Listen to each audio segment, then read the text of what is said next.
Step up, we need a hero. We running out of time. We gotta find someone to set the clock back to zero. We headed straight for the iceberg at a fast clip, but you can save our ship. So step up, we need a hero. We running out of time. We gotta find someone to set the clock back to zero. We headed straight for the iceberg at a fast clip. Somebody save our ship. We need a hero. We need a hero. We need a hero. We need a hero. We need a hero.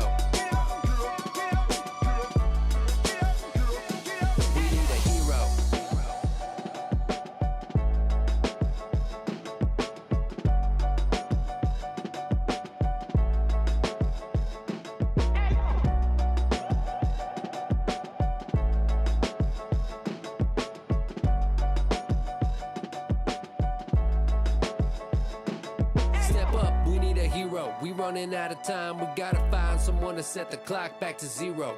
We headed straight for the iceberg at a fast clip, but you can save our ship. So step up, we need a hero. We running out of time. We gotta find someone to set the clock back to zero. We headed straight for the iceberg at a fast clip. Somebody save our ship. We need a hero. We need a hero. We need a hero. We need a hero. We need a hero.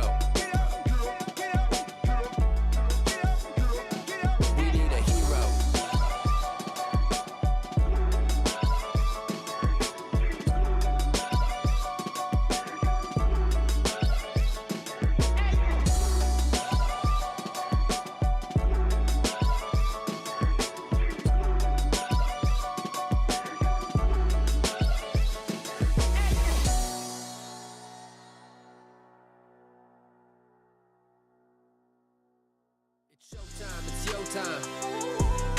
It's game time, it's go time. You got one shot at a gold mine.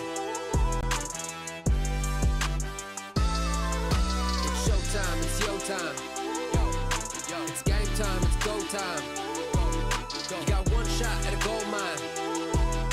It's showtime.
Showtime, it's your time. It's game time, it's go time. You got one shot at a gold mine. It's showtime, it's your time. It's game time, it's go time. You got one shot at a gold mine. It's showtime.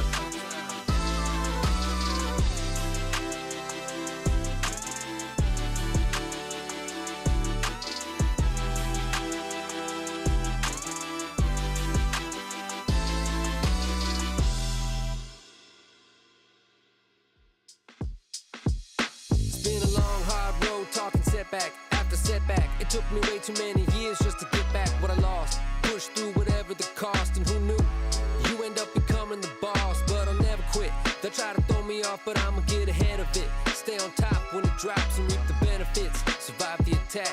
Do what I gotta do to stay on track. Cause I'm never going back. I'm never going back, yeah. Never going back. I'm never going back.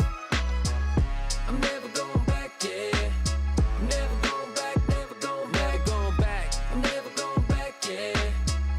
I'm never going back. I'm never going back.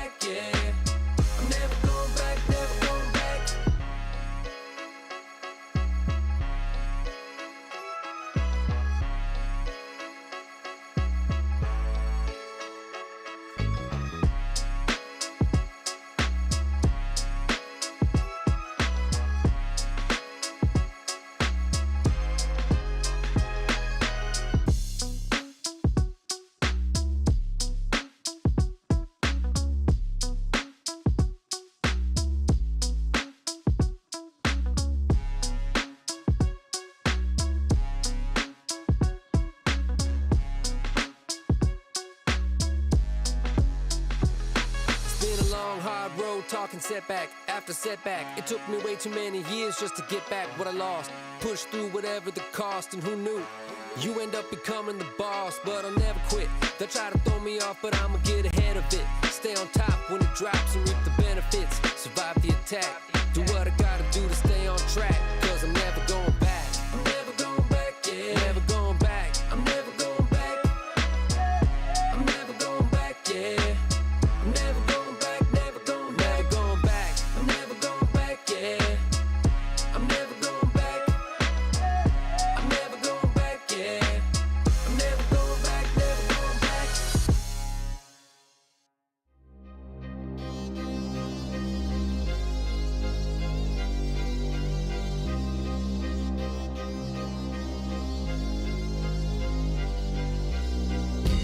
Pressure's on, got to be strong. Maintain your A game till the pressure's gone. Rise up like the sun at the break of dawn. The pressure's on, the pressure's on.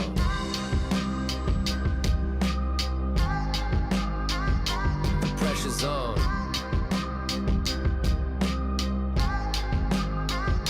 The pressure's on.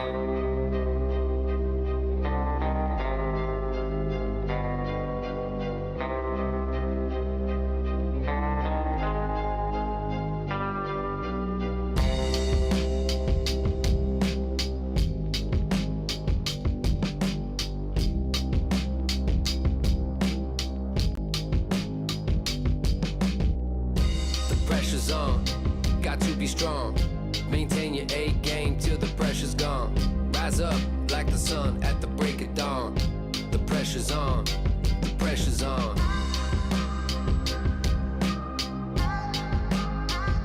The pressure's on.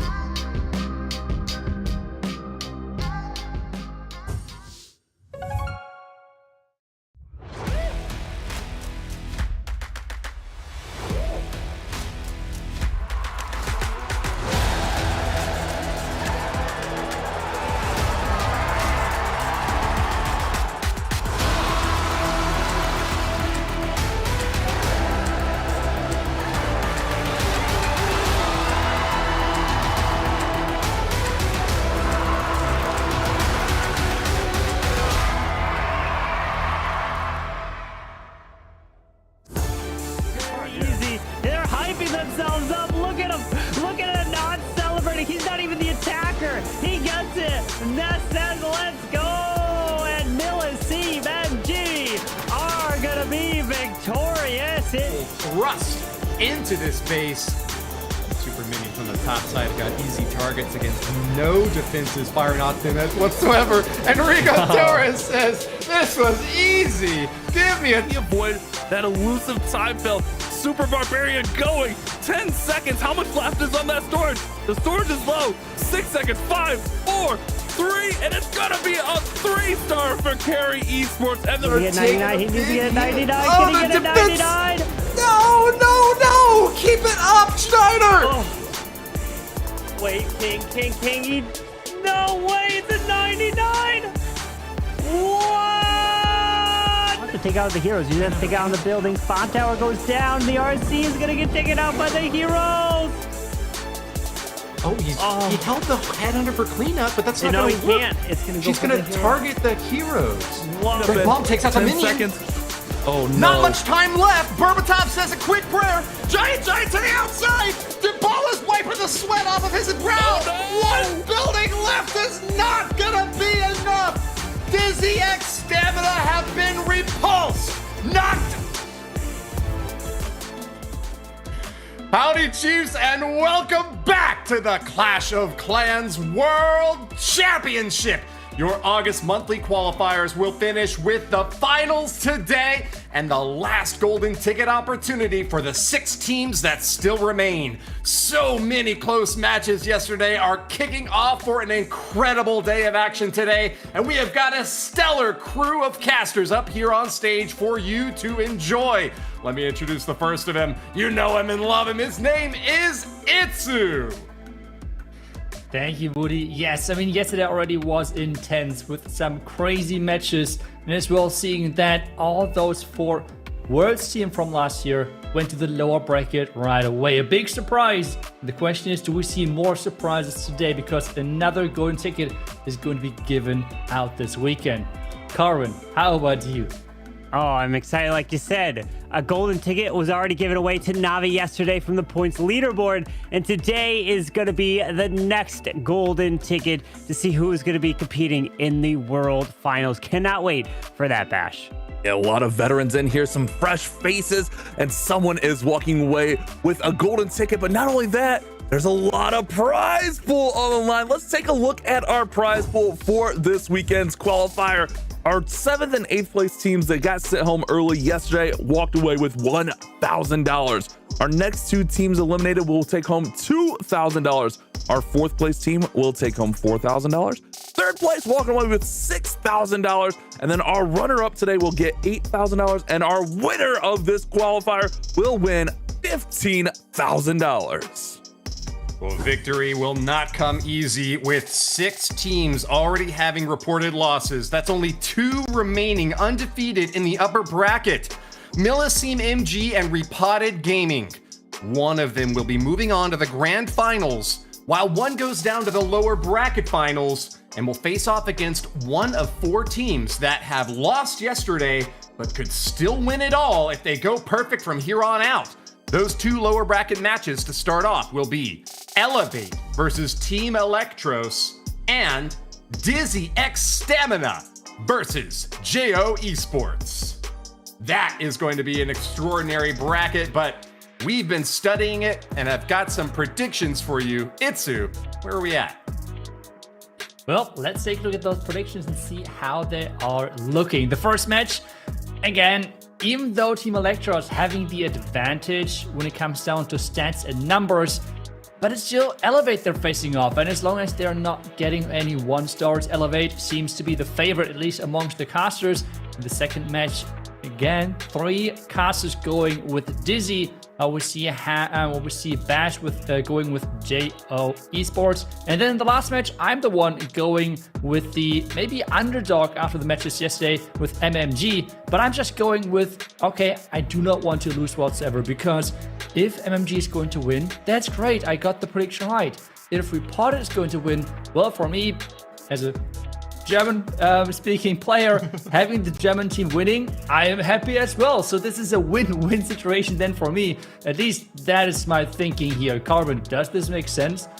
It makes sense for sure, but what also is interesting is my predictions with Woody. Both of us have been doing fantastic here this weekend, 6 for 8.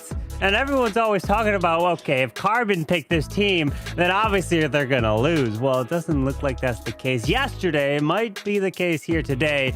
But we are doing, we're doing pretty good here so far. And I'm really interested to see all of you at home. How have your predictions been going? Have you been getting them right? Because it is not an easy thing to do here, Bash.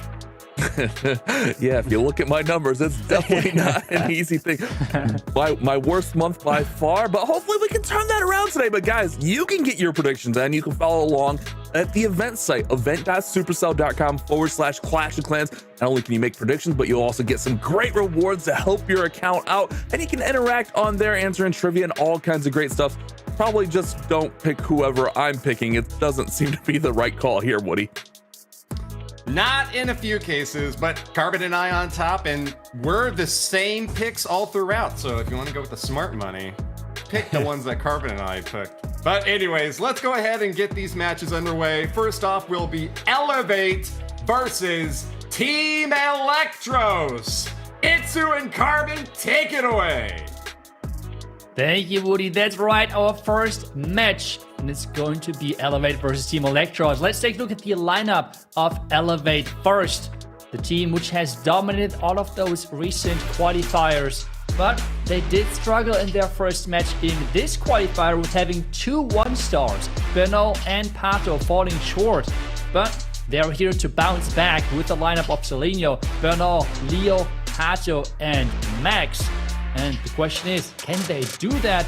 Because their opponents, they are looking strong as well. As they are getting ready for this match, we can see already on their devices, they are planning, they are scouting those bases. If you're wondering how much time do those pros actually have for the scouting time, it's usually a 45-minute clan war for them, with around the 37-minute mark starting the first attack, which means roughly 8 minutes to coming up with the first plan, which is not much time covering whatsoever, and especially something completely different to the normal regular clan war.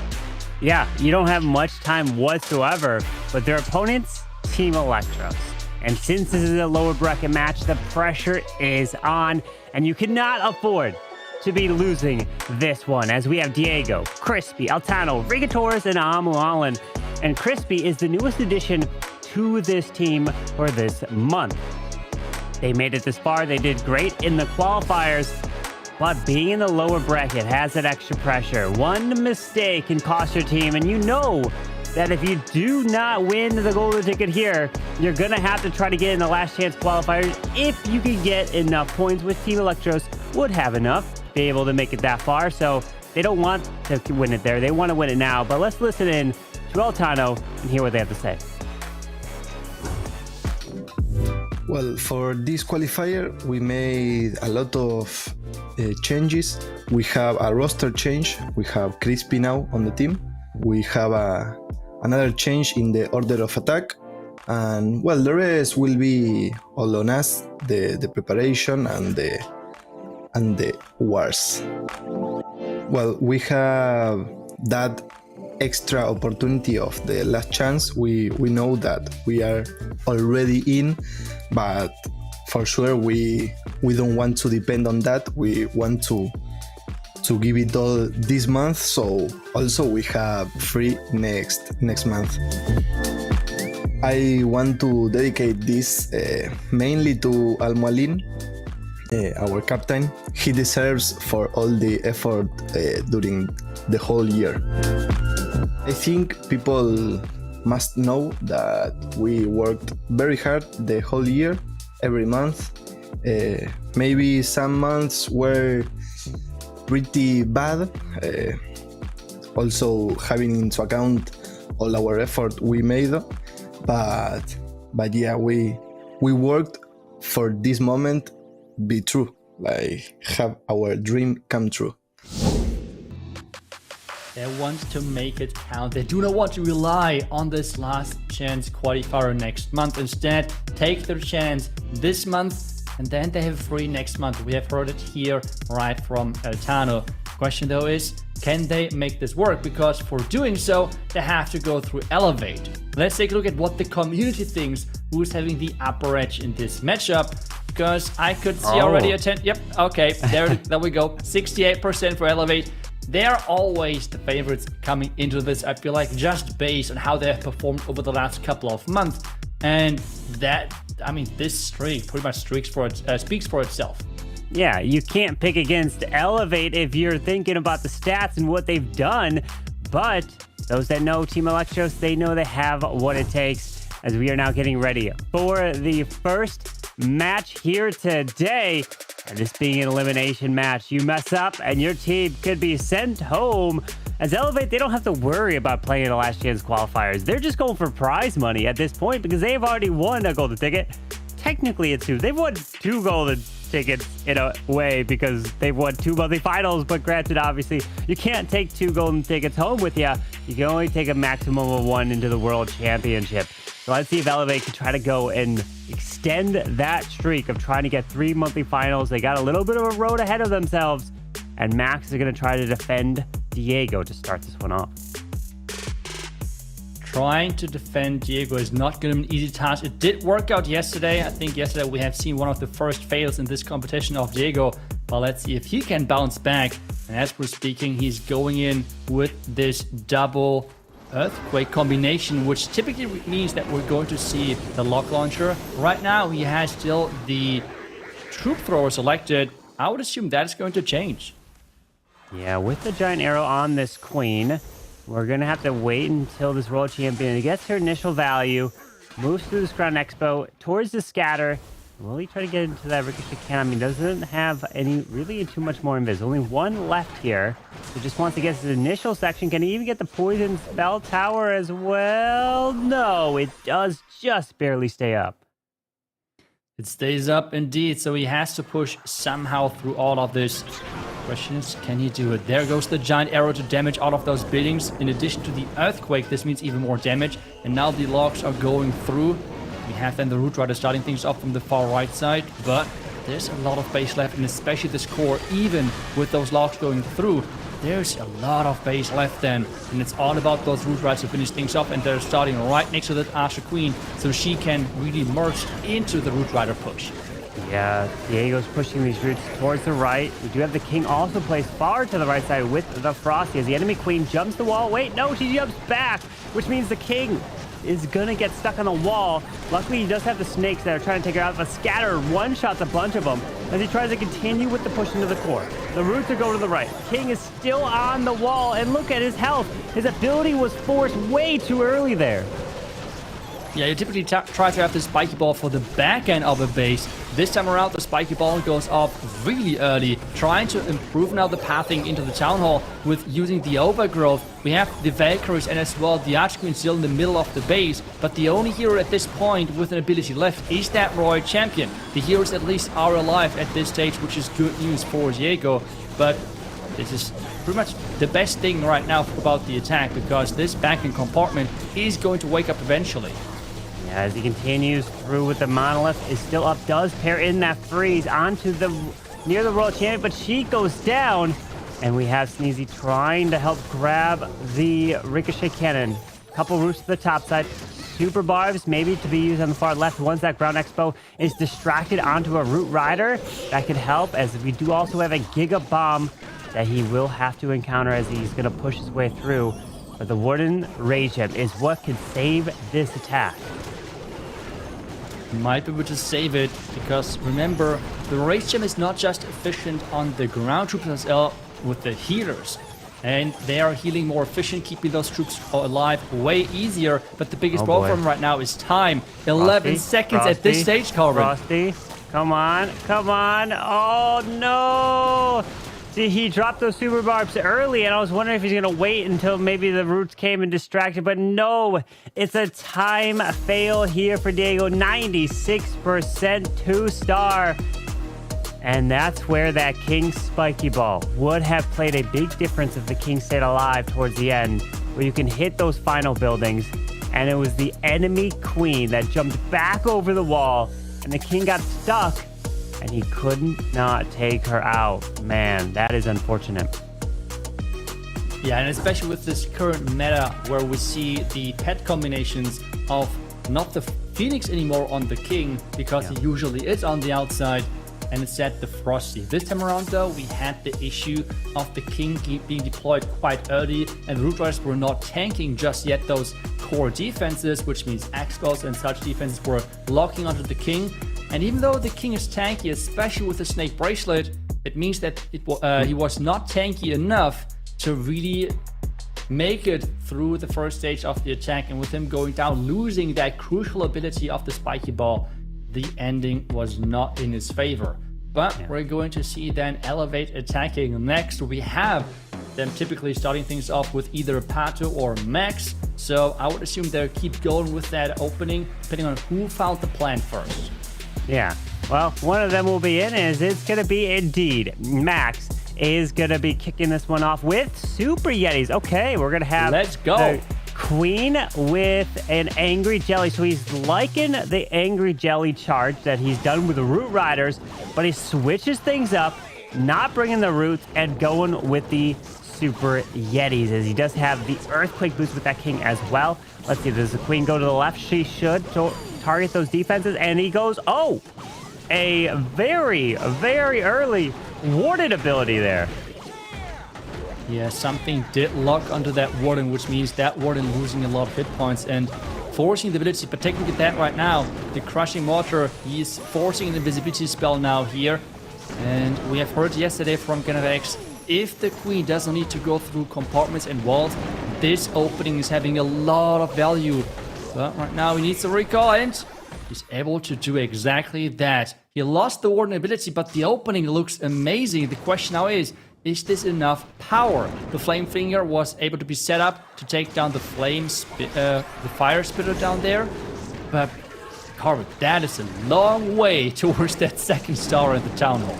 I can't see using with no Warden ability to be able to still power through the rest of the space. You need that Eternal Tome to be able to push through that core, especially when you're going to approach that Town Hall. He has no overgrowth as well, so this could be a lot of incoming damage. Plus, the Clan Castle with the Giga Bomb that just goes off as he's trying to continue his way, and it's all about these healers. They need to move on towards these Super Yetis and really help protect them, as the King's Earthquake Boots also went off right in the core. Abilities early, but remember, Super Yetis are quite tanky and really strong. This is where they're approaching the Town Hall. Those Super Yetis with those Electro Mites chaining through this back end, but having now a huge line of defense against him with the multi-gear tower and as well 2 other merged towers right next to it. Can they make it through? The Royal Champion is there. He has no more hero abilities, but he has a lot of power left on the field. There is a lot of defenses. He's shaking his head here, but wait a second. He's able to power through. The Giants there, 53 seconds. The Super, or that might have been a regular Yeti off to the right side, does take out that Tesla, and Max is probably thinking to himself, wow, how did I actually turn this one around? I did not think he was going to be able to move through without an Eternal Tome of a Warden, and Max delivers a 3-star for Elevate, which puts them in the lead by 4 buildings. And of course, that additional star as Team Electros did only get the 96% 2-star in their very first attack. So Max does what Max does best, and that is 3-star. That's right. I feel like it really showcases over this weekend that as long as you don't have to cross too many walls, like you have to go too deep into the base, this Angry Jelly Queen Charge with the Warden is getting more value than the Royal Champion Charge. You have the risk of the Fox going down early on, and this means then way less protection for her in the later stages. With this approach, you're keeping that Fox alive guaranteed. Yes, you might lose the Eternal Tome ability, which is not optimal, but on this one, that was obviously not the planned aspect about this. But can Team Electros come back with Crispy up next? We're having a Dragon attack, and since this one is all about getting deep into the base, we are seeing the Royal Champion charge again. Yep, that Royal Champion charging her way from that right side. And we do have the crown on that Minion Prince. You don't see too many dragons here this weekend. It's a lot of roots. We're going to see this one right here with Crispy, as the RC is going to continue her charge through the scatter shot as the Spirit Fox goes invisible. He uses that invis to try to route the RC up to the top side a little bit towards the Poison Spell Tower and even that air defense up there. Oh, wait. Now he's trying to push her into the core, even further into the core. Oh, wow. Fox is following, taking quite some damage, but that Royal Champ has the opportunity to take down so much. No! She's going to the outside now, and this is not what was supposed to happen. No, he wanted that RC to go and grab all those Inferno Towers into the core of the base, but now she's locking on to the Town Hall. I think she ended up taking on a Furnace there in the process, but he's only got 1 invis left. Can he take out this Town Hall? Oh, it's getting a few shots off, but he should be able to at least secure the Town Hall there. I mean, getting the Town Hall is not bad either, I would say. So that is still solid news, especially now take a look at that. This Archer Queen with the Siege Barracks can rotate around this bottom compartment like nothing. Everything is in reach for her, so that is perfect. Now we have those dragons around the top side. The storage on the far right side is getting cleared out with that Baby Dragon to really push everything further in. This air defense getting sniped out with Rocket Loons. Really smart usage there of those troops. The Eternal Tome ability trying to keep everything alive as he's moving in and as the Minion Prince is getting stronger and stronger. Yeah, I love that the Queen on the bottom side has those 2 Pegas out in front of her, and like you mentioned, she can just reach it all. She's just going to coast her way through that bottom side. The Minion Prince still has his ability to the top side, so this might be a perfect time to hit it. Because look, right, hit that ability with the Minion Prince because you can hit the Scatter, the other Expo on the back side. He's still being patient. Finally now does hit it, which does slow the Sweeper down in that case from the angle that he popped the ability, as we still have some dragons still flying to the top side. Furnaces have now deployed from the Siege Barracks from the far right side. As you can see, the Furnace Mice jumping and coming all the way from that section, as the Queen has burned her ability with the Giant to the bottom side, still moving through it. But this Minion Prince with the ability does just come back to life with that Phoenix. And that is so clutch. Completely stacked up during that few seconds with the Phoenix, getting them in and out, all about those furnaces. They have to jump into those defenses, and if the multi-tower is going down, which it is all about the time. It's all about the cleanup, and this should be the answer. This should be the 3-star for Team Electros, if the time is enough, and that should be no problem, right? Should be fine. The Phoenix is helping with that ricochet cannon. The Warden's gonna one-shot it. Either way, it goes down, and a 3-star for Crispy. Team Electros needs that answer right there, because Max got the triple to start for Elevate. We had a fail that came in from Diego with a 96% 2-star, so this is gonna put them to 5 stars total here in this match. Nice attack from Crispy, but what will Elevate do next? After a 3-star that came in from Max, they're going to look to try to get another triple. And the scores from yesterday, we saw everyone that put up 13 stars won, except for one match. Carry Esports did lose a 13-star performance against Elevate. So, Team Electros, you know that 13 might not be enough, meaning that they're going to have to almost triple out or even only allow one more fail if they want a chance to take down a team like Elevate. But at the same time, we have Elevate now. They have to deliver first, because we know what they are capable of, but they have to show this in this match. With Pato in next, we're seeing another mass invis Root Rider attack, which we have seen yesterday from them quite a bit, but it always resulted in a fail, because the Royal Champion going so deep and getting recalled, that can be a tough combination. Some people cannot keep that Fox alive, even if it's only the outside compartment, and it happens again. Yeah, this outside compartment here with this RC is going over, and look at her health. It is so low here, and the Spirit Fox is also dead. Pops the Earthquake spell. RC's trying to move her way right through the core, does take out the Crusher Mortar. Multi-Arch Tower, through the Builder Hut, and even makes her way into the core towards these multi-target Infernos, and only one Invis left. And he does plan on pulling this RC back with the recall. He's probably not going to take this down. He's tried. No, it does just barely stay up and lures a little bit of that Clan Castle out. Lures a couple of those Clan Castle troops with the rocket loons, so as long as they are having no chance of dropping, that should be fine, because they can deal a lot of damage. This is why those teams are using them inside the Clan Castle, but it seems like they went down quite quickly. We have the Queen with the King on the outside. The King this time around did not lose all of those hit points early on, so he can keep that ability, and with the Snakes together and the Archqueen, he's moving around the outside and keeping everything on track to go towards the Town Hall.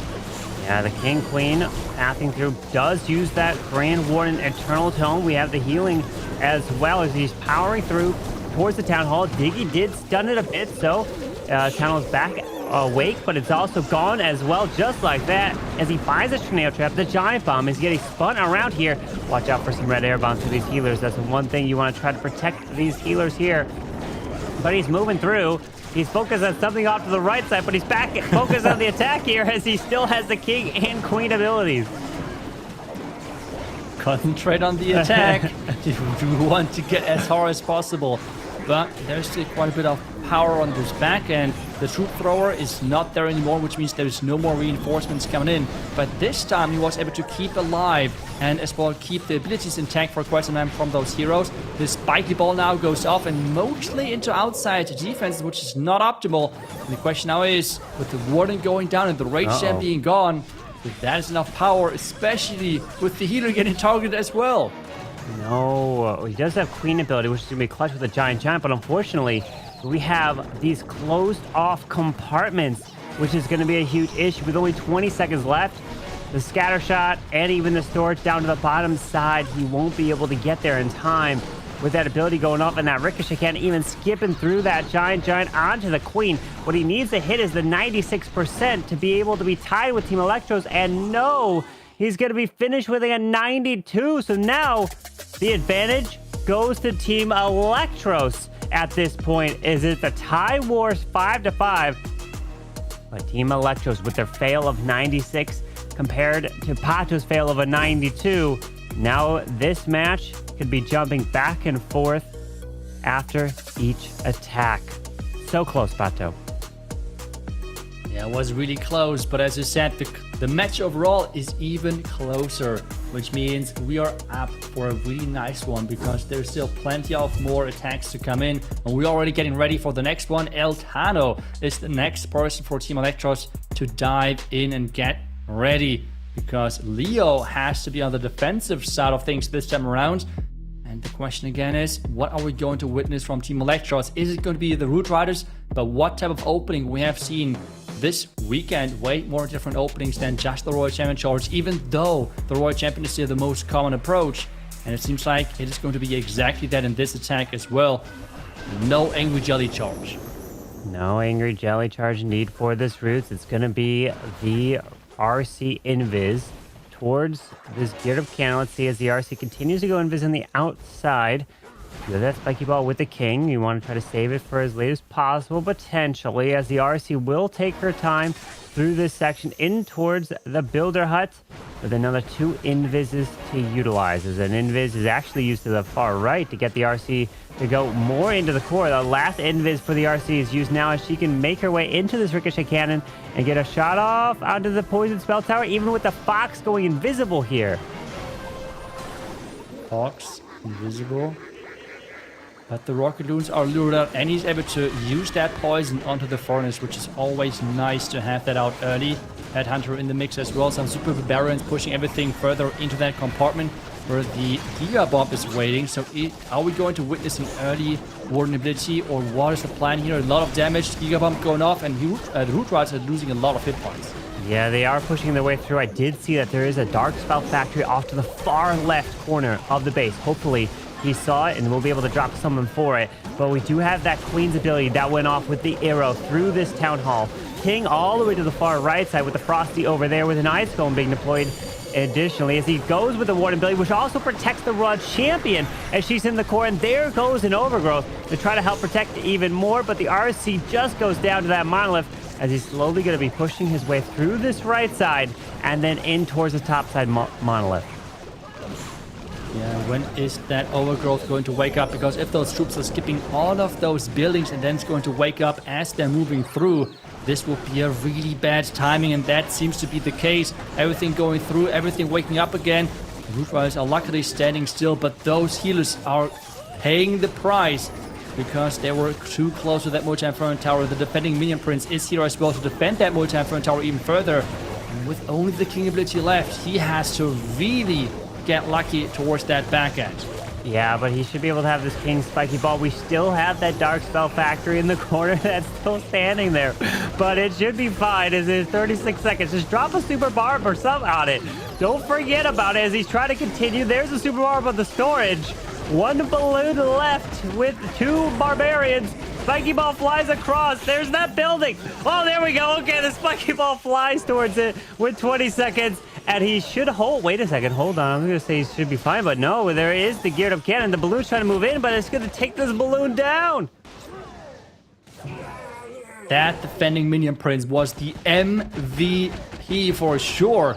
Because, I mean, that hero dealt so much damage on the defense. And this means it's going to be a 98%. Considering how close this match is, it's still a solid percentage because this means for Elevate, if they want to take the lead, they have to get a 3-star at this position. Otherwise, we're going to have Team Electros keeping that lead on the percentage side of things. So overall, still a solid attack, which we have just witnessed. But Elevate is up next with their chance of taking the lead for sure. Just like that, it can go back and forth of who takes the lead in this match, and it is Leo's turn to try to grab the lead back for Elevate. As the 2 fails that came in from Team Electros was a 98 and a 96, while the fail from Pato was a 92. So they know that in order to be able to take that lead back, they're gonna have to triple because percentage won't be on their side. Granted, it's a very close percentage match, so it's not like a big difference of like a 60 or 70% that someone may have gotten. But let's see as Leo is gonna go with that Roots and standard RC charge from the bottom side through double spring traps as we have 5 more invis and 2 overgrowths to utilize. Yeah, 2 overgrowth for that core to make sure that the pathing is set up properly for his troops. But right now it's all about that Royal Champion charge around this bottom side. He's not double cycling the invis spells, which is like there's always this thing if you're close to the town hall or not. If you're far away, you can go with the classic approach, which means you're going on like as the seconds are switching from the 7 to the 6, like as the 6 is showing up. But if you're close to the town hall, you need to go back-to-back invisibility spells. Otherwise, you will lose too many hit points on that Fox, and that's exactly what we have seen here with the Fox going down early. And now the push has to be strong because he is going early into the Gigabot again with the town hall not available right now. Yeah, the Town Hall will come back, but the Clan Castle is going to come out first. Rocket Loon's Ice Golem coming out of here and pairs in that poison for the Furnace. That's waiting right there as we have an Ice Golem to the far left as the King is stuck on a wall as the snakes are jumping that wall right there, moving into the compartment as the Town Hall is back alive. Pops out Grand Warden Eternal Tome to help protect with the healing as he's making his way through in an overgrowth to the far backside, which also clips the poison spell tower, so it's not going to get launched onto his troops. Yeah, the Royal Champion though really far in front. She has to pop her ability soon, otherwise she might catch too much damage. He's still trying to delay it as long as possible, but after this monolith he has to pop it, otherwise... Okay, she jumped one more wall. Now he has to use that invisibility on her to really keep her alive. But this far right that is waking up again is now behind those healers. If they go down, this would be bad news. No, the healers gotta try to stay alive, but unfortunately the multi picks them off one by one. The Queen's getting through the minion prince. The Giant is there, only a minute left in the attack. The King's trying to continue through. The King does not have the Phoenix. So once he dies, he is dead. He will not come back to life. And the Giant needs to try to get out in front of this Queen to help protect so that the Ricochet Cannon does not skip. But unfortunately, with another Ricochet Cannon and even a Ground Expo on the bottom side, he can't even drop the Super Barbs down there because the Expo would pick them off. And this means it is another defense. I mean, those two teams are not just incredibly good at attacking with their stats, but as well they're really good at this base building. And the big difference here between this match, the first match of today, and as well, for example, the later matches of yesterday, today you know exactly who you're going to face. And they had pretty much the night or wherever they live, it kind of depends on the time zone obviously, but they had quite a bit of time, quite a few of hours to really prepare for their opponent specifically and what they have used on that first day. And this seems to show really on the first match right here, with both teams kind of struggling after the early strikes to follow it up with even more 3-stars. And the lead is back with Team Electro, 7-7, but the percentage is on their side. So unfortunately, Leo was not able to capitalize for Elevate, but there's still plenty of attacks to come in with. The next attacker that's going to have to try to step up for Team Electros is going to be Rigatores. He is going to look to try to bring a 3-star for them and give them even a bigger lead. Not just the percentage lead, but they want the star lead as well. Because we have not only Rigatores, but the next also attacker after him will be the captain of Team Electros of Amual. And we saw and heard from El Tano talk about it, and they're doing it for him. And let's see what Rigatores could bring with his Root Riders. And you do not want to lose that Spare Fox. So Itsu, he's charging near this Town Hall. So let's see if he can keep the Spare Fox alive. Yeah, if he's getting too close and he wants to keep that Fox alive, he has to do like double rotations of invisibility spells like he's doing right now to make sure that those, like the pet is staying alive. And he just wants to set things up because to take a look at that, he's using the triple earthquake technique where you're using a lot of abilities early on to damage the Town Hall. And that's well the Clan Castle right behind. The one thing, the question now here is if he did misdrop the Earthquakes because he did not catch the upper scatter, and because of that the Bitter Hut is on that Clan Castle, which could mean that the Clan Castle is not going down in time and the Clan Castle is actually luring out because there is no poison in this army composition. It seems to be exactly the case. He did not count for that Bitter Hut and now there is no poison. Oh, no poison here. The Rocket Loons came out. The Furnace is there.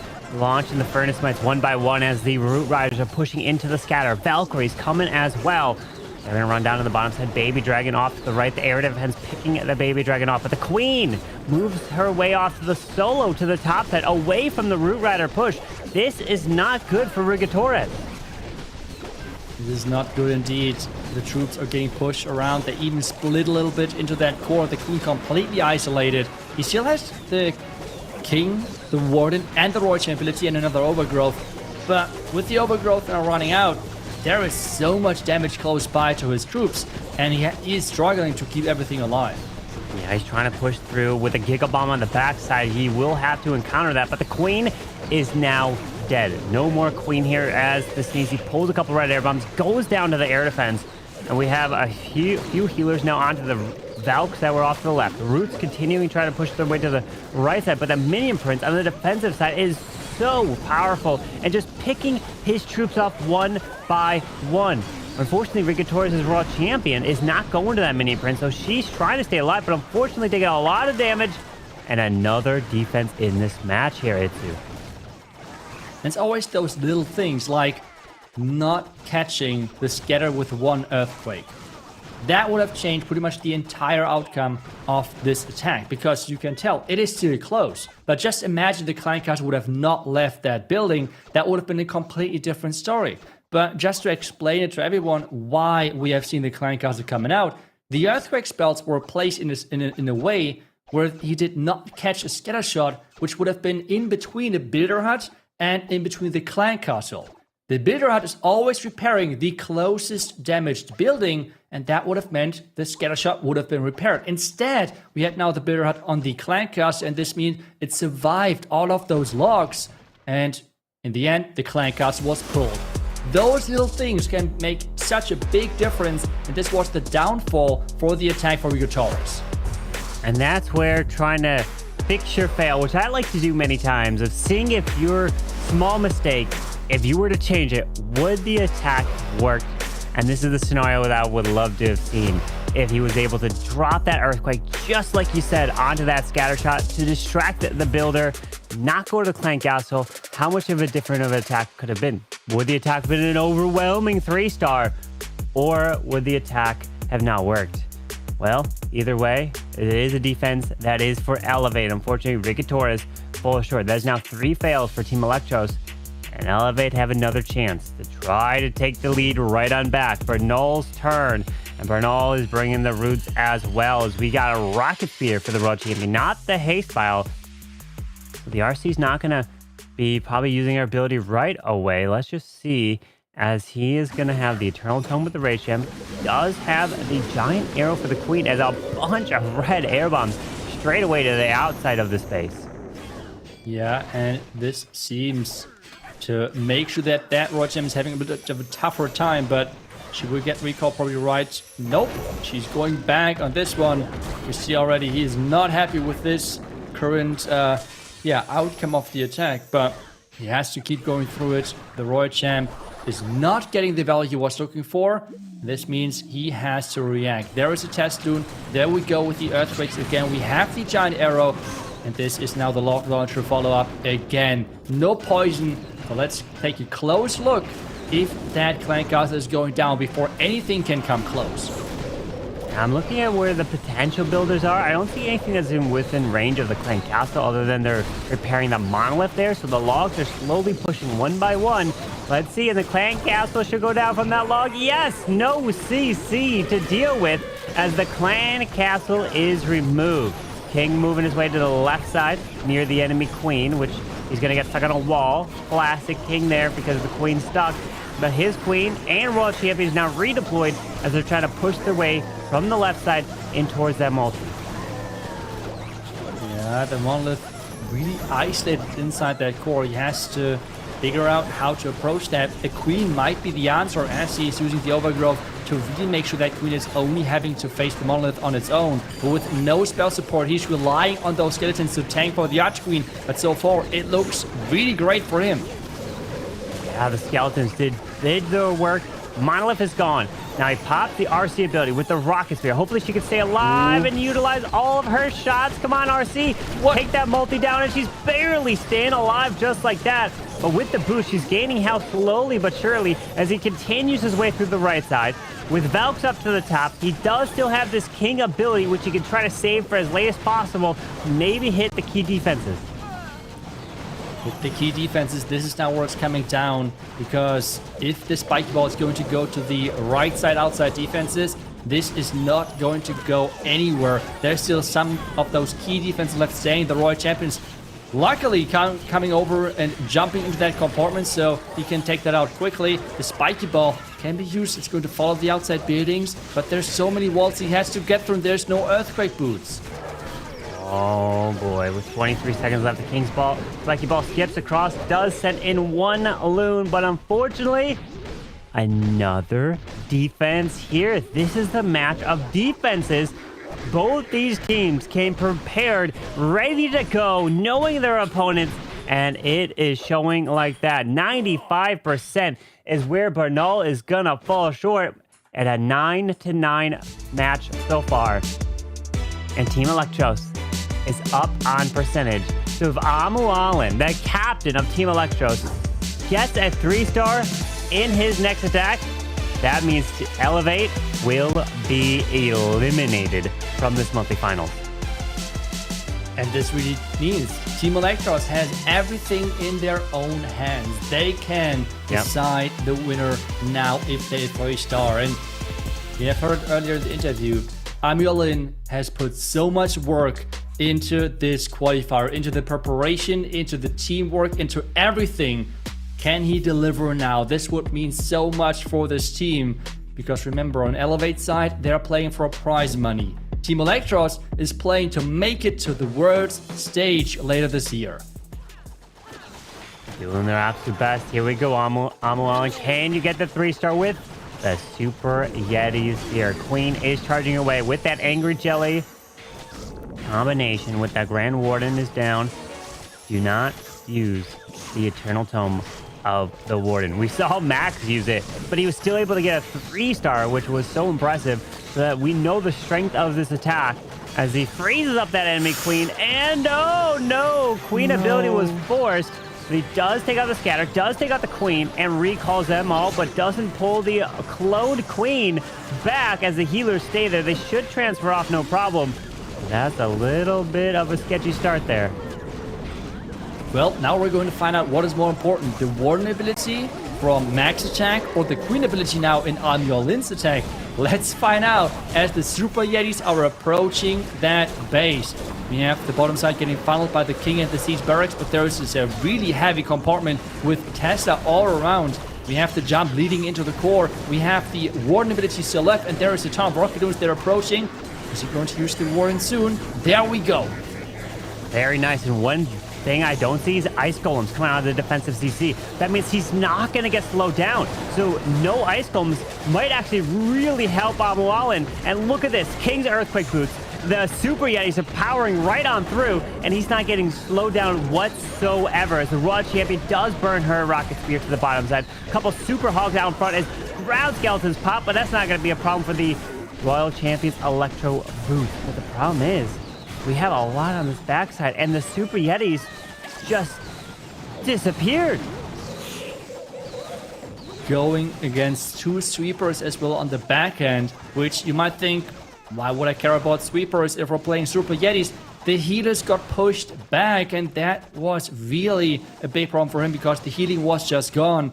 And this really means it's going to be not just a 2-star, but as well a really low percentage 2-star, which could have cost them the entire match. They had the lead so far on the percentage side. They could have forced at least a 3-star from Elevate, and so far they were struggling. But with this low percentage attack, Amualin, this is really painful to watch because Elevate now needs not really that high of a percentage to win this match. We need an 86% 2-star from Selenio in the final attack, and then they will be victorious. 85, and we are tied exactly on percentage and stars. 84, they lose. That's the key 3 numbers. 84, you lose. 85, you tie. 86, you win. Because if it is an 85, then we go to the time as a tiebreaker. This being a lower bracket match, you lose, you're eliminated. So Selenio, he's dealt with pressure like this before. I remember it was what, maybe 2 years ago, to get them to the World Finals. It was his attack that had to clutch up, and they got to the World Finals, and they ended up winning it all in the World Finals. So he's definitely capable of delivering, and he's bringing 10 invisibilities with the Royal Champion.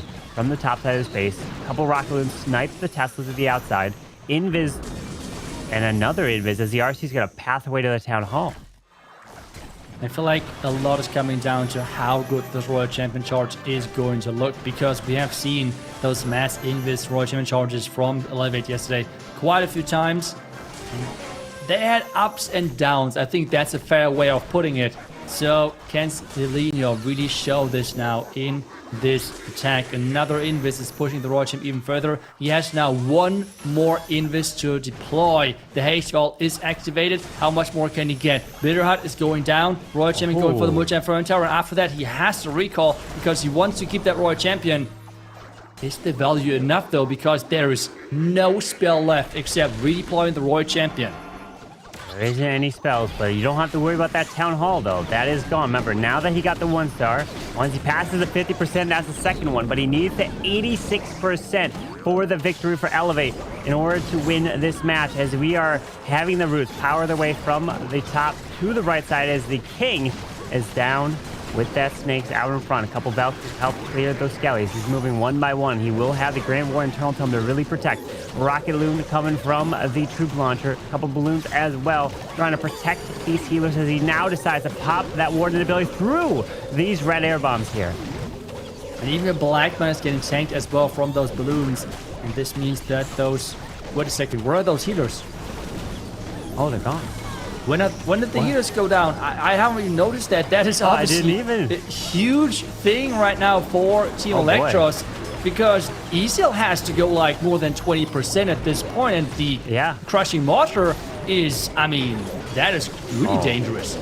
It is very dangerous. Two rocket balloons to use on the backside, maybe on the wizard tower to the far left. Let's see, because that can help grab some buildings. He's at 66. He needs the 86. He just needs the percentage at this point. Oh, no. King is moving. This is the King. No, King doesn't have the Phoenix. They're getting picked off, and everything is to the bottom side. He doesn't have the spell support, and the Queen is getting stuck on the defensive mini prince. He got 70%, and the Archer on the top side, 72.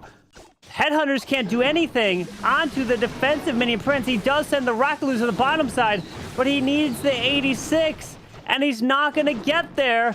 And even though the Royal Champ grabbed the town hall, she was able to make her way through the core, but losing those healers early meant that he's not going to get it here.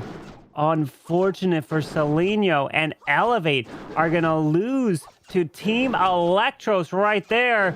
He needed 9% more after this building goes down, and it's not gonna be enough, unfortunately. But that means Team Electros hang on for a victory, 11-11, and advance in the lower bracket. This is unfortunate. The healers going down early, apparently to a poison tower, and as well the furnace fire mites jumping into them. Oh, wow. The Eternal Tome was used too late to protect them, and this means it's an 11-11, the lowest score match which we have so far seen on this weekend, and it's going to be a percentage win. 93% for Team Electros, and I'm Yolin right now has to feel like the happiest person alive, because I mean, just a roller coaster of emotion for him right now, going from, oh no, I lost this entire thing for my team and obviously for myself, into, thank good, I mean, somehow this still worked. But let's take a look at the bracket, because this means that Team Electros is going to live another day. We have then Dizzy X Stamina versus JO Esports, deciding who they're going to face, while Millisime MG and Repotted Gaming are yet to have a loss on their scoreline.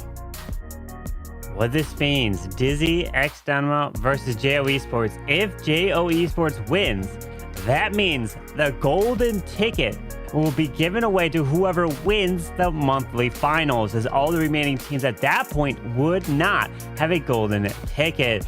So this next match means a lot. Plus, JO Esports needs to win this match and beat Team Electros to have a chance to play in the last chance qualifiers, because they're going to have to finish at least third to get enough points to qualify and get to that position.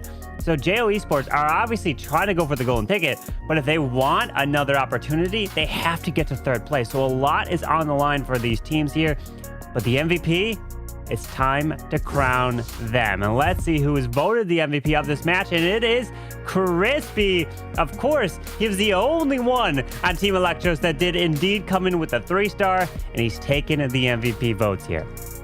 But I can fully understand as well why Max is up there as well. His Super Getty attack with, the unfortunate loss of that Eternal Atone ability early on was impressive. I feel like so many things in the last couple of attacks, or quite a few times, let's put it that way, from Max attacks did go wrong, but he's just the type of player who can like save those attacks like it's nothing. It's always looking so impressive. But what looks impressive as well, that we have still plenty of more Clash action coming our way today. We're going to jump into a really quick break, and we're going to be right back with our next match in the lower bracket. See you in a bit.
And welcome back here as we get ready for match number 2 of the day. And I have to welcome back the one and only Clash Bashing. We saw a, I would say, epic match of defenses there. Yeah, definitely an interesting matchup there, man. That's a heartbreaker for Elevate, but at the same time, like, you know, they already won their golden ticket, so it's not the end of the world for them. But man, long RC charge into Root's just not working for them. But let's go ahead and let's shift gears. Let's hop into our next matchup here, Carbon. It's Dizzy X Stamina versus JO Esports. Just Ordinary is looking to try to get a golden ticket, as Dizzy already has their golden ticket from the very first monthly finals. They're the only team to make it every single monthly finals, and they're just looking to extend their streak of trying to earn more prize money. And of course, take a look at these names. They're always different names every single month here. I wonder what the names are going to be for the World Finals. Are they go back to their regular names, or they're going to switch it up yet again? And I guess that is the one question with this team, that we are consistently seeing them here. It's always fun to see their attacks. You know, if they really wanted to mess with us this month, they should have put like the original names, but like, for instance, like Synthé could be Fluxy, and Fluxy could be... Oh no, don't give it that idea. We got a short statement from them. Let's see what they're up to. We took August more relaxed. We wanted to have a more rest before the prep for World starts, but we actually made it to the monthly final, so we just keep the things we usually do. I mean, definitely winning the first monthly final, because we secured the ticket and we knew we would have played Worlds together. Yeah, I think amongst the team, probably Darkstar, because he's a very hard worker, and he's also a very, very good attacker, so you can always rely on him. Dizzy always being here, something that we can count on. But JO Esports is here looking to try to take down a team that has definitely been showing us how good they are. And here we go. Schneider, Greshi, Loop, Dark on top, and Black. And Loop has been the storyline for this team, and how consistent he has been this month. Previous months, he's been struggling, but he's turned it around, and whatever he has done to prepare for this month has really shown and shined through to help his team get to this point. So I got to keep our eyes on for when Luke brings his attack in for this match. But it really comes down to this. Just Ordinary Esports has to win this match and the next one to have a shot to get to the last chance qualifier to earn enough points, but they're trying to go for the golden ticket as well. So let's go ahead and listen in to Dark on Top and what he has to say. About the offense part, we actually still using the same casual method by practicing in friendly challenge. And about the defensive part, we are using some of our friendly spaces like Stanis from Trap Gaming and Daniel from Dizzy and Yazan and Usaid. They are some of our great brothers and our friends. They are helping us for this weekend. So I hope we can have a very good defense this weekend. We are used to this kind of pressure. Like we played further stage before, so we are playing everywhere like it's final. So we are moving one by one, and whatever the result we are happy with. We are very happy to be in stage 3. So let's see how far we can go, and hope for the best. Definitely seems like they're handling that pressure pretty well. They've been performing really solid, but they do find themselves down here in the lower bracket, which is going to mean this is an elimination matchup. So they did have that strong start, and going up against Dizzy X Stamina, man, it is a very tough matchup. We're talking about a team that's been here every single month, Carbon. The consistency doesn't get too much better than that. They already took down one golden ticket team earlier, which was the very first match of yesterday, which was Elevate, sent them down a lower bracket, and now they have to take on another golden ticket team. So let's see the predictions of all of you at home. It was one-sided. You were picking Elevate before, but now you are going on the side of Dizzy. It's pretty much like the same percentage. It was in the high 60s that you all selected, but now JO Esports are looking to turn the tables and take down a golden ticket team. They're trying to take down 2 golden ticket teams in one monthly finals. Impressive stuff if they are able to pull that off, Bash. Yeah, and you guys see the predictions right here. And if you guys want to contribute to that, make sure you guys go over to the event site, event.supercell.com/Clash of Clans. You can support the stream. You can earn some great rewards. So make sure you guys go check that out, and you can see your predictions and see if you are in the majority or the minority, where I'm the only one on the caster rotation picking just ordinary here. Hopefully I didn't jinx them, Carbon. My picks have been pretty bad this month as I got another one wrong with Elevate, taking that unfortunate loss in the last war. I know, yeah, we're all getting the predictions wrong, especially when it comes to Elevate losing that match. But Team Electros, they deserved the win, and they got the defensive win right there. So this next match is going to be a fantastic one as well, as we got so many great matches and a new golden ticket to be given out at the end of the stream here today. So JO Esports taking on Dizzy. Who is going to be able to win? Can Dizzy further their standings and earn even more prize money, or is JO Esports able to take down a second golden ticket team here as they are preparing? They're getting ready for the very first attack, and we've been seeing a lot of roots here, Bash. We've seen a sprinkle of dragons, but this is the match, especially for Dizzy. They're known to be rocket loon players with fireball, so I'm expecting to see a handful of those attacks. Yeah, I think we'll see probably at least 2 of those, maybe even a dragon attack. We did see them whip out some dragons yesterday, so this is definitely probably our matchup where we'll see the most variety of attacks. That's for sure, as we're waiting on the war prep to finish up, getting those final preparations. You see those players scouting out those bases, making the changes to their armies, just getting everything all ready and all in line here. We'll be hopping into our first attacks very soon. But if JO Esports are able to take out Dizzy, that means that all of our golden ticket teams will be eliminated, and then the rest of the tournament here is going to be for the golden ticket. If Dizzy advanced, then they can kind of have some say and kind of control a little bit of maybe who gets that golden ticket. But if they're knocked out, man, we're gonna have a fresh team, actually 4 fresh teams as our final 4, which could be a little bit of an interesting situation. I wouldn't mind seeing that. Yeah, that means that the grand finals will actually be awarding a golden ticket, and you're not just getting one because of the golden ticket team making it there and giving it to you.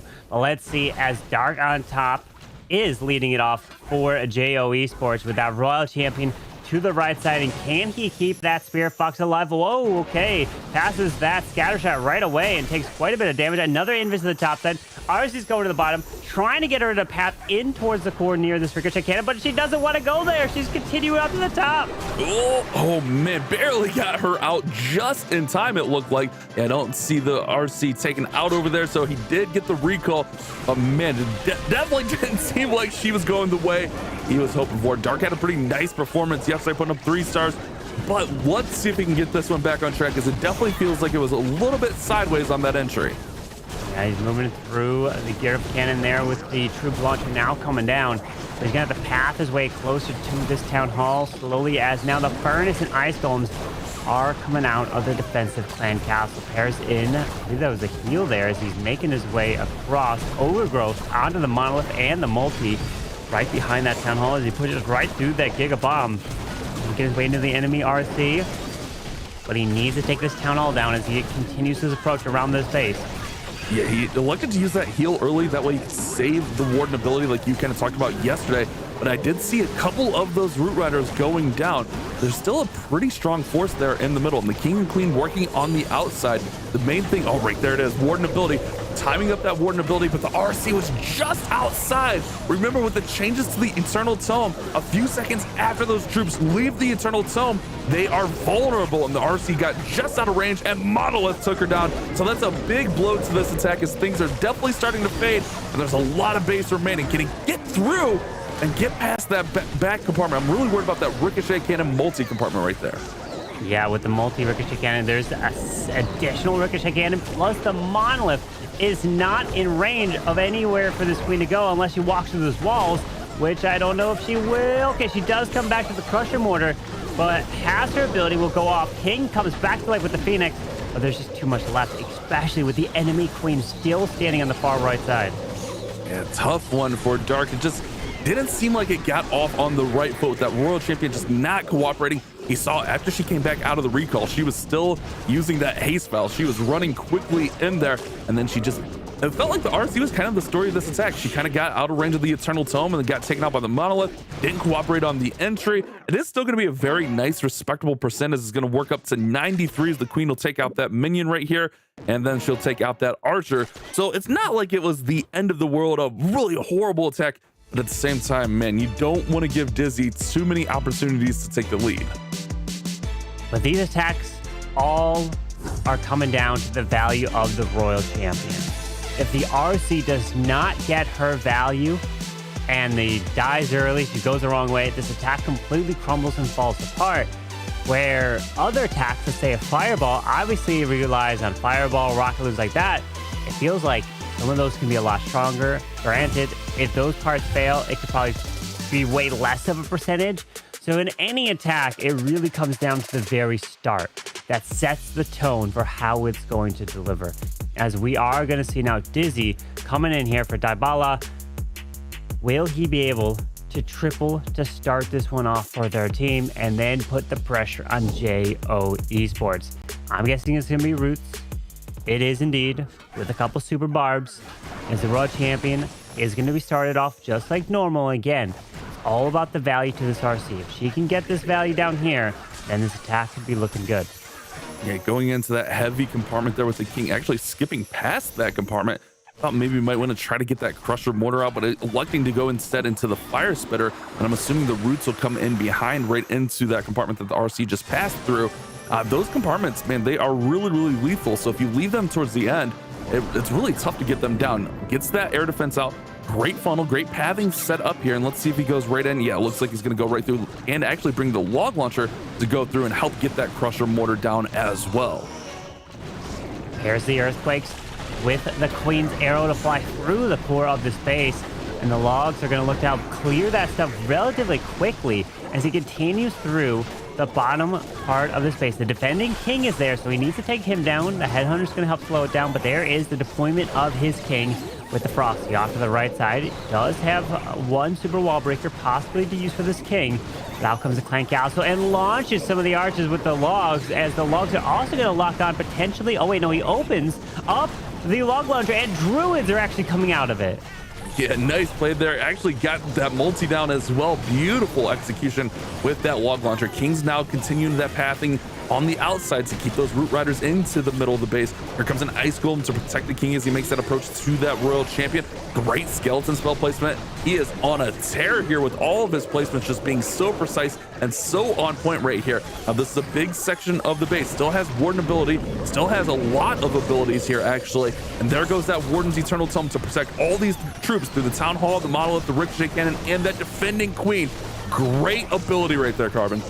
That ability was really nice to help protect through some of the traps as well. But we do have a Giga Bomb on the backside of this base. King ability, handful of Super Box, and even a Wall Breaker to use as he now pairs in the RC ability, I believe, which is going to be able to help get some of the Rocket Spear shots off onto the Wizard Tower and continuing to reach. And this is going to be a 3-star here for Dizzy. Opens up these walls. King Spiky Ball skips across here. And a 3-star to answer. A fail from JO Esports gives a fantastic lead. It even drops that freeze on that Inferno. And it came down to the RC value. Was able to get the RC to move to the left and even kept that Spear Fox alive. Keeping up his momentum from that war with Vatic yesterday, put up a 3-star there and a 3-star here against JO Esports. We're seeing a lot of variation in this Dizzy lineup as far as who's going first, who's going second, etc. And moving Diabella to the front here works out really, really nicely, starting off the 3-star. So that means they're going to be up on stars and they're going to have that 7% lead after that miss from Dark on the first attack. Yeah, one little miss can cost your team. We know that it's probably not going to cost you the war because teams haven't been putting up 14 stars. Not a single match has been 14. There's been plenty of 13 stars. So at this point, JO Esports are looking to say, okay, out of the 4 remaining attacks we have, we really can almost only afford one more fail. And even if it does fail, it has to be a high percentage fail at that. Snyder is moving in to the left side here with that Royal Champion. Does have that one heal spell mixed in as the RC is going to be going invisible from the Spirit Fox and the spells as well. Pushes into this multi-arch tower. And how far of a charge will this RC go? Because he's got 5 more invises to use. Yeah, it's going to be definitely a little bit of a longer charge here, but he does have that heal spell as well, which we're seeing that become a little bit more commonplace. Spirit Fox gets taken out by that barrage of giant bombs right there, and now the Royal Champion locked onto the Minion Prince. Elects to go ahead, make that a Minion Prince invisible, so she'll retarget onto the onto the Ricochet, and visits again into the Crusher border, recalls. Whew, great management there from Schneider. Was able to take that value down, but the Minion Prince is still up. Just barely has a little bit of health left as he is going to power his way through, and the RC is redeployed right there. She might get out in front here. Hopefully she can help finish off the Minion Prince with a few shots. And yes, but the Minion Prince trades off and takes her down with him. But the King and Queen, they're going to move away from the top side of this base with the heal initially down. Hopefully he can really help protect potentially the healers that are going to move their way into it. But Ice Golems do come out with a Furnace, so he pairs in that Poison spell as he's now going to path his way to the Town Hall as the Overgrowth is used on the back side of that base.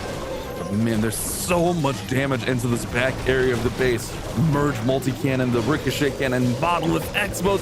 So many hard-hitting defenses, and the King is just going to stall things up even more, attacking all these troops as they make their entry. It's a long way to go. It's a great opener here from Schneider, but still a long way to go here. It's all going to be how he uses these hero abilities, I think, is going to be a big thing, as things are definitely fading in the middle. There's no support to take down those defending heroes. Well, he does have a couple headhunters in the mix there, sneaking in to help take out the enemy Queen. Those Yetis ended up actually coming delayed out from the, I believe it was a troop launcher that ended up coming through, because they came from the top side. It must have opened up early as the Queen, King's ability, Spiky Ball, skips through. Queen still got her giant. The healers are on to this Yeti. Is the Warden alive? I believe he just barely is, yes. So it can be almost like a little Warden walk, but no, the healers disappear as it's only the Queen left. And my friends, we're going to have another defense for Dizzy. And Snyder is going to fall short here for JO Esports. Not only a defense, but this percentage is looking very, very low. In the 80s is not where you want to be. You want to be minimum 90s the way this is going, especially with the way Dizzy have been playing lately. And that's going to be a huge setback for Jo and their chances for making the run at this golden ticket. 82% is our final number. And now the door is wide open for Dizzy X Stamina to walk right on through and slam it shut right in front of Jo's face. That's all it takes is a fail right there. That's a lower percentage to really hit your confidence as a team.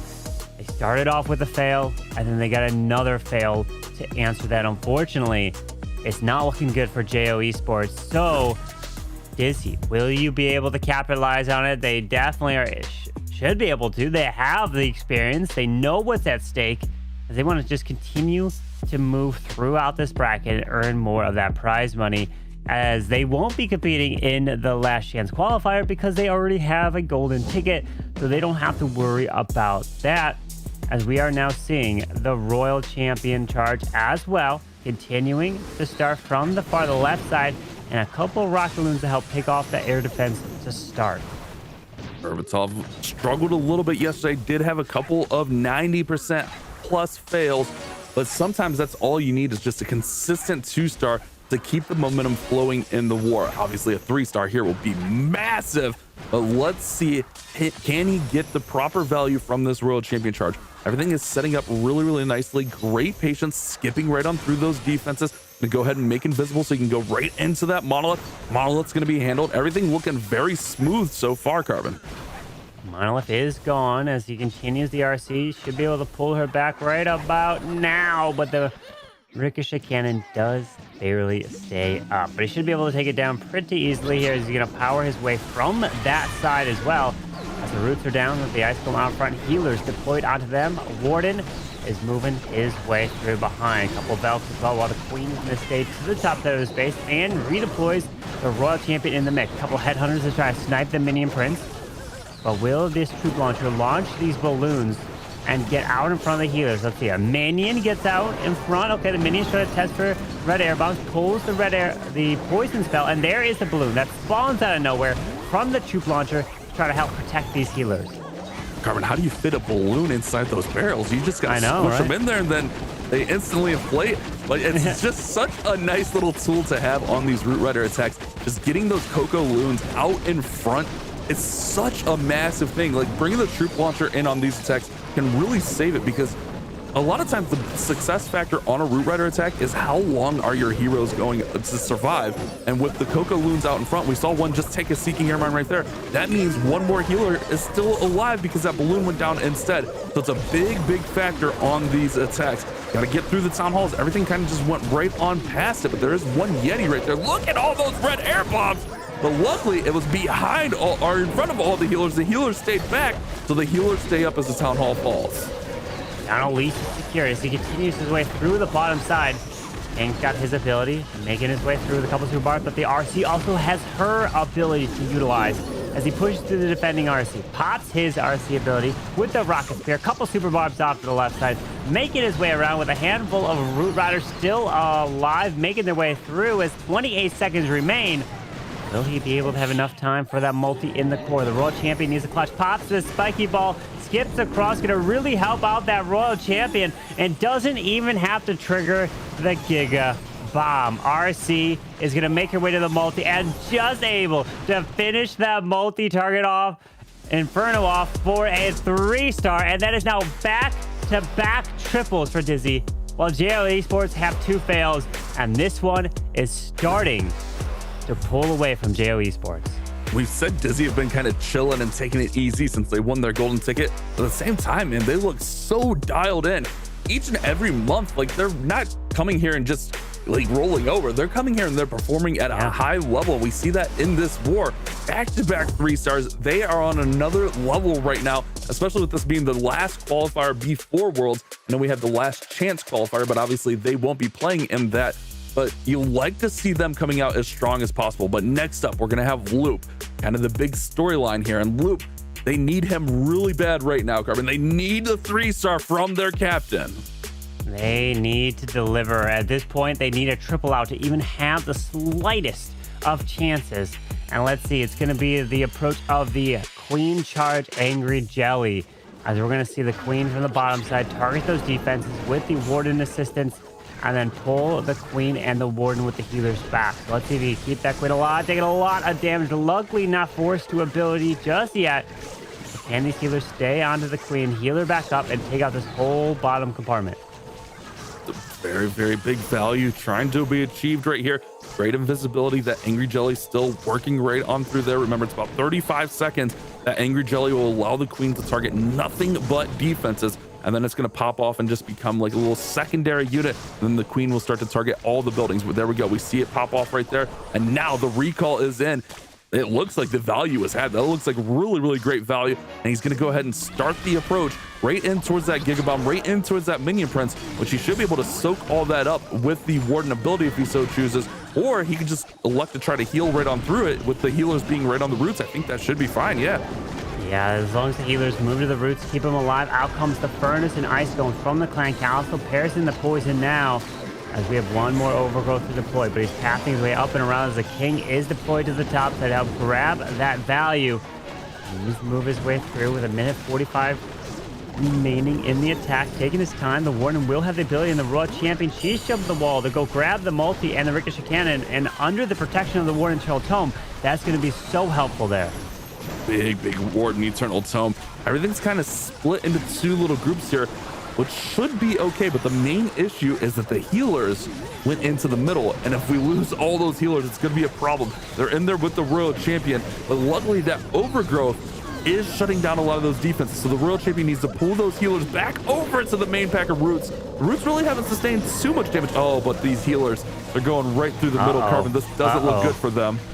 Oh no, the timing there. The Town Hall has come back. The Town Hall is going to rip through these healers. And how is he going to go back for it? The problem is it remains, and that could be leading to a 1-star. And if you get a 1-star here, oh no, it is going to be completely over. Oh no. Carbon, there's no way he gets to that Town Hall. Wow. The Queen goes to ability, but the Giant's going to walk around the outside. There's the defending Queen. There's the Poison Tower there. King does have Spiky Ball, but Town Hall's at full health. Only 35 seconds, does have one freeze. I'm looking if there's any way, but man, okay, the Poison Tower throwing to the Queen helps, but there's still so much with that Ricochet Tower guarding the Queen, the Expo. I just don't see a way this gets to the Town Hall. No, with this King gonna be able to burn the Spiky Ball now. He's gonna get stuck on the wall, skips across, hits the Town Hall. Don't be a 99%. Oh no, don't be a 99 1-star. Oh my gosh. Oh my gosh. The Ricochet Cannon's getting low. The Giant's there under the Town Hall. Go. Giant. Oh my goodness. What? It's a 99-2. It was almost a 99-1. Wow, the King and Giant barely get through one time, and they get the Town Hall at the last second. That last punch gives JO Esports just a glimmer of hope. Wow. Oh my goodness. How did that go down? I thought for sure that was a 1-star card, but what? Yeah. Hey, good luck for Loop there. Working in his favor. You definitely want the Town Hall instead of the cannon. If you're going to get any kind of 99, you want it to be a 99 too. Yeah, but if you look at the stars in percent right now, JO Esports are at 6 stars with 3 attacks used. Dizzy is at 6 stars with 2 attacks used. They're in such a lead right now. That's 3 fails for JO. While if we have another triple that comes in from Dizzy, it is gonna be completely over at this point, because they'll have the star lead even if they don't triple out, and the JO does triple out at that point. But it is gonna be something different. That's what I was thinking, that there's at least 2 attackers on Dizzy that likes the Fireball and the Rocket Looms with 3 poison spells to use, as the Flame Flinger's out to the bottom side, and a Warden Fireball right away to the top, not waiting around. And we've seen this yesterday with the 3 poison spells, kind of using 2 to kind of slow down usually like the Furnace and maybe the Rocket Looms that come out of the Clan Castle. Because remember, like those troops they're going to be hitting way harder. The defenses are hitting way harder. So you definitely want to slow them down. And then that third one is kind of like a utility poison spell. You use it on like whatever hero may need slowed down. So it's kind of interesting to see 3 poison spells. But yesterday we saw it used so well. So let's see where those poison spells come in a little bit later into the attack. Great skeleton spell here, allowing that Warden to go ahead and work on these enemy heroes. And realistically, like getting through the minion prince and the queen early, that's a huge pickup. He's moving through this minion prince solo with that Grand Warden. We have the king placed to the top, to the left. Did wall break that compartment open. Let's see, this warden's going to get in range of the enemy queen, so he pairs in the poison and the monolith. Hopefully he doesn't lock out the warden, locks on to the booger there from the sneezy. As this warden continues to take his time to the right, poison got launched to the king.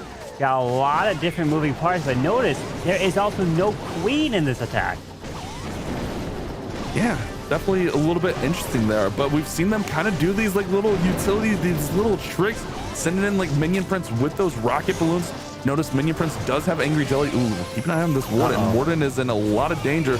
The king kind of pulling him over, and that monolith just dealing out so much damage. Here comes a couple rocket balloons to take out the ricochet cannon, then maybe over to the expo. Actually, no, the royal champion and shield take out the expo.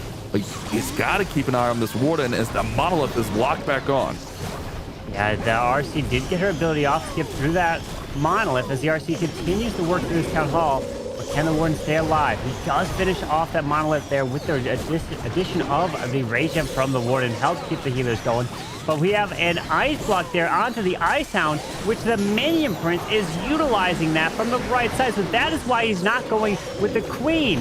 What a fantastic use of an ice hound, ice block, minion prince combo to the right. Who needs a queen when that was absolutely brilliant? I love the use of that value over there. I love that trick right there because you essentially get two spells for the price of one. You use the ice block, you soak up that air defense, and it allows you to tank in that damage. And then later, when that ice hound pops, you get another freeze on all those surrounding defenses. Dizzy are on another level right now. I would not want to have to face them today with the way that they're playing right now. It feels like they're playing with confidence. The way that they're executing their attack, they don't have any pressure on them. And especially knowing the result of this match so far, that they know they've locked this one up and that they're going to be advancing to the next round.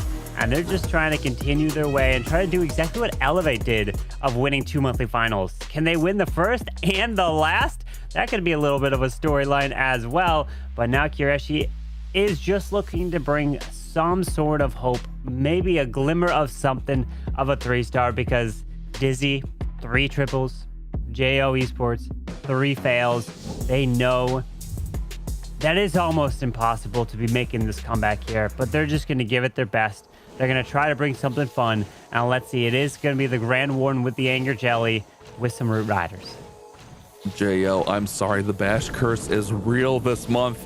I was the only one to pick them in the caster predictions, and things have just not gone their way. But that's not to say that they can't still put up a great finish to this war with a couple attacks left here. Get a couple 3-stars on. You never know what could happen here, Carbon. I mean, we saw Loop almost 1-star. You never know. You never know. This is true, but it's very unlikely for JO to be making this comeback after seeing the 3-stars and the 2-stars here. But still, we want to see some great attacks, and that's what's going to be coming in as a couple archers to the top side with the super barb as well. And this warden is taking his time as the Anger Jelly did get picked off there by that air defense. So we have an apprentice warden as well to be deployed. A rage is onto this warden here, slowly moving through this section. As once he gets to this compartment, that will set up the funnel for the Root Riders.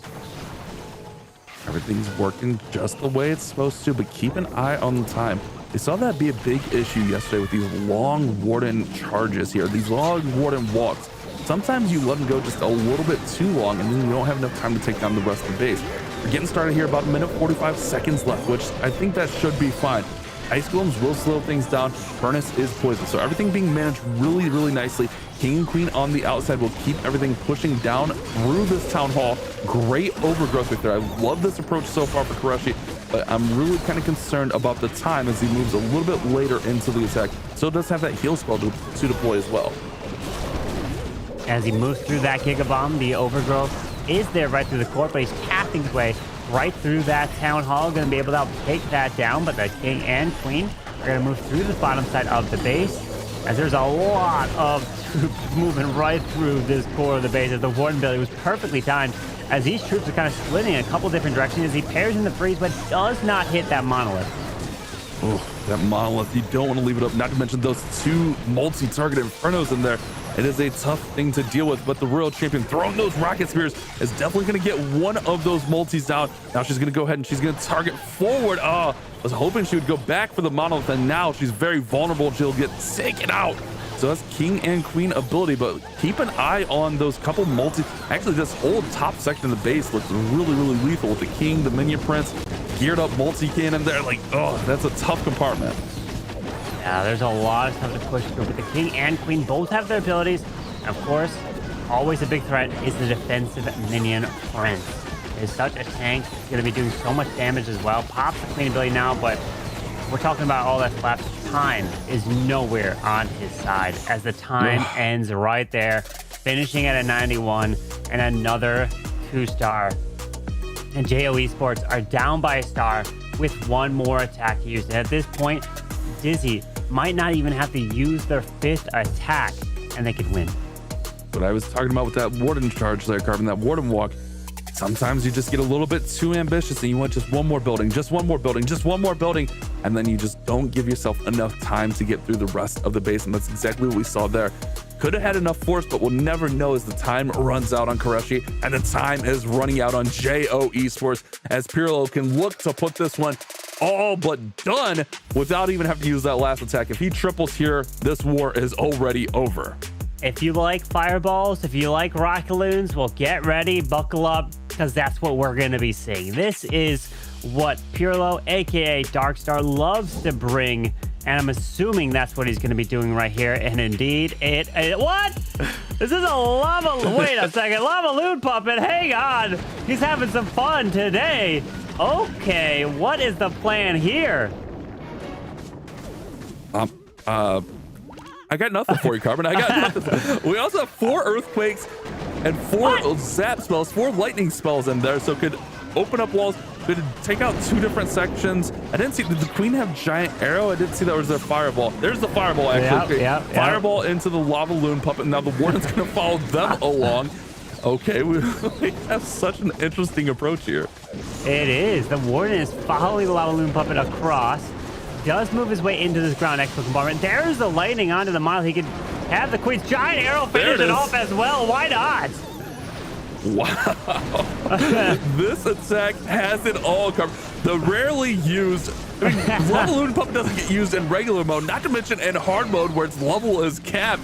That is crazy business. Now here comes the Minion Prince with a bat spell taking out in front. This attack literally has it all.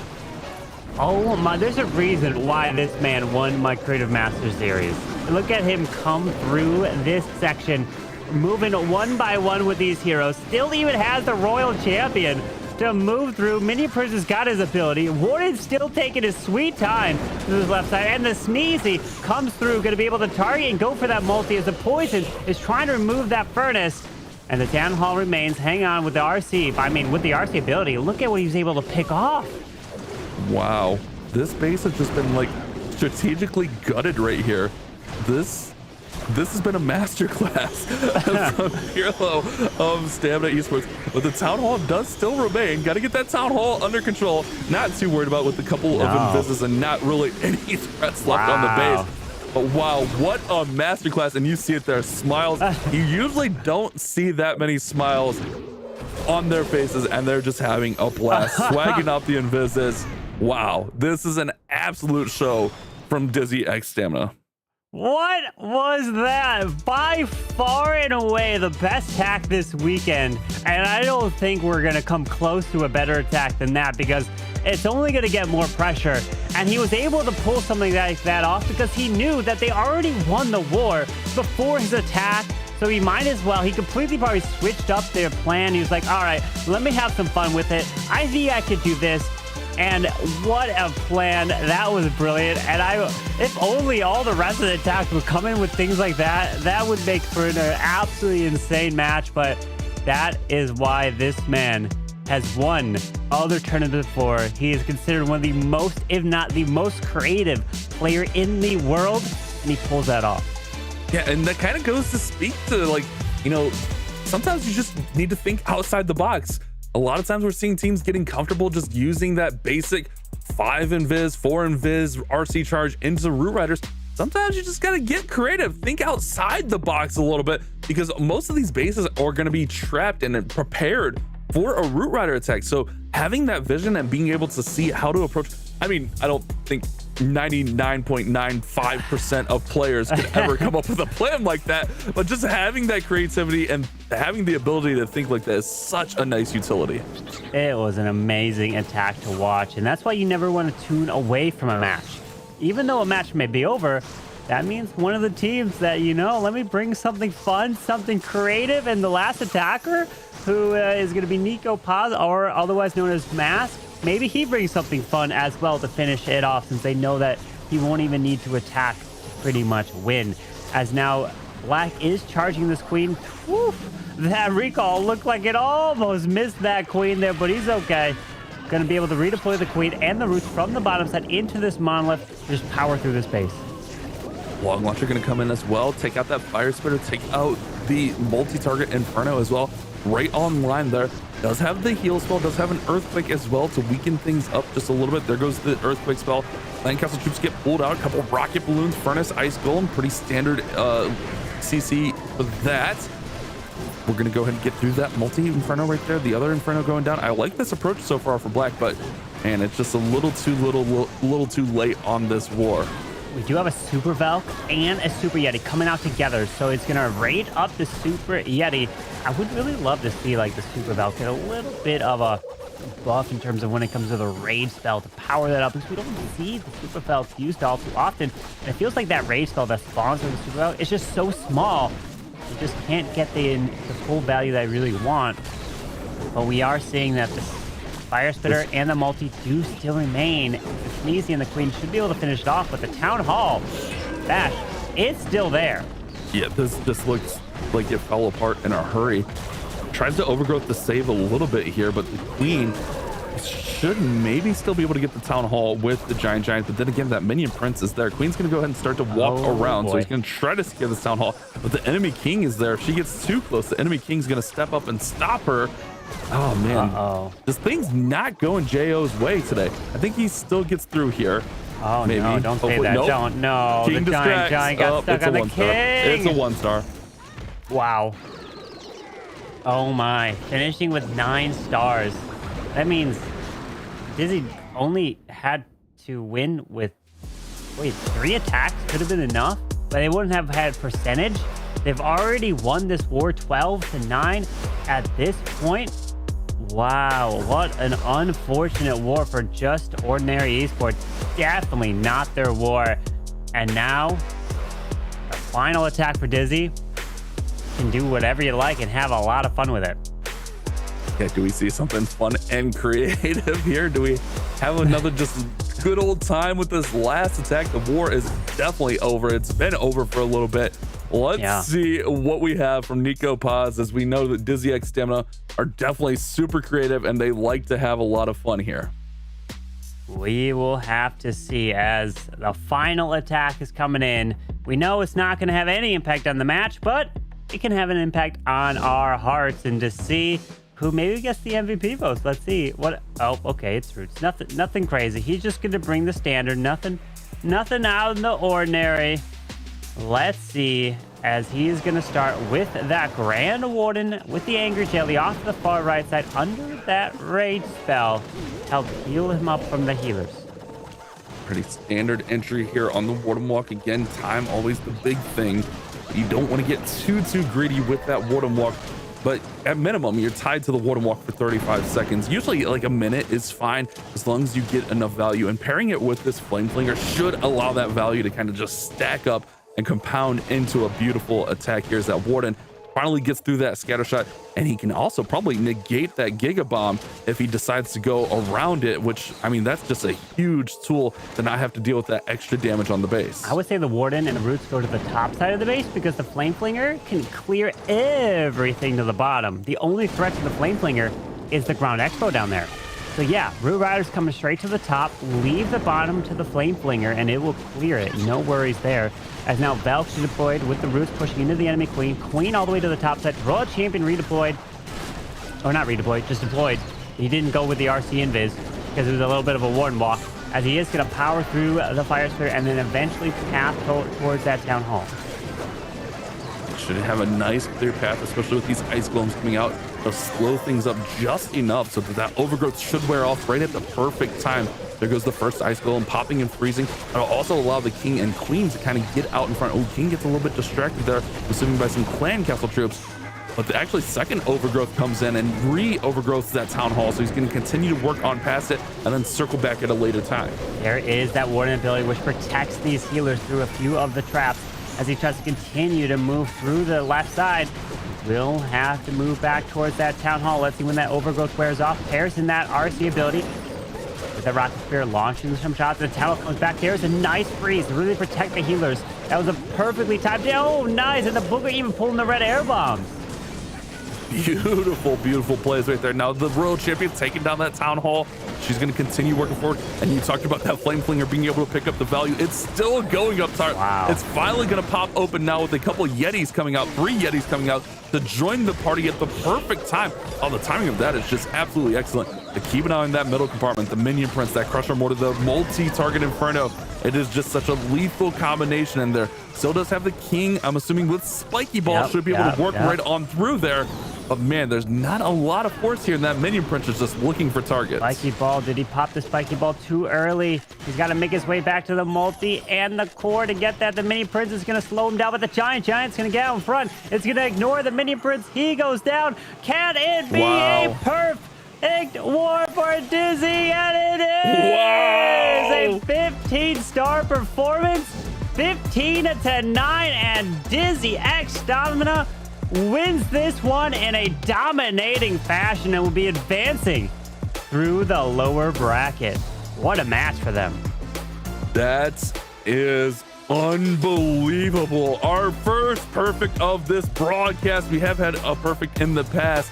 Wow. But Dizzy X Stamina, man, it didn't really look like, I mean, that might have been the closest attack of all of them, and it still had so much force up there, Carbon. The queen had just gone to ability. I didn't even realize that. I thought she went to ability earlier, but she had just gone to ability at the end of the attack. Still had spiky ball there at the end of the attack. Masterclass from Dizzy X Stamina, and they are showing you why they are here each and every month. And Loop over there with a 99% 2-star, and if you're just joining, that was almost a 99% 1-star. So like everything in JO Esports side could have been worse. It could have been 8 stars for them. And that was barely the 99% too. But let's go ahead and take a look at the bracket as Dizzy advances and keeping their hopes alive to earn some more cash in that lower bracket, as they will be taking on Team Electros next. But the next match that we're going to be covering here today is going to be Millisime MG versus Repotted Gaming. And if you're unfamiliar with who Repotted Gaming is, they are the defending world champions. They changed their names back to Repotted Gaming, which was their name before they renamed themselves from Synchronic Gaming. So if you're wondering who that is the team right there. Millisime MG was coming into this monthly finals as the #1 ranked team from the monthly qualifiers with the highest star hit rate, which they did put up 2 12-star performances, while Repotted, they put up 1 13-star performance against Team Electros. And Bash, I only wonder who could be the MVP. Yeah, I wonder who Pirlo could get the MVP. I wonder. 68%, no surprise at all there. Well deserved. I mean, that attack was just so great. Like, how does he come up with that attack? That's what I want to know. Like, what's going through your head? Like, yeah, let me just use Lava Loon Puppet, and we got Minion Prince over here, and just so much. And like the RC just came in so late and just crushed that base. Man, that was such a fun attack. Just such a fun war to watch from Dizzy X Stamina, as they just absolutely put on a masterclass, showing you guys exactly what they are capable of. Some of the most creative attackers. I definitely think that out of all of our teams here this month, they probably use the most variations of attacks between the rockets. We've seen them use dragons. We see them using roots. So I think they're the most diverse attackers in here. And sometimes I think that works out in their favor. But guys, don't go anywhere. We're going to take a short break, and we're going to come back with some more Clash action. We're just getting started today.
And welcome back, Woody. We're coming off a perfect war, moving to our upper bracket finals. Man, what a day we've had. How'd you enjoy the break? That was insane. I don't think I've ever seen a 6-star gap in a Clash of Clans World Championship qualifier. Completely blew me away. And man, Dizzy are on a tear right now. Chance to see them again later, claiming the monthly qualifying win. But man, also a chance to see them again at the World Finals at the end of the year. Can't wait to see what they're able to come up with, Bash. Oh yeah, it's definitely going to be interesting. If this is what they're bringing out in the qualifiers, Worlds is going to be another story. But let's move forward into the upper bracket final. We have Millisime MG going against our world champions, defending world champions, Repotted Gaming, formerly known as Synchronic Gaming. Looking at the stats, they're somewhat relatively close with a slight edge over to Millisime. Millisime MG with just a smidge hair of a higher destruction percentage. It could definitely go either way. Take a look at the individual stats now as we present your lineup. One of the undefeated teams in the upper bracket. Anat, Yzma, Mr. C, Nes4X, and Adi. Millisime MG have got 1 month to take it all. And as we said yesterday, it only requires 2 more wins from either of these squads, Millisime or Repotted Gaming, and they will be going to the World Championship, Bash. Yes, they will. It's a long way to go, but they are definitely feeling good about their chances. But we got a quick word from MMG. Let's see what they have to say. Our lineup has changed slightly. We have one new player Yzma. I think he's been a very good addition so far, as he's a first attacker, and that's probably what we have struggled the most with. So yeah, that's the most important change we've got for this month. I wish we didn't get disqualified for the first 2 qualifiers. Maybe we would have got more points on the leaderboards, but somehow I feel like, and I think the rest of the team agreed with me, that these disqualifications led us to some team changes, and right now we probably have one of the best teams we've had so far this year, so hopefully like these disqualifications were for the best in the end. I like the positive outlook there. Maybe not the way they would have hoped their season to go with the disqualifications, as he mentioned, but they're here, they're putting on a strong performance, and they are looking like one of our strongest teams in this August qualifier thus far. Yeah, and they're making the point that even though you may not have seen too much of them in the monthly finals, this is a team that has been playing Clash of Clans for years on years and has been working hard so far in 2025 to make it to the World Championship. But a team that's already been to the World Championship. In fact, they are the reigning world champions on the other side of the stage, undefeated as well. It's Repotted Gaming. They bring Amirkan, Einstein, Philip, General X, and Leo. Repotted Gaming sport the crown in this championship and went so strong yesterday, taking apart hardcore opponents that many people out in the audience expected would be able to defeat them.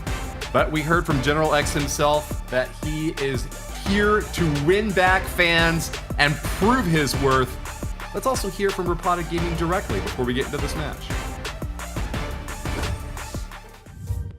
We haven't made any changes to our, like, how we prep in bases or in the offensive side of the game, but yeah, we changed one player since Mark has a lot of work to do in his life.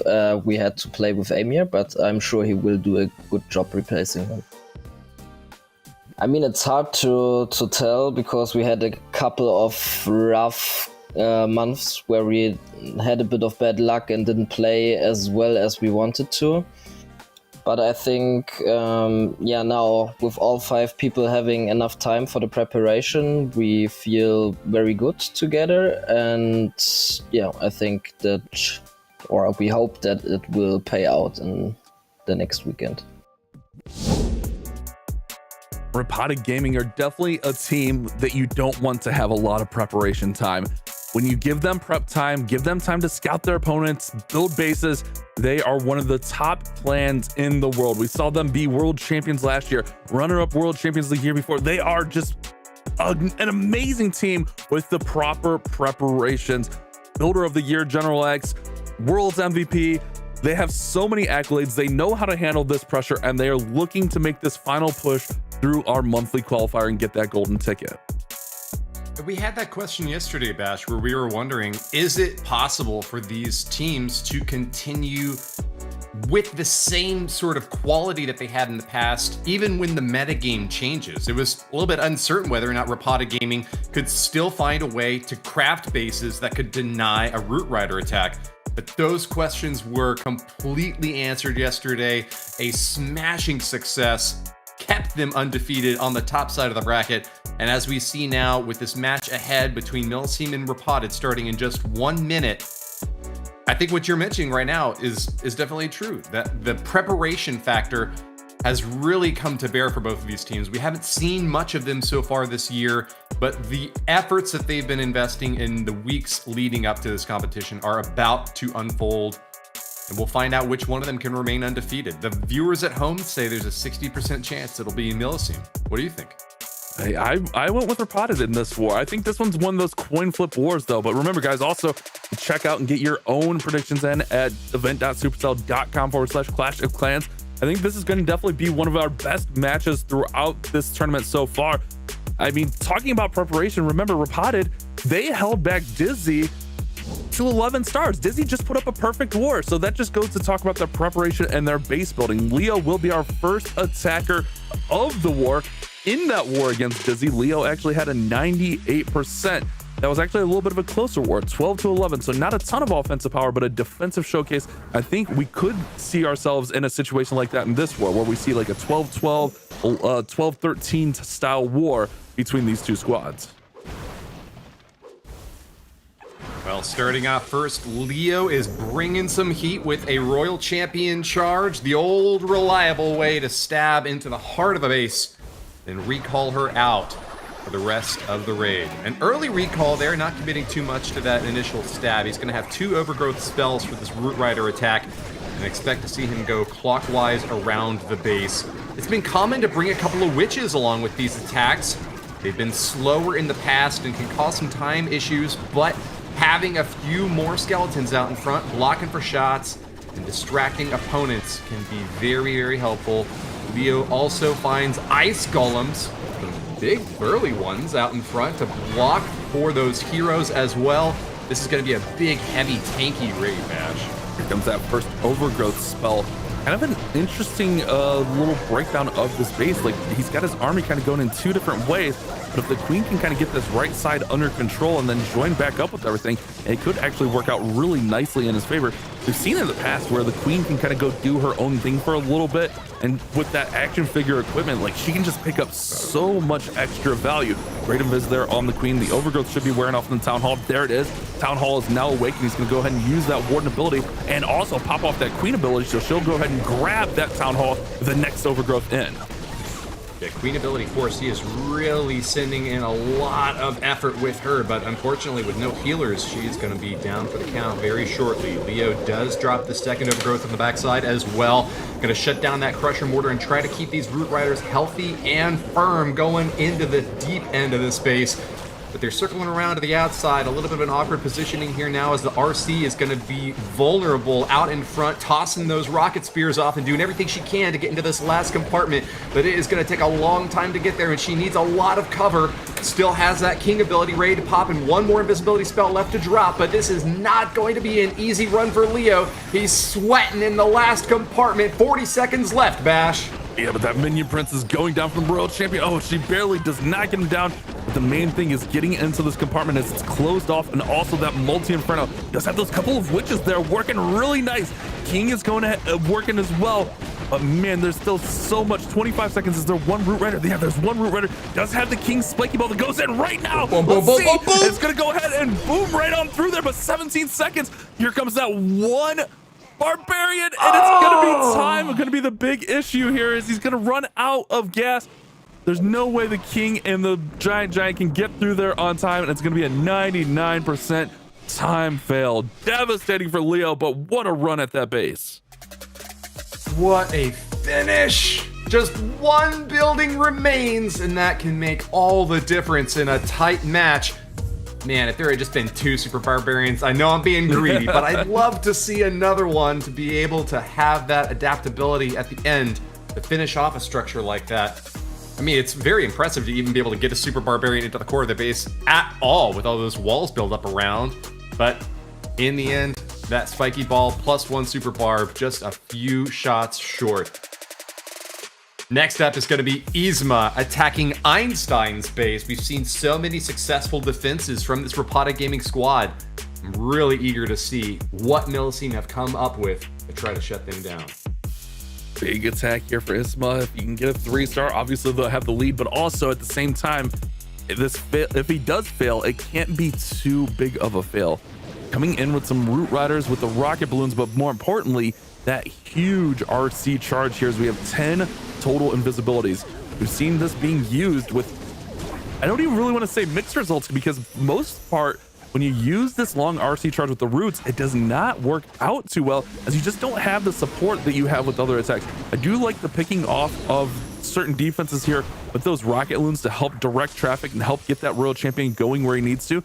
Gonna go ahead and skip past the Expo and get that Fire Spitter. Should see another invis to redirect her towards the Town Hall, I'm assuming. Yep, there it goes right there. So she'll go in and get that Town Hall, but you gotta keep her protected as long as possible. Still 3 more invises. Drops another one, and with the Town Hall down, Yzma has done a lot of work in the core of the base. A little bit of a strange pivot to the outer edge here, but that last invisibility is now down. Doesn't have any additional invisibility, so recalls are on out, and he's done a big chunk of damage into 3 big compartments. Gonna be looping clockwise from that 7 o'clock spot now, and sends in the Grand Warden to protect all of these loons, Root Riders, and of course trying to keep the healers safe out back. Catching any Seeking Air Mines that he can manage to find in this bottom left side. Not catching many though. Yeah, you almost have to go with Rage Gem on this because you just literally have no spells left. All the spells are committed to that Royal Champion charge, recalling her and redeploying her. Did have the, I think there was a poison spell in there as well, but that's not even used on the clan castle. So that furnace is actually going to be really, really annoying, and you got to keep an eye on if those fire mites get onto the healers. That could be a really devastating blow to this, and he kind of looks a little bit disappointed right here. Looking at his reaction, he did use the King's Spiky Ball, was maybe trying to hold that a little bit longer, but needed to use the Warden's Eternal Tome to protect him. But the King throws that Spiky Ball, and that's definitely going to be a big blow to the later stage of this attack. Heavy chunk of troops all clustered together can be a little bit dangerous if you're facing off against big splash damage. Fortunately, that Crusher Mortar was not firing away at the main thrust of the raid, but I don't even see where it is at this point anymore. Yzma was looking very concerned earlier on, and it seems like that was well-justified concern. This is going to be the lowest attack that we've seen in a long time at a 2-star, barely creeping up to the 68% mark. Might hit 69, taking down that structure on the right side corner. Oh, defensive Skelly is going to come on in, and that is not even going to be enough. Yzma left very short of Repotted Gaming's stage in this raid. 68% leaves a huge hole over on Millisime's side of the map. It's essentially like putting them down a star here. I mean, that's a 31% difference. It's essentially like losing a star right away. With all due respect to our pro players here, because I'm just a commentator sitting at my desk yapping at home, I don't understand why they continue to use this long RC charge into Root Riders. It just is not working for anyone right now. It's actually the lowest percentage attack that we're seeing time and time again. It's causing issues. It was the big reason why we saw Elevate get eliminated earlier. They almost got defeated by it the day before. This long RC charge into Root Riders just is not the move. The long RC charge into Dragons is a whole different kind of setup, a whole different kind of approach. With the Root Riders, you need that extra support, and it's just not working. I don't I just don't get why these teams are insisting on trying to go with that. Again, I'm not a pro player. I don't play in hard mode. I just see, like, even if you're gonna miss with the regular RC charge where it's like 4, 5, 6 invisibilities, it seems like you're way more consistent on a miss where it's gonna be like high 80s, low 90s at bare minimum. But that long RC charge, it just falls so flat. Sorry, just a little flustered. Had to go on a rant there.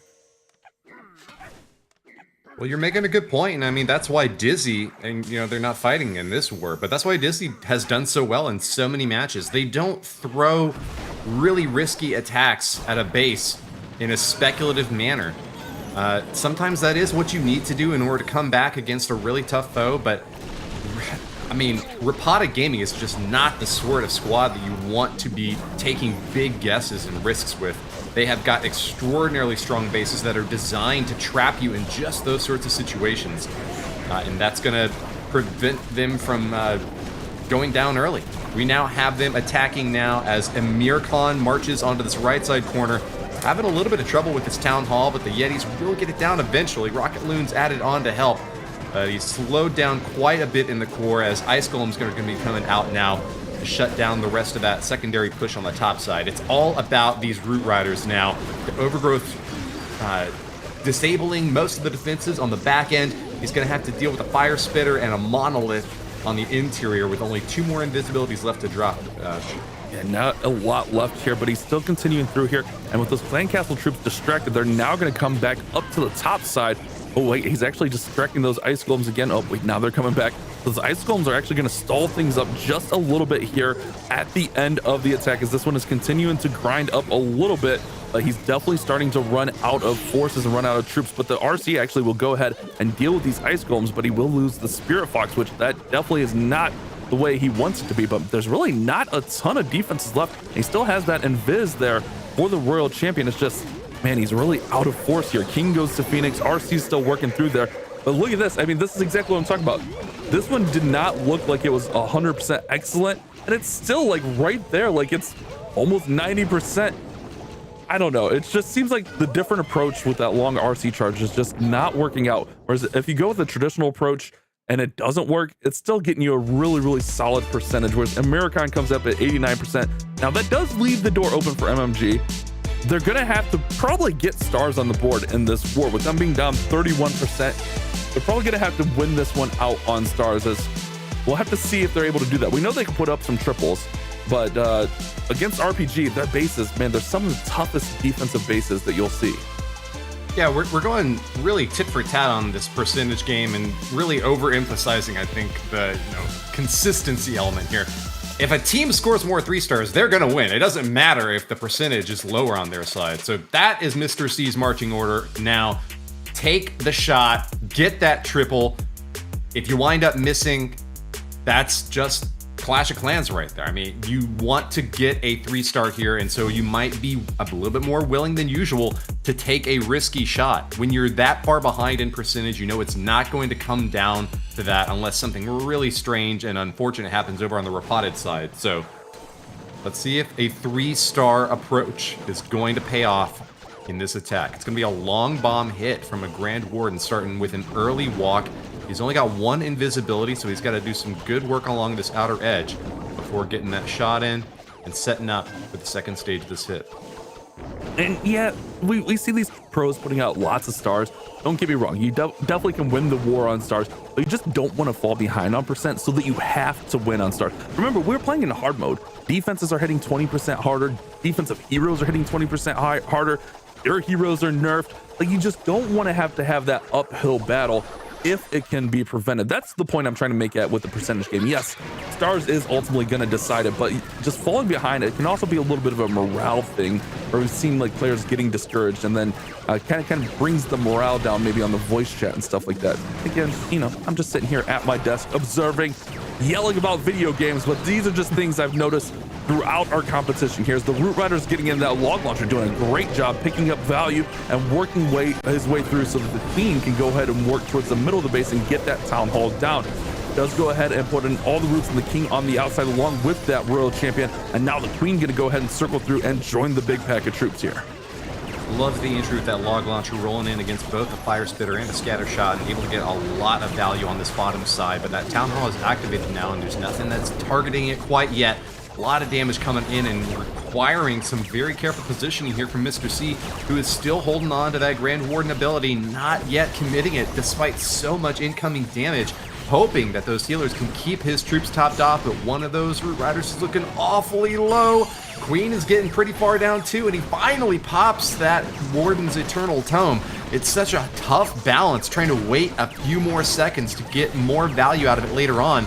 But if you wind up losing troops, you may regret it in the end. Ice Golem up on the top side to provide a little bit more blocking for this King, who's found a very difficult match in the enemy Royal Champion. He goes down, and Mr. C is just about out of gas. We're going to find a little bit more percentage along the outer edge thanks to these Super Barbarians, but we are finding that Repotted Gaming's percentage hold looks very confident now, with another middling percentage trying to just push up toward 80% and not even reaching that. This is, I think, the worst start that Millisime has had in any of their wars so far this month. What we were talking about coming in, you don't want to give Repotted time. You don't want to let them get prepped. They are some of the best base builders in the game. That attack just, the log launcher entry was kind of nice, but also at the same time, it made for a wider approach. And with the Root Riders, you don't really want too wide of an approach because you want everything kind of nice and tight together so you can get that healing and keep everything alive. So it was a little bit of a risky entry, and we saw with that extra compartment being open, everything kind of dispersed and spread thin. The healers can't work effectively when everything's spread out. It needs everything in a tight group. So I think that's why that one fell a little bit short there. Einstein will be our next attacker, and they are on a huge lead. I believe we're up to a 41% advantage for Repotted Gaming. But again, like you mentioned, Woody, it's all about stars first. It could be as simple as who gets the first 3-star in this war. Cracks his neck real quick and is seeking upside on this attack. A giant fireball loaded in on that Grand Warden and ready to do some long range damage.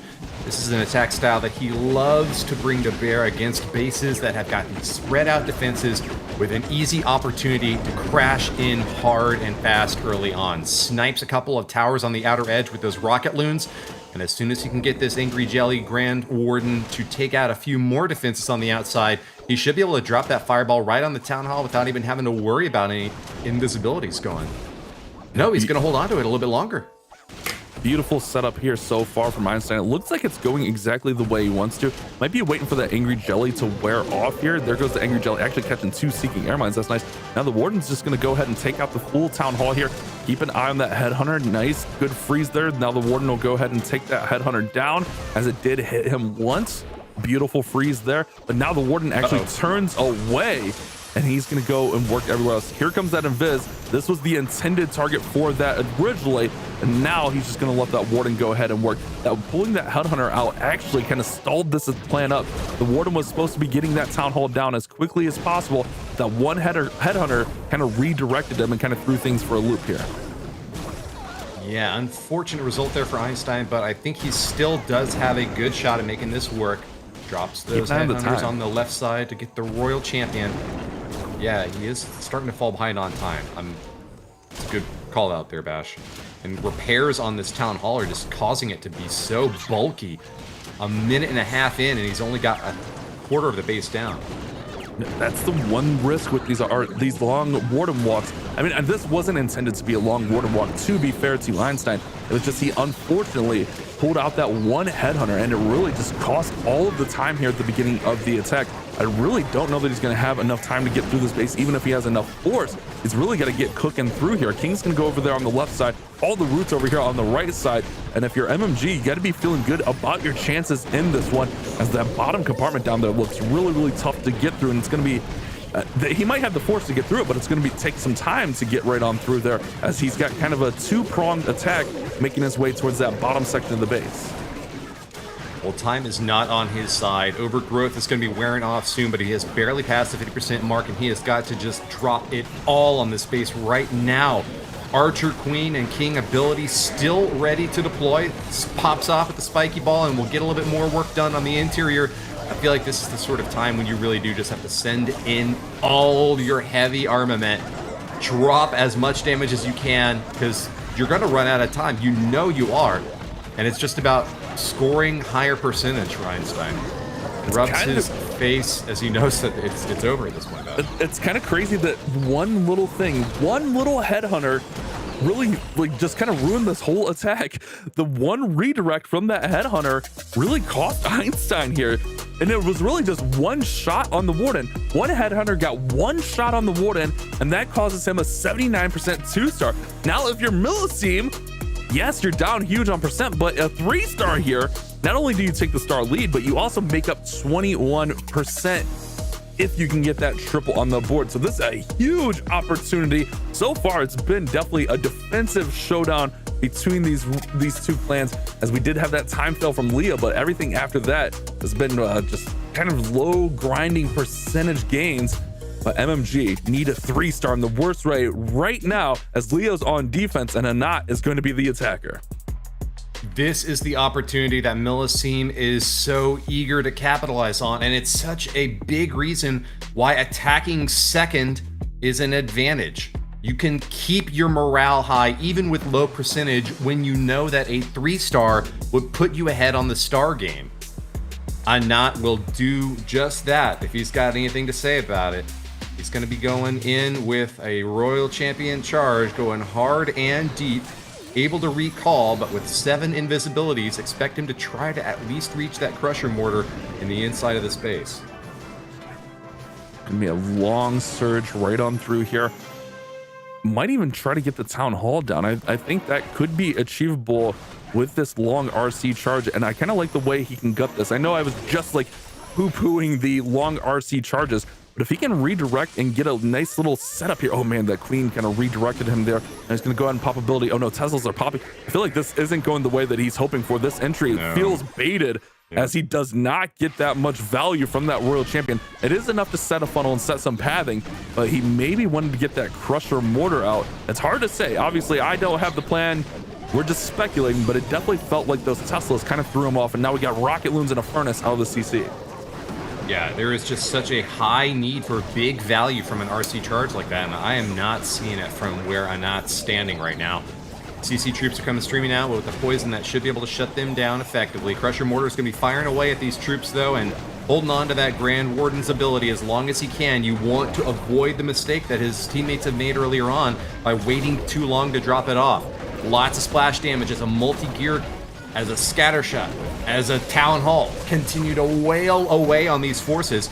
Interesting, clever use of an invisibility spell there. He might have wanted to use that with the RC earlier on, but recognized that there wasn't the opportunity. He did get a very nice clump on those troops and protected them for a few precious seconds, but is that going to be enough to recover and push all the way to the backside now? Percentage is getting pretty high, and he's still got some very healthy Root Riders down there, Bash. Yeah, nice herd of Root Riders along with those healers. That's a big thing on these Root Rider attacks. Keeping that pack tight together, keeping those healers protected. He's done that in this attack, but the big thing here is all of his heroes are down, so he doesn't have that big early blows to go through here and strike down these heavy defenses, and this one is starting to falter as the Root Riders are getting destroyed. The Baby Dragon getting pegged out of the sky by those air defenses, and now the Warden will be the next victim, and it's going to be another low percent. Repotted Gaming's bases are on another level right now. Such a tough conclusion for the third attack, and we wrap up the mid-war now without a single triple from either of our teams. Repotted Gaming confidently in the percentage lead. And as long as defenses hold, that is where they will stay. A lead is a lead, whether it's with a 3-star offense or with just a 2-star defense. Millisime MG and Repotted both undefeated so far, and it really seems like big defense is the metagame for this month. It almost feels like you need one of those out-of-the-box kind of idea attacks in this. I mean, we've seen nothing but Root Riders in this war, and it's just not working against these bases. It feels like it's definitely one of those situations where a different attack could work, because all these bases just are baiting these entries. It felt like Anat's RC charge right in there was definitely predicted with the Teslas to redirect her and kind of throw her off. I mean, Repotted, they are just building on another level. And the percentage, MMG do gain a few percentage points back, but with the 37% difference, at this point, it could be too late. General X, our next attacker, and if he could put a 3-star on the board, he may very well put this war away for Repotted Gaming. 2023 Builder of the Year and 2024 Most Valuable Player of the World Championship. General X has scored triples before this month. Can he do it again? It would really be a clenching blow for Repotted Gaming, heavily denying any opportunity for Millisime if he can just get one 3-star on the board. Invisibility down now for the RC as she's going to make her way toward. Fox goes down early. A bit unfortunate, but as we've seen yesterday, it's not the end of this charge. If we can get that monolith. No, it's going to be pivoting to the top side. Awkward result now for General X.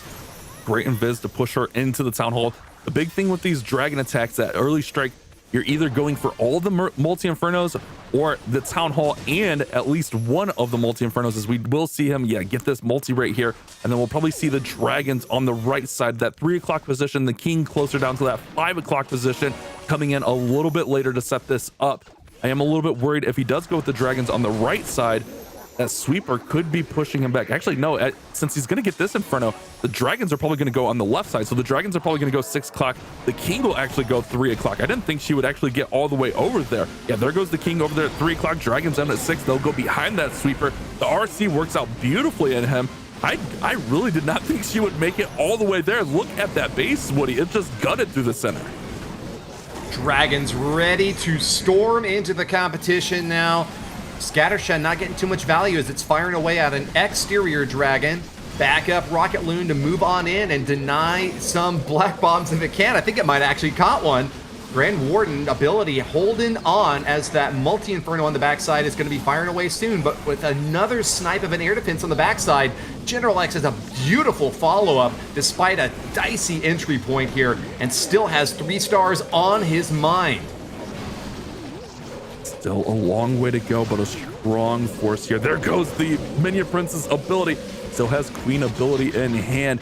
I said King, but the Queen is actually on this one. You can kind of go with King or Queen depending on the situation. I'm so used to seeing the King a lot with this attack, but the Queen is actually a beautiful play here, giving her a little bit of range. And this is looking really good for General X, and this is looking really good for Repotted Gaming. And this war may be all but put away for them at this moment. Excellent follow-up, and you can see the excitement on his teammates' faces.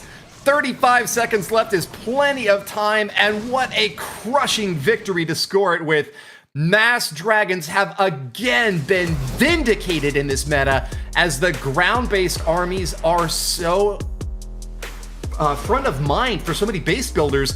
They just have not got the Mass Dragon defenses prepped for a player like General X, and that is why he was World's MVP last year. That is why this team remains undefeated with extraordinary defenses and a fantastic hit and stab here and there. They are now ahead on stars, ahead on percentage, and with only 1 attack left to go, very clear favorites in this match.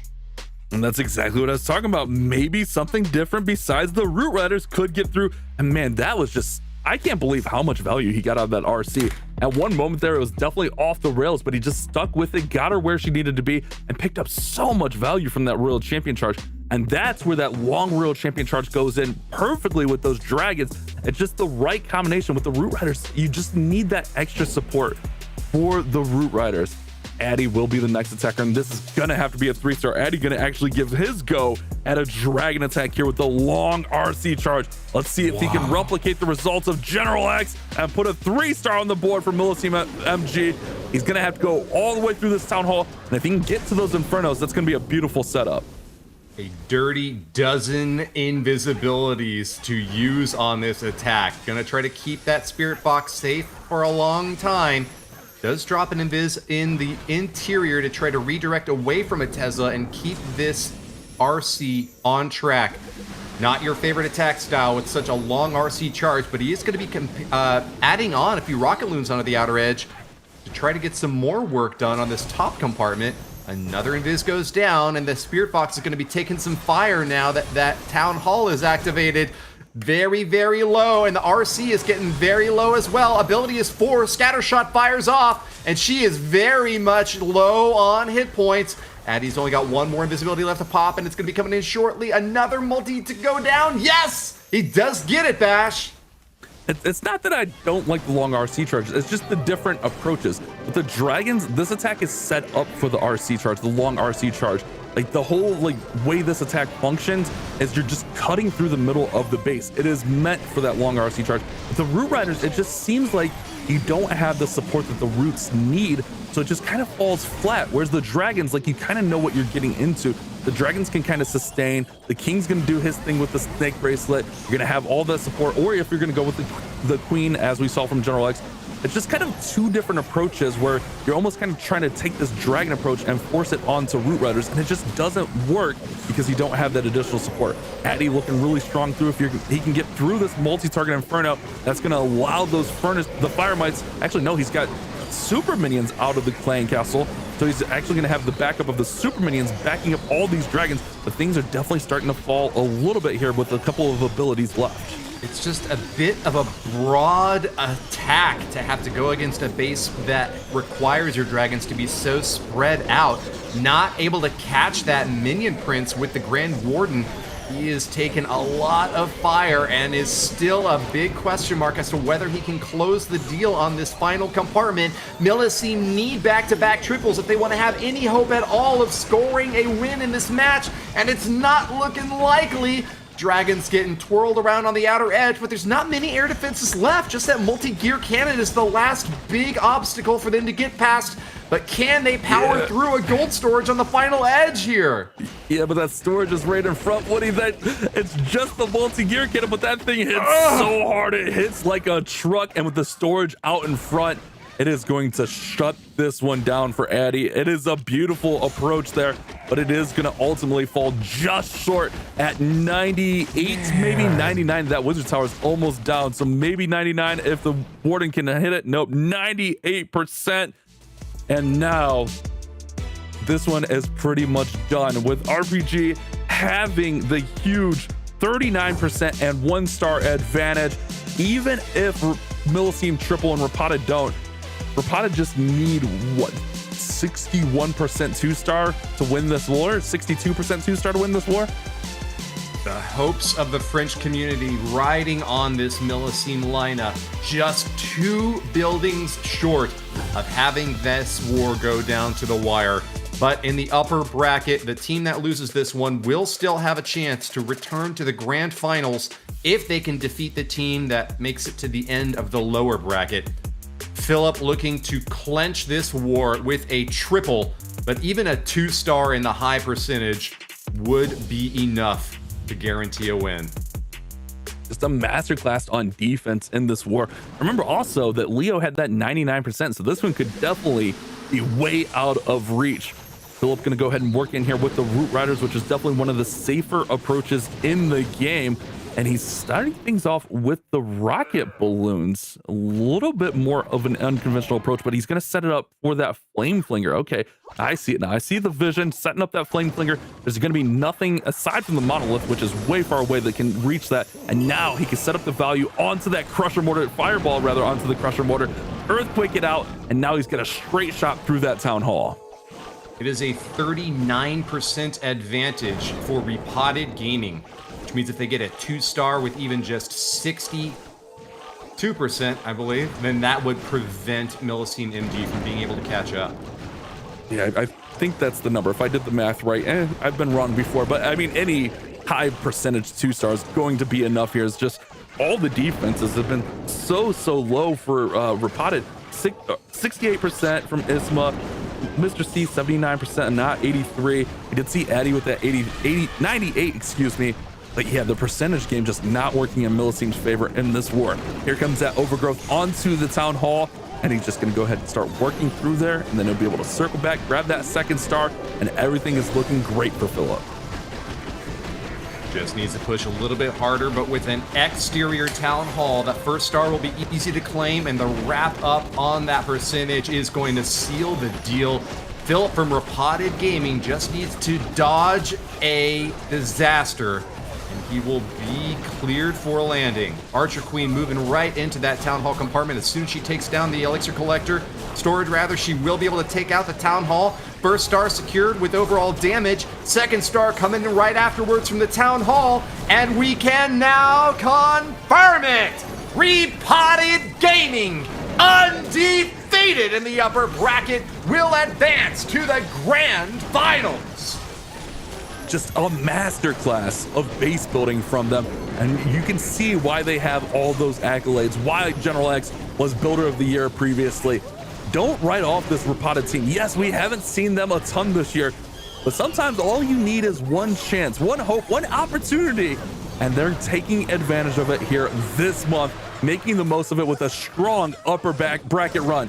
Now, this does not mean Millisime MG are eliminated. Remember, this is just their first loss. So they will go down to the lower bracket and they will await the winner of Team Electros versus Dizzy X Stamina, which will be our next war. So we still have so much great action. Wow, this one, does this one get, oh, time. I was gonna say this one might have enough force, but only 7 seconds, but he doesn't need it, as Repotted Gaming are gonna be able to put this one away with a beautifully well-performed war all around for them.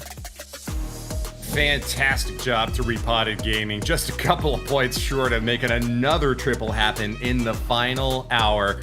But with that showing at 11 stars and 93 total percentage, even Millisime's best efforts would bring them just to 11 stars and 85.6 percentage. We will see Millisime MG again later today, facing off against the winner of the lower bracket, Dizzy X Stamina and Team Electros, waiting in the wings for their chance to decide who will go up against Millisime and try to make it all the way into the grand finals again. But with that done, it is now up to Nice4X to try to get another triple and show that this is a Millisime squad that will not stand for it. They want to return and fight back against Repotted Gaming later on, and just scoring one triple would give them a big morale boost, giving them the confidence to come back again. I said coming into this one, it could be like a 12-12, 13-12 situation. I would guess I was way off base. This is a more defensive struggle than that. Repotted were definitely close with the 99 and the 98%, but ultimately those do not count as 3 stars. And this one's looking to be maybe 11-10, 11-11 showdown against two of our top teams this month. If you're Millisime, you definitely still have to feel good about your chances because you've just been performing so well throughout this qualifier. But now you just have a little bit of a struggle. Remember, all but Dizzy of our golden ticket winners are eliminated. So there's a good chance you're going to have to go through and win the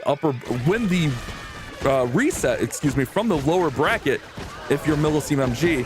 So they have a ton of work ahead of them, but I think that they can be capable. It feels like they're definitely playing well this month, but ultimately someone's going to have to come back and stop Repotted from getting that golden ticket. Well, maybe someone can, or maybe Repotted get it after all. I want to point out something interesting about this Repotted base. Town Hall in the very core center, surrounded by 4 elixir storages, really does a good job of denying any troops that will target onto defenses from getting easy access to the interior unless they approach from that Crusher Mortar side. And if they do that, they'll be right in front of the CC troops. Nice4X having some difficulty now at looping back onto the inside to get that key target down. Pops the Grand War and Eternal Tome to protect those troops on the outer edge, but they are now going to have to collapse back in, facing off against a very tough bottom side. Multi-Infernos aplenty are going to be burning him up, and with only 2 spells left, Nice4X does have a little bit left to add onto this raid, and I gotta say, maybe the highest probability of a 3-star for any raid that we've seen so far at this point from Millisime. I agree with that. It's definitely looking really strong. Still has the abilities, and Nice4X, excuse me, has definitely been on a tear here for Millisime MG. But there's still ultimately a lot of base to go here. But with the King ability, Queen's popping out that giant. I'm just a little bit worried about that defending Royal Champion and that scatter shot. It's a little bit isolated. Need the giant to come in and help out, open up this wall here, and get everything moving forward. 49 seconds, time's not an issue, still has spiky ball. I like the chances here. Just gotta time up everything perfectly. Oh, there's still a super wall breaker too. Oh yeah, I love the time here. Oh yeah, this is going really, really well for Nisferax. You know, the big objective of those Root Riders is to tank shots out in front, but also to tear down walls. In many, many attacks, we've seen time fails result because walls have denied easy access, but not this time around. Nisferax has so many extra troops that the triple comes seemingly easy to him. Philip Space, the only one to be 3-starred on the Repotted Gaming lineup. We knew it could happen eventually, and here it does indeed happen. Nisferax is not going to be happy, though, shaking his head as he knows that Millisime MG will still be short on percentage. Repotted and Millisime each with only 1 3-star in this upper bracket finals. And we will now see RPG moving on to the grand finals while Millisime wait in the wings for a chance to fight back. I know the percentage is a huge difference in this war, but it was really just a couple of percent from being a completely different outcome. If you saw Addy there at 98% at the end, if he gets those last 2 buildings, Millisime win this war. Percentage doesn't matter. But it's the same thing. You can say the same thing on the other side where Leo, if he had 1 more super barb, he gets a 3-star. If Philip just had a couple more seconds, maybe he gets a 3-star. So it's always fun to say what could have happened, but ultimately Repotted Gaming are going to our grand finals, and Millisime MG will have to finish off in the lower bracket. Let's go check that out right now. See our updated bracket with the results of this matchup. So remember, Repotted in the grand finals, they'll essentially have 2 lives. Whoever comes from the lower bracket will have to defeat them twice. Dizzy X Stamina versus Team Electros will be our next matchup. The winner of that will move on to play against Millisime MG in the lower bracket final, and then the winner of that goes back up to face Repotted. We have got a very compelling story now for the bottom side of this bracket, where Dizzy X Stamina already holding a golden ticket, but also holding the only perfect war on this bracket, will be going up against a team that's in a relatively upstart position, having taken down Vatic earlier on. Team Electros lost to Repotted Gaming and is just right there alongside Millisime, looking for their chance at redemption. It is going to be a really excellent follow-through for the last 4 teams that remain. But let's close out Repotted Gaming's performance from that last war and show you the MVP. It's General X with 70% of the viewer vote, Bash. Any surprise there? Let's be honest. Just such an excellent Royal Champion charge into the Dragons, but also, I mean, we've seen General X win MVP when Repotted have lost in the past. Just an absolute fan favorite, just a generally nice guy all around. I've had some great conversations with him in the past, so I can understand why he's such a fan favorite. Just a nice, humble clasher. That's what we all love to see. No ego there, knows what needs to be done, comes in, gets the job done, and now Repotted, our upper bracket champions, moving on to that grand final.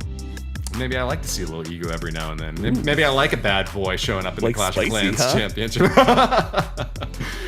That is going to be it for our first war, and we have got our next stage coming up shortly, Bash. Any final thoughts before we hop out? Oh no, just a beautiful war. Great casting with you as all, Woody. Don't go anywhere, guys. We're going to move down to the lower bracket. Elimination matchups from this point on. Don't go anywhere. We're going to take a short break.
Well, that is another match on the books. And Itsu, although your prediction was not correct, you said you're going to be celebrating because a fellow German team is on the path to victory.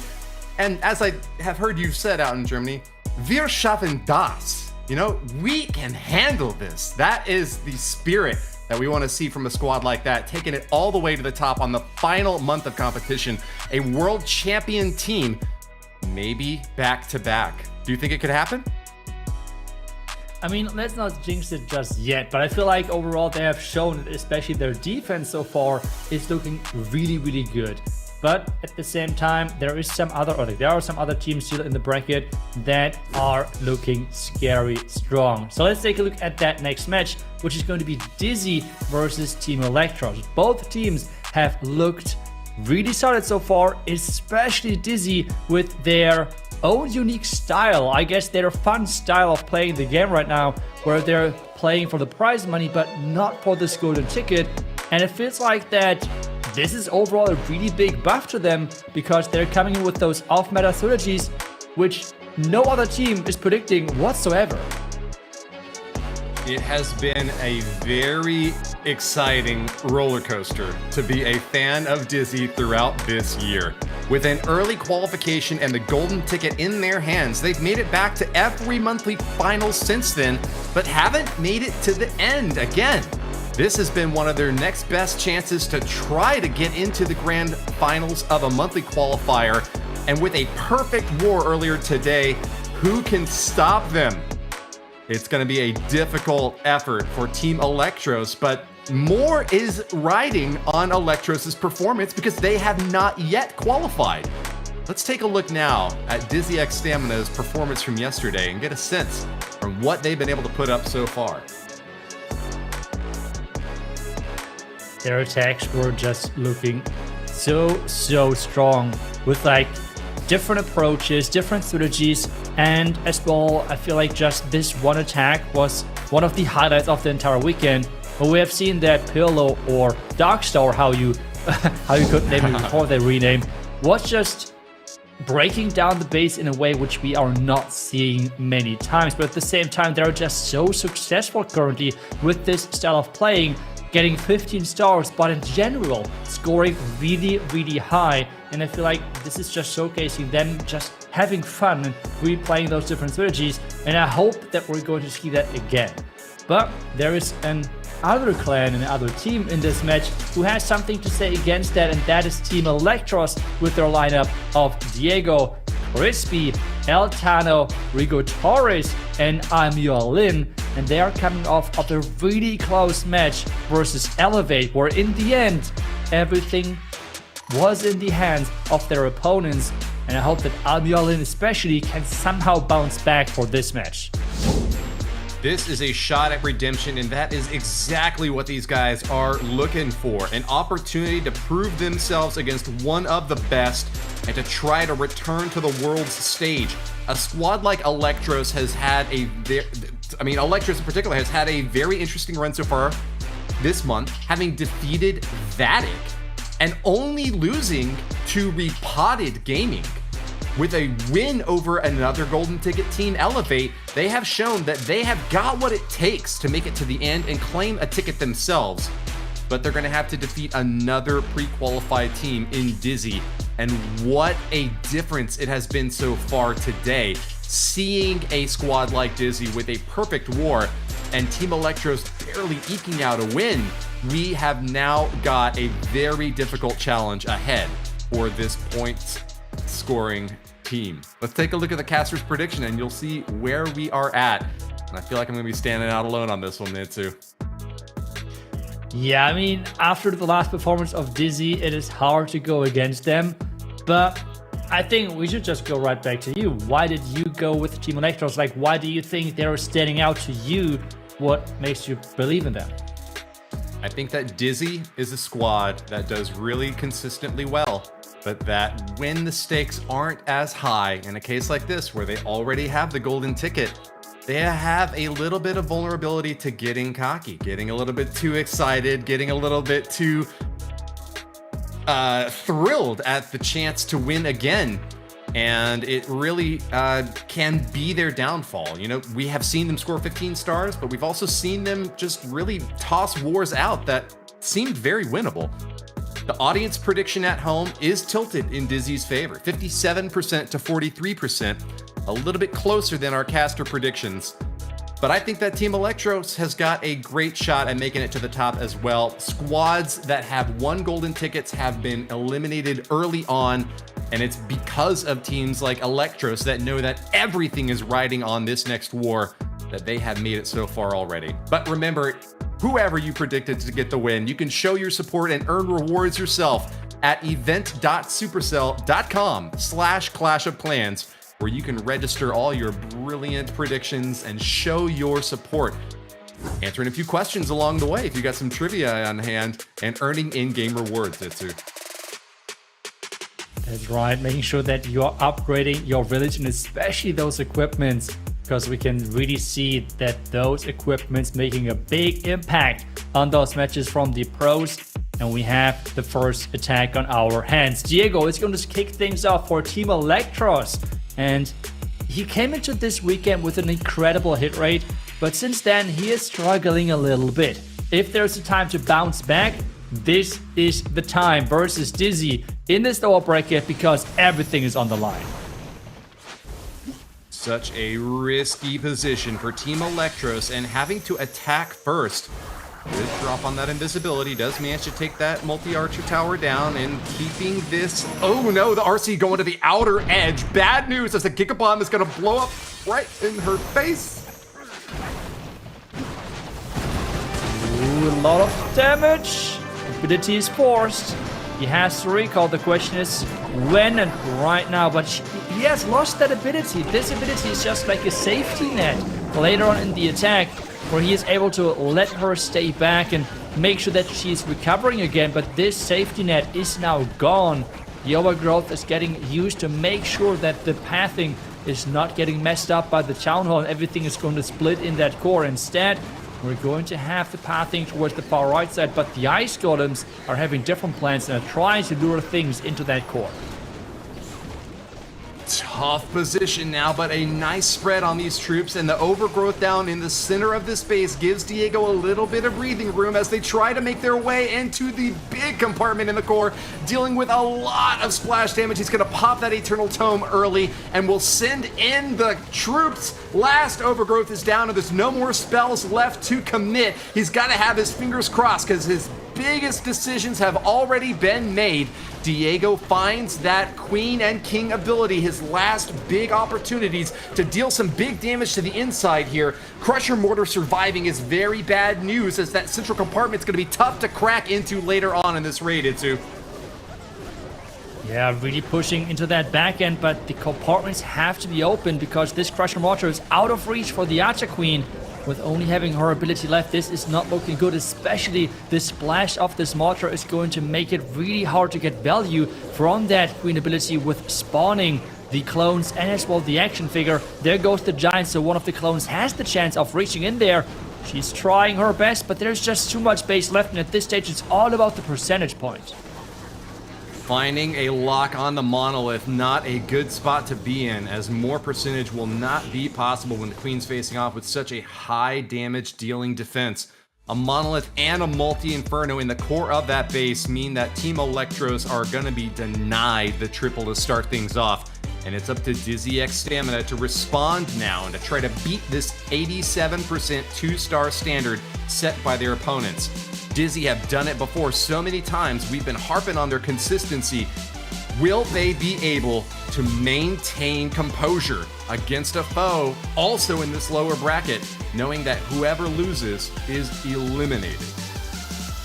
Yeah, and the really big question as well is just what of Dizzy are we going to see? You said it, in this position, this team is known for maybe not taking it too serious anymore. So are they going to go maybe too creative? That is the big question. But I don't know. Personally, I would love to see those incredible creative approaches because they looked so impressive in their previous match. And we have now Pirlo in. We see back to Root Riders, but we still have those 3 earthquakes, which means he wants to take down the clan castle behind this tunnel with a lock launcher. Start an early dive, just taking a few buildings along the outer edge first. Nice positioning so far, and good timing on these invisibility spells, not wasting any seconds that he doesn't have to. Does find a giant bomb in that bottom compartment, but the Spirit Fox will go on, and timing is Good for a recall, he seems to think. That wasn't a whole lot of damage. Just a little early stab to get some funneling done and a giant arrow to cut through that base. You're going to see some repairs coming in soon from that battle builder. But with this log launcher rolling straight through to the core, grabbing both the monolith and the multi-inferno to back up this town hall, you know that central compartment is going to go down early. Yeah, but it seems like that he did not catch that clan castle, but he has a poison anyways in his armor composition, so he's completely fine with that. With the two builder huts behind, seems like that is completely fine. The healers, though, they are switching to the Yetis. This is not what they're supposed to do. They're supposed to stay on those Root Riders, and they are now completely on their own. We have like a small Yeti Queen charge in the middle of the base, and everything is just falling apart because they're spreading way too much. Outside pivot for the Root Riders is disaster, and these healers are now over-healing fully topped off heroes. That is such a waste of army camp space to be getting no value on fully healed heroes, while the DPS on the top right side is just going to be absolutely melting apart. Warden Apprentice will do its best to keep the damage high on that top side, and we are seeing overall damage passing that 70% mark, so it will be close on percentage destruction. But that 3-star is going to be very, very tough to claim, with 2 heroes still on the back side to defend against the remainder of this attack. Pirlo trying to pierce past that 87 percentile mark and keep a lead for Dizzy X Stamina in the cards. Yeah, at this stage, it's all about this little Warden charge at the bottom side. He still has quite a bit of time left, so if that Warden can stay alive or tank long enough, he might still get it. But with that scatter shot, I am not sure if the Warden can stay alive, but it still looks like that he could. But time is another issue then, because of those defending heroes. Minion Prince up on the top side, firing away at King. Phoenix lifts him back up, but not long enough to survive that onslaught. And with only 2 Super Barbarians left, Pirlo can be happy that he passed the percentage mark set by Electros. But it does seem like the RC on defense right next to that scatter shot is just going to be too much for this Grand Warden to deal with. Time is not on his side. And with a 2-star at the 95, maybe 5 percentage, it looks like Dizzy X Stamina have been held at bay in the first round of combat. Yeah, they have the percentage lead still, but this at least means they do not have a star lead. This is something which happened early on in their previous match in the lower bracket. They were just running away with those stars. On this one, they are starting off slow with a 2-star high percentage attack, and as well a more meta-orientated attack with the Root Riders, and as well the Royal Champion charge in the beginning. So not going all over with crazy Minion Prince charges and such shenanigans. Instead, the more classic approach. But it's back to Team Electros. Crispy is up next, and he wants to push his team ahead. No shenanigans from Crispy. This man is all business, and you can see him ready to march forth with another attack, bringing 12 invisibility spells. Very deep RC charge that's going to stay all the way through. No recall for this fine lady. Rocket Spear is going to take her as far deep as she can go with the Spirit Box to help out. And he is going to have a lot of distance to cover. He wants to get to those core juicy defenses. Gonna nab this multi-gear tower next, is keeping that Spirit Box nice and healthy. Electro Boots getting very good value on the outer edge. Ooh, does suffer a little bit more damage there, but the Spirit Box catches another invis. One more again, and good targeting so far from Crispy. I gotta say, this RC charge is looking just perfect. Yeah, really good management of those spells to get the timings right, to get the Royal Champion pathing into the core, and the entire core is gone. All of those traps were possibly located around those Inferno Towers. There won't be a problem anymore because those dragons do not have to path there, and this is a big deal. The entire core is gone, and it's now all about those dragons. Remember though, there is only a poison left to support this push and nothing else. Brilliant, beautiful start, and I gotta say, it was a high-risk, high-reward move that seems to be paying off. Early Eternal Tone will protect these dragons as Black Bombs are going off, but not gonna be able to take down this full force just yet.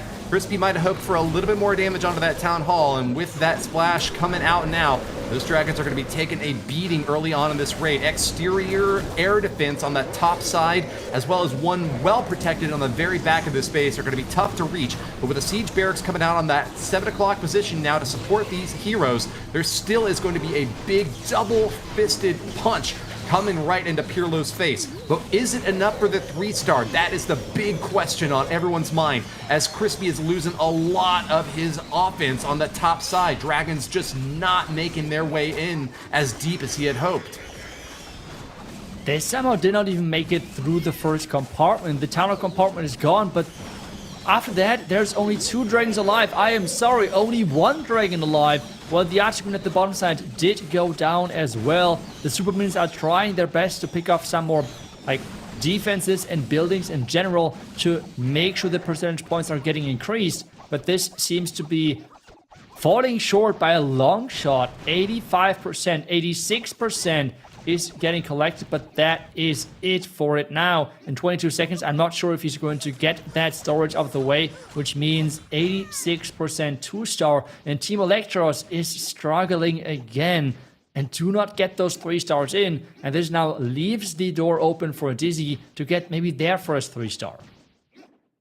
Tough spot for Crispy, who came very close to a 3-star. There's not very many defenses left, but when your troops get evaporated like that, you can't get the finishing blow that you need. Ground-based Expos were going to be completely counterfeit against an aerial army, but with an air defense still holding on to the backside and the Queen taking so many shots from that monolith in the bottom compartment, Crispy just did not have the oomph to power through to the end and find the 3-star that his team really needed at that point. Yeah, the opener just looked so good, so I'm really surprised that he did not make it that far, but just all of those storages and high HP buildings around the Town Hall did stall those dragons quite a bit, and this gave the opportunity to all of those defenses surrounding that area to deal a lot of damage. But we're back to the side of Dizzy X Stamina, and this is going to be then their next attack. Is it going to be meta again, or are we going to see something crazy? The Fireball is an important tool which we have seen quite a few times, but it feels like this time around it's back to the Royal Champion charge. A couple of Rockaloons to set up the pathing right for this hero, and as well there's the Giant Arrow and Log Launcher combination to really set this up to success. God, I hope that this RC charge can go the distance yet again. It's so in meta and so favored amongst all these players. Sometimes getting the recall out, sometimes just letting her go as deep as she can and setting up for the next stage. I think that we are seeing good value from the Royal Champion on the second stage of the attack if you can get a recall out after taking down a big chunk of the base, like we see here now from Dybala. Lock Launcher is getting great value. The Burn Tower is gone. We have as well the Mortar gone, and this means the Root Riders are going in with a lot of damage missing now. The defending King is getting attacked by those Headhunters, slowing him down so the Lock Launcher can get even deeper value inside the base. The Giga Bomb though going off. But the question is, can the Inferno Tower go down? One more log. The log rolling through does take down another Inferno, and with the overgrowth now on the top side, Monolith is going to be disabled. Dybala has just done so much damage to the bottom side of this base, and the wraparound at the top is going to be an easy march for him now. This is such a spread base. I'm surprised that there is such an easy entry point now for Dybala to try to make it to the top side. Are there any traps or anything else to try to confuse or frustrate this army, or are they just going to march all the way to the first 3-star of this raid? Oh no, that core, take a look at that. There's no overgrowth left, and this means this core is just frying the back end. The Root Riders have pathed around completely, while the core has stayed alive and has completely taken down all of those supportive tools. Oh, the Royal Champion is there. The Queen is going to go around, so the second star is secured for sure. But without those supportive healers, it's really rough to get through that back end, especially now with the Royal Champion going down. Impossible, but with just one freeze left to commit, that right side compartment has still got a big chunk of hit points. King wants to hold that bouncy ball as long as he can, and going on the outer edge, that is not what Dybala was hoping for. Needed to get as much of that damage onto those big defensive structures as he could. At least the funneling is going to allow him to go straight into the belly of the beast, but he is not going to be able to survive for long against so many big ground-based damage-dealing structures. And Dybala will find just a 2-star in looks probably to be a low 90% hit here now. A few more cleanup buildings along the outer edge will get him to 90%. 90%, no more percentage points whatsoever anymore. But this still means that Dizzy is outperforming Team Electros in every single rotation of attacks on the percentage side of things. But as soon as one of those two teams is pulling ahead in 3 stars, this could be a massive lead. So back to Team Electros, and they are having the chance of doing exactly that, getting that nice 3-star to pull ahead. And we have still a lot of good attackers on their side. I remember especially Repotted, he was the person who multiple times was able to pull things around for his team. But I think up next is most likely Altano or... Nope, okay, it's Altano indeed. Now on the side for Team Electros going in next. 12% total destruction advantage now for Dizzy X Stamina. A bit of a modest lead for a squad that had just put up a perfect war right before this. I'm starting to see echoes of the war that we saw on the upper bracket with Repotted Gaming holding on their defenses for so long against foes that were very tough but just could not crack into them. Which team will be the first to blink? Which team will be the first to surge forward? Who is going to find that 3-star and claim the lead? Altano needs to get one now to pull ahead, as the deficit on percentage is going to be more and more difficult to surmount as time goes on. And we see another Roy Tim charge with those lock launcher tricks, and as well with the giant era. It feels like that both teams pretty much gave themselves like a handshake and just said, okay, we're going to play this strategy until one of us is going to 3-star. And this is going to be that case right here. We have the Roy Tim in charge, taking down the far right side. The arrows going through, the lock launchers coming in. And this now means that this multi-year tower is going to go down quite quickly. The town hall is going to follow soon.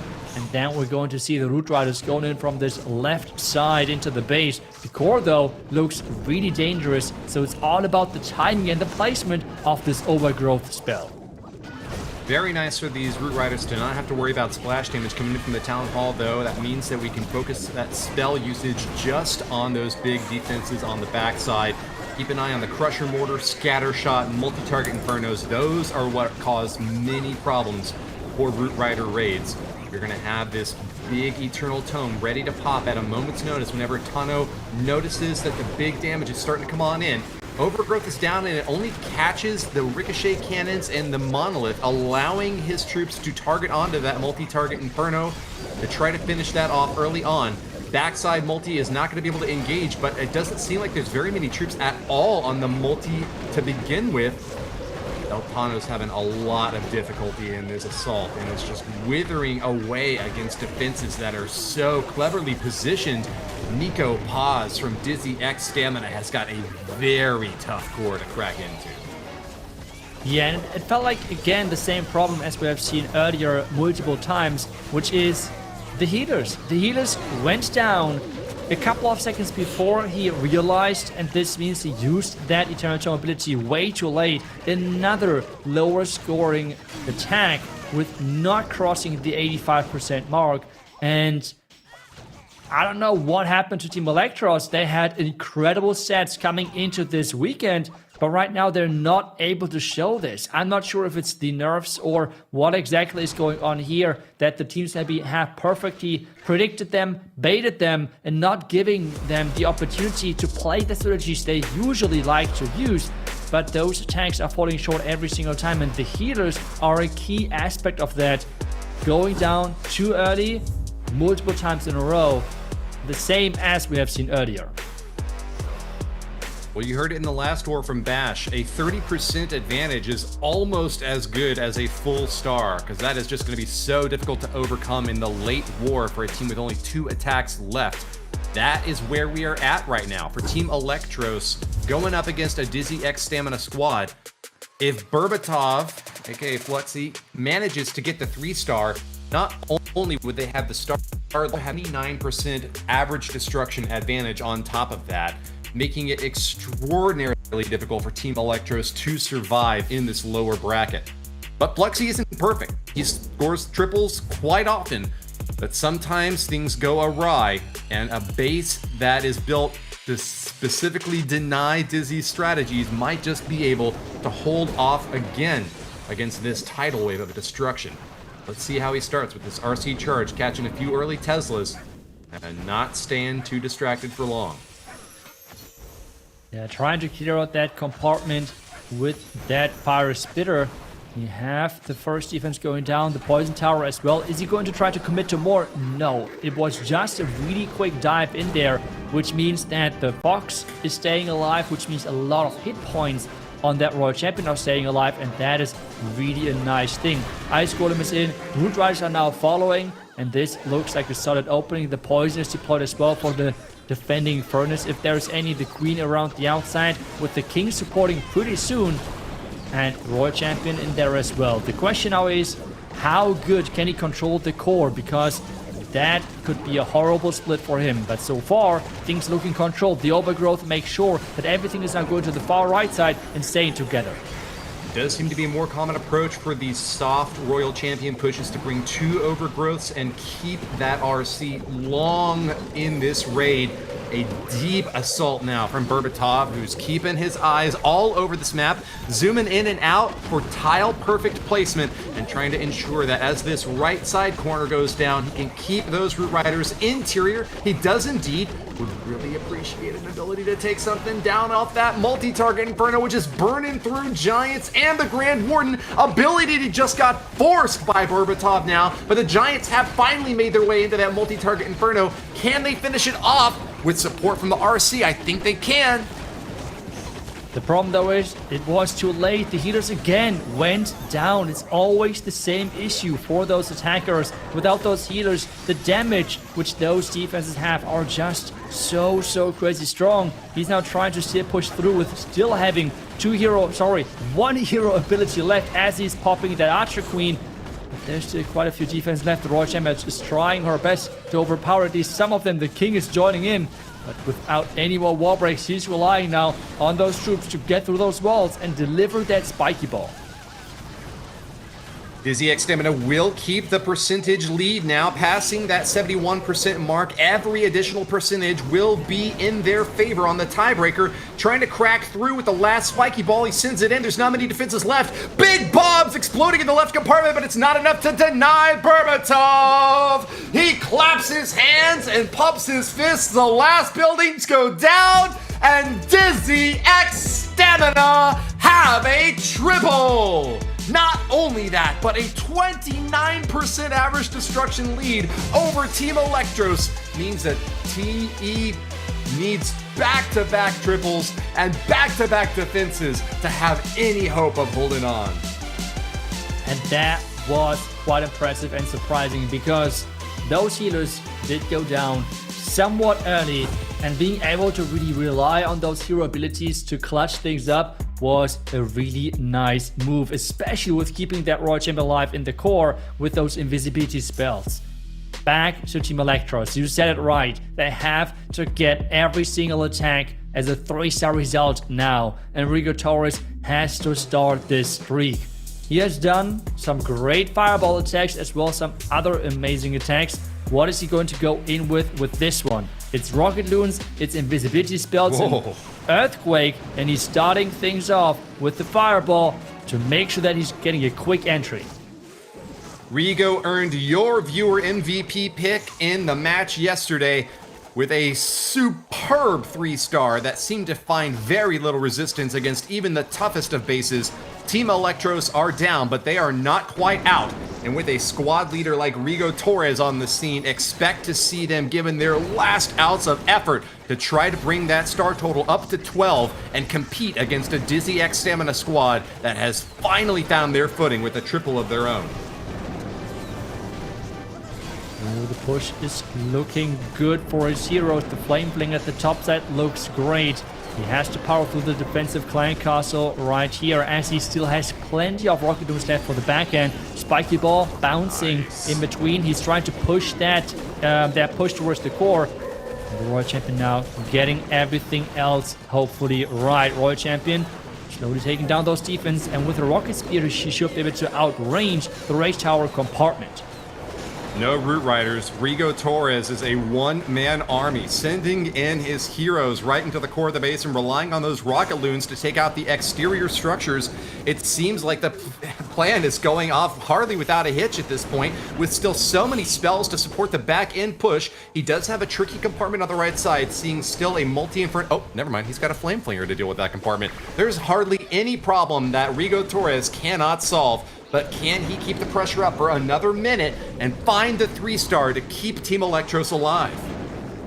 The problem is that all of those heroes died, and he's only relying on those rocket loons by now, which is not going to be enough power to overpower this top compartment, especially with 3 of those defensive heroes still alive. Remember, they are 20% stronger inside this hard mode, and not having anything to take them out is a big problem for him. He's waiting right now for his super minions most likely to leave that clan castle, leave that Flame Flinger, and somehow still has a chance. The rocket dunes are coming in as the Ice Golem is tanking. We have as well Freeze and Rage coming in. More rocket dunes. Can he maybe still overpower this back end? We have the Skeleton as well, and the Headhunters now in there to overpower the heroes. This is going to be way closer than I assumed. Last freeze is dropped, and it will be able to shut down that multi-gear tower, but the multi-inferno on the bottom side of the base is burning up these rocket loons. They can't get the lock early enough. The super minion is not getting the fire off that it needs to early on. The damage is coming in. It's very short, but could he pass it? 15 seconds left. The last shot from the rocket. Yes! Whoa! Super minion takes it down. Rigo Torres will not be denied. A 3-star for Team Electros keeps them in contention by the skin of their teeth. Wow, really making that close. It looked like over because he was... There was not really much left alive, but the combination of how he utilized that Ice Golem into all of the rocket dunes, as well with the skeleton spells to tank those ground defenses, while the Headhunters are then swarming those defensive heroes, that made it work. Even though in the end some of those rocket loons sent into the ground defense like the Crushing Mortar, but on the other side though, the multi-inferno tower was not targeted, so it was close again. But the comeback story is possible. It depends now on the next attacks of Dizzy. If they're not going to 3-star, Team Electros has the chance of turning this around. Zizou from Dizzy X Stamina sees death on the other side of the battlefield and says, "Not today." We'll march back in with a Flame Flinger and more long bomb shots to try to pierce back against this Team Electro squad with a 3-star to keep the advantage going strong. The old Skelly Donut right in the core of the base is something that we haven't seen very much of at all this year. Is it enough to take down the Monolith? With that Earthquake it is. Really nice job taking down the Monolith. But this means, was this Earthquake really planned for this defense right there, or was it planned for something different? We have so many different troops and such in this. There goes now the... Okay, we have now that Fireball. There was one Earthquake now missing, so the Earthquake seems to not be planned for that first initial hit, but still looks really solid because only the Inferno Tower is left standing. He's pushing it out in there with the Headhunter and the Air Warden, and with the Air Warden charge now coming in with the Druid, this looks quite solid. Good work so far with a big chunk out of the core of the base. Top and left corners being obliterated. He still does have a difficult compartment to deal with on the top side. With long range damage coming in from the Flame Flinger next, he should have some big support to add on. 12 rocket loons to commit, and a nice healthy compartment of heroes going to be moving in off the bottom to take out some more defenses. Sends in the ice block to slow things down a bit. and will march forward with those heroes, dealing as much damage on those defensive structures as he can. Angry Jelly attached to that minion prince, and ready to pop that ability whenever he can get maximum damage against the defenses set up to deny this aerial assault. The Electro Dragons picking up some more defense on the far right side and really chaining through those buildings up there. We have more Rock Loons coming in now as well. The Minion Prince ability. The question is, how far can this hero push through? He still has the king now with his combination Giant Gauntlet and Rage Vow, which we don't see that often. The Rocket Loons are coming in. The Town Hall is left standing though while the Minion Prince is going down. Cleanup is going to be very difficult for this base, even though he's got a lot of firepower. With 34 seconds left, he's going to have to go very quickly with this RC ability to get all the way around this base. With so many structures spread out to the outer edges, he's got a couple more Rocket Loons to commit and finds his way onto that multi-target Inferno. Black Bomb takes it down with the Air Sweeper and Scatter Shot. They are going to push it off. Gigabomb still standing over there to try to defend, and that poor Battle Builder doing his best to try to keep these structures alive. 10 seconds left as Zizu still only has 1 star and hasn't made his way into the Town Hall yet. Finally takes it out. 3 seconds remain, but a few more buildings will stand, and the triple is elusive. A 2-star 96% for Dizzy X Stamina, and we now have a percentage race on our hands as Team Electros and Dizzy both have 9 stars. Wow, that was so close. I don't know if he could have maybe deployed the Royal Champion earlier, but in the end, just a time fail. Really picking off this base step by step and compartment by compartment. And just imagine this first earthquake would have not been needed for the monolith to go down. This would have meant that the second earthquake for the Fern Tower would have been there, and this would have caused all of those Rocket Loons which went to that defense not would have been needed whatsoever. So unfortunate, but we have to concentrate on the next attack, which is going to be Al-Mualin for Team Electros. The finisher himself. He had an unfortunate attack with the last match versus Elevate. Can he bounce back? If he's going to 3-star, that would force Dizzy to 3-star as well and really put the pressure up. A man with a shot at redemption has got opportunity on his mind and is fixed to his purpose. Hook Tower in the core of this base, an unusual pick for Zizu, defending now and trying to yank any attackers in instead of dealing big damage on the ground with a Crusher Mortar, the more typical gear-up tower that we've seen. Let's take a look at this Royal Champion charge as big damage coming in against her, but with the ability pop now and going mighty fast through the core of the base, should be able to take down that Hook Tower and deny that big defensive boon that Zizu was looking for. But the Fox going down with the snipe from the Town Hall, still getting great value. It's now with the follow-up. The defending Royal Champion is approaching the Ice Golem, which is going to pop in just a second, freezing things up. The Lock Launcher going all the way through the core, and he has 2 Fire Spitters, which he is approaching on this far right side, with only one of them pointing in this direction. The Freeze is saving a couple of more hit points on this Lock Launcher, with the Root Riders now starting off on this far right side. How strong is this push going to be? A bit unfortunate to catch a Giant Bomb on the outer edge. Those Yetis are going to be having to do a bit more work before they can make their way in. The poison does not hit them, but I don't think that they're going to make it all the way to the Town Hall and finish it off as Almolin might have hoped for. Still, that's going to be quite a bit of damage onto the interior that he can be happy about. CC troops streaming on out are going to be doing a little bit more work against these attackers. Can he take them out on the outer edge and deny the freeze? And it looks like he's denying it for some of them. Grand Warden Eternal Tome is popped with the Town Hall still up. He needs to focus fire on that really quick, or that's going to be a lot of splash damage on his troops, Itsu. Oh, just as you said, it's going down.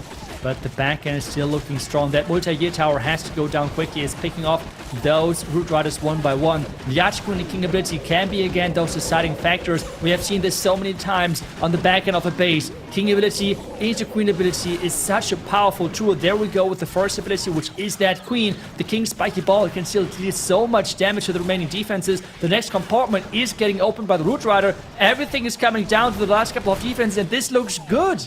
It might still work. He's got to send it all in because anything short of the 3-star leaves Dizzy with an opportunity to win on percentage. He's got one more headhunter to commit, and that enemy defensive king is not going to be able to hold on to this base. Can he get it done with the rest of the time that he's got left? It seems like it's a yes. 23 seconds left, and he's just got one more expo and a dark elixir storage.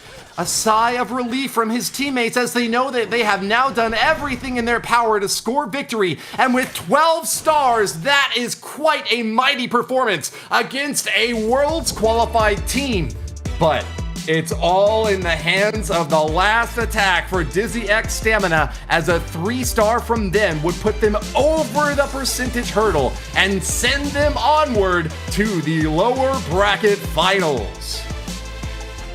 I'm right now just so happy for Amyolin. I mean, he bounced back from nearly losing for his team in the last match to clutching out this incredible 3-star, and you have seen it in the face cams of the entire team. They are right now laying back, not relaxing, but just praying to something that the next attack for Dizzy is going to fail, because this would mean that would survive another round in this lower bracket versus a team like Dizzy, who did just 15 stars in the previous match and currently really seem to struggle against their bases. And we have Nico Paz for the last attack for Dizzy. Can he 3-star? Everything else would mean that Team Electros is going to win. It all comes down to this, and what a position to be in. Dizzy X Stamina knowing that they have got their future in their own hands now. A 3-star by Nico Paz will continue to push and give them another shot to score a grand final victory. But the loss here means that Team Electros might still have a golden ticket in their future. Town Hall is going to be an early target for this Royal Champion as she gets the snipe in and pulls a little bit of that CC out. Not seeing any recall spell. Oh, no. She's just going to have to go as far as she can, but no, to the outside of the base. Wrong way, lady. Oh no, the Royal Champion really chasing those clan caster troops. He's trying to get towards the core, and the Royal Champion is luckily avoiding those clan caster troops for now. More invisibility spells are having to be deployed, and this means he won't even get that second and that Inferno Tower in the core. This is not good value, considering that you have just invested every single spell in your army. I have no clue how he has a chance to turn this around, and I think right now Team Electros is on the edge of their seats, because this is looking like a really solid defense if Nico Paz cannot somehow turn this around. We've seen upset performances still pull it off, so give him everything you've got. If you're a Dizzy fan, send your support in the chat right now. We've got a hard push from the right side corner. Dragons aiming for the outside and not finding that pierce into the core, where they really want to try to take down that scatter shot, that fire spitter. Instead, they're leaning on the minion prince to get the work done, but they are spread out. Unfortunate positioning here. They do manage to catch a black bomb, and under the protection of the Eternal Tome won't be taking too much damage, but the multi-inferno is so tough to reach on the inside. Red bombs hit a couple on that dragon, and the dragons are still pushing through, taking out defenses left and right. Crusher Mortar has got nothing to do with dragons, and a nice shot from the minion prince will push a bit further to the top side, but how long can they last? Being pushed back by air sweepers, this is just such a slow attack to try to finish off for the 3-star. It is a really slow attack indeed, and especially the defending minion prince. Take a look at that. He's taking off dragon after dragon. He's dealing so much damage, and at this point there's only one dragon left alive. The attacking minion prince tries its best, but with the sweeper, with an air defense, with so much on the back end, I think this is the defense Team Electros is looking for. I think this means that Team Electros is going to make it to the next round in that lower bracket if this minion prince is not just clutching it out with those 2 rocketoons, and with 15 seconds left, it is the defense here. Miraculous finish for a Team Electros squad that needed all 4 attacks to go their way. And in the final moments, that is what they pulled off. 2 triples and then 2 defenses keep Team Electros alive, vanquishing Dizzy X Stamina, now removed from the bracket. Team Electros advance onward to fight against Millisime MG for the chance to return to the Grand Finals. What a crazy road this was. I mean, Dizzy from 15 to 11 stars. I have no clue what went different. Maybe it was just they used completely different strategies. Did Team Electros not really give them the opportunity to play their crazy strategies, or what exactly went wrong over there? That is the big question to me, because this was not the same Dizzy as from the match before. Not at all. Such a swing of performance to go from 15 down to 11 stars. But Dizzy will certainly have learned an important lesson here in this qualifier. Having already made their golden ticket move to the top, they are going to the World Championship, but with a bruise on their shoulder after this heavy-handed hit from Team Electros. There still will be another opportunity to earn more points and build that prize pool, but not this month. Team Electros now have found their second wind, and in the lower bracket will have another opportunity to move toward the top and try to keep this crazy train going against a really difficult foe that only found a weakness against the former world champions. Let's go ahead and find out who the MVP from that last match was. Your votes at home have decided. Who's it gonna be, Itsu? Well, as soon as we see, I can let you know. We see right now, I'm Yolin is the MVP with 37%. I think completely deserved. Clutching it up, bringing it back for his team. I mean, that was quite impressive. I'm Yolin and Rigo Torres really turning this match around for their team. And just the veterans with the experience, no stress, keeping things calm and somehow clutching it up. That was just fun to watch. Excellent job there to Team Electros, and they really have well deserved that third place position, which I understand is going to score them a lot of points on the leaderboard. Not sure how our last chance qualifier positioning is going to shape up, but Millisime and Team Electros, neither of them with a golden ticket yet, are going to have a monster match to try to move back into the upper bracket. Only one of them can face off against Repotted Gaming, and we're going to have to find out shortly who it's going to be, Itsu. Any last words before we send it on? I mean, I'm just really excited that we have now 3 teams in the top 3 that have no golden ticket yet, which makes this super, super intense for the last 2, possibly last 3 matches of the day. And you can see already there's way more Clash to be played today, so we're going to hop into a really quick break and we're going to be right back with our next match. Don't go anywhere.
And welcome back to the main stage. Itsu, take it away. Sorry for stepping on your toes. All good, all good. I was just getting too excited. I mean, as we just finished the last segment with having 3 teams now in the top 3 who have no golden ticket, I mean, that is just so nice, because I feel like when you have those golden ticket holders already in there, making sure that maybe the team which made it to the finals already getting that golden ticket, it takes a little bit of this excitement away. So really having now those 3 teams in here without the golden ticket, I mean, I'm just way too pumped up. I'm sorry, Woody. Oh yeah, it's Hey, gonna no be need to fun. apologize. We're happy to bring back in Carbon and Bash. Joining us again, guys. It was a monster match to the very end. The last 4 hits being decisive there. What did you make of that? I just thought it was a crazy finish there, and you love for it to come down to the very end. And when it does that, it keeps you on the edge of your seat. And you talked about it too. The grand finals is what's going to determine the golden ticket placement. And these players and teams are probably, at the end of the day, obviously they want the easiest road to get the golden ticket. And if that was the case, if Disney making it to the finals, Repotted Gaming wouldn't have to do anything. But I would imagine the fact that if they're able to actually earn it and win it, it's deep down feels a little bit better than kind of getting it handed to you. What do you think, Bash? Yeah, it's definitely got to be a really good feeling. But I mean, if you're Repotted Gaming sitting there in the upper bracket, the way their wars have gone, you got to be feeling good anyways. Like, even if Disney would have made it through, it's like, we're still looking pretty nice up here. Remember, they do have that extra life essentially up there, but we'll get to that a little bit later. We're setting the table here for our lower bracket final, but I wanted to actually take a look at an attack we saw earlier in the day and break it down a little bit. I'm sure you guys can have an idea. It was that crazy Rocket Loon, Warden, Zap, Earthquake, Bad Spell. There was everything in this attack. So let's go ahead, let's hop in, and let's break this down on the Telestrator. So this was an attack from Pirlo of Dizzy X Stamina again in their war against JO Esports. And this one was just wild. It literally had like everything. So we started off with the rocket balloons here, just setting the table here so that the flame flinger can come in and just work on this whole section. And one thing that we were kind of pointing out early in this attack was just this selection of spells here. We have some lightnings, we have some earthquakes, we have a bat spell in here.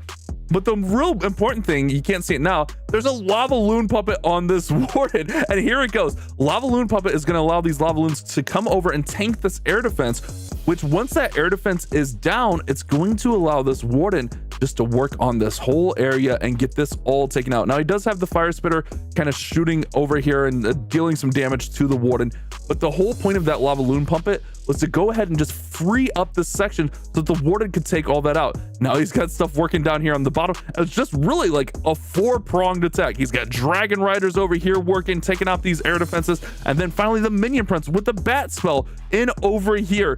Just really so much going on this attack at any given time. The Grand Warden stays up, joins up with the Minion Prince and the balloons over here, and that comes in huge later. The Minion Prince just doing a great job up here, clearing out.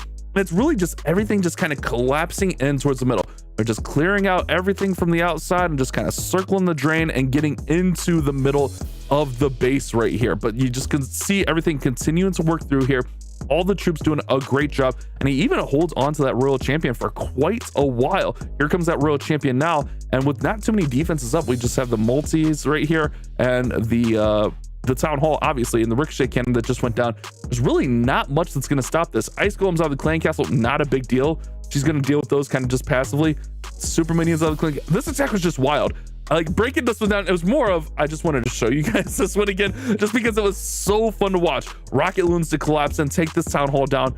And this was just like maybe the most creative attack we've seen of the entire qualifier season. I don't think we've seen anything quite this complex and so much going on actually work. And Pirlo got it done. And this was in that perfect war against JO Esports. I mean, it was just such a fun one to watch when we were casting this. Like, oh my goodness, this is happening, that's happening.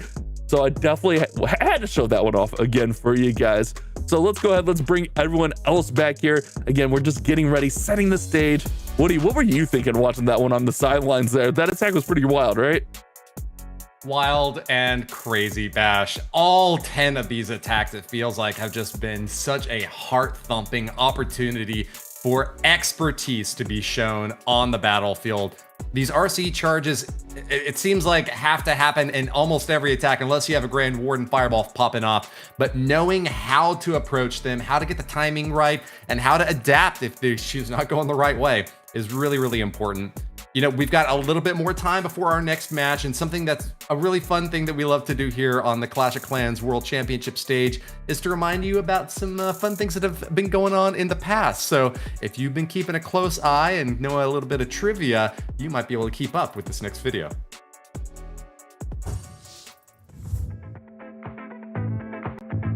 I think it's number C, Shibai. I think it's Chibai. They are known as Boom Academy. I don't know the name of them. I'm really sorry. I don't know. I guess C. Final answer.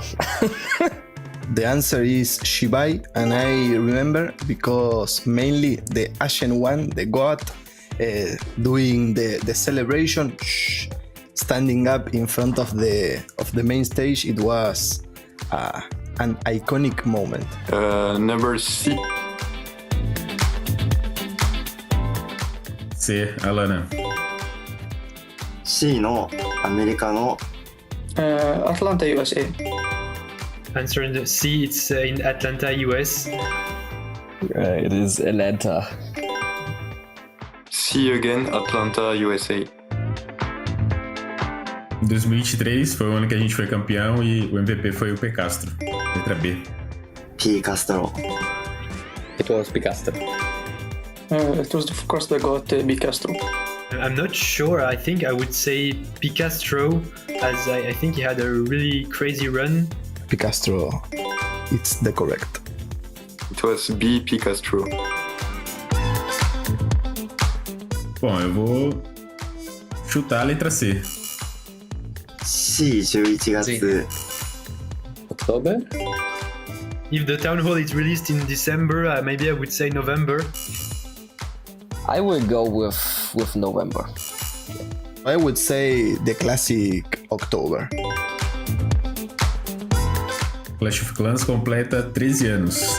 D 13 D, 13 years.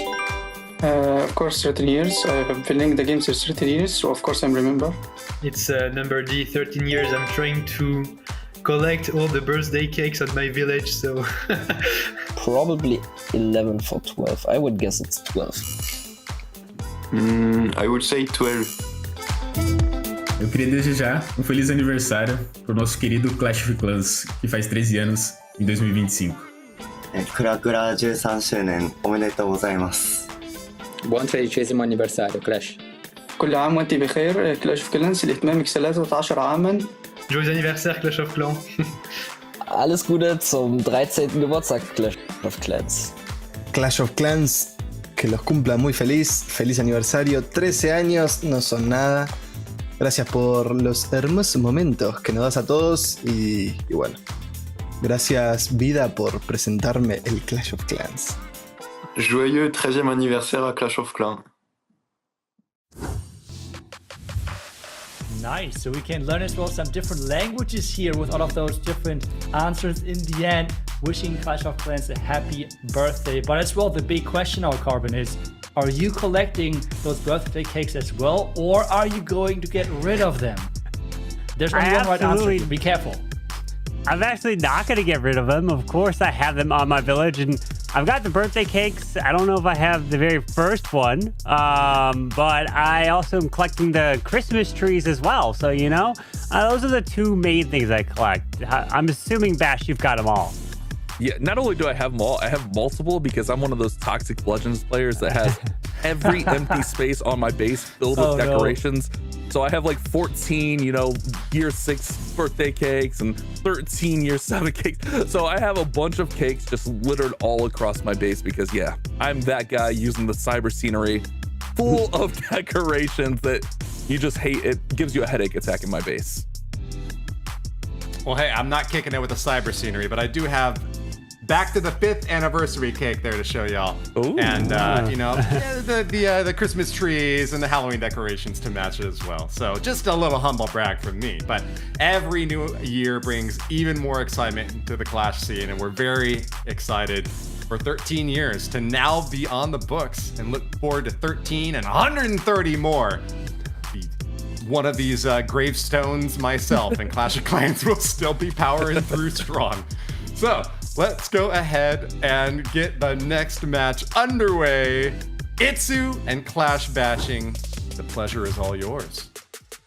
We are getting ready here, even though I'm not sure if I want to cast with you after you just said that you are one of those decoration users in Legends.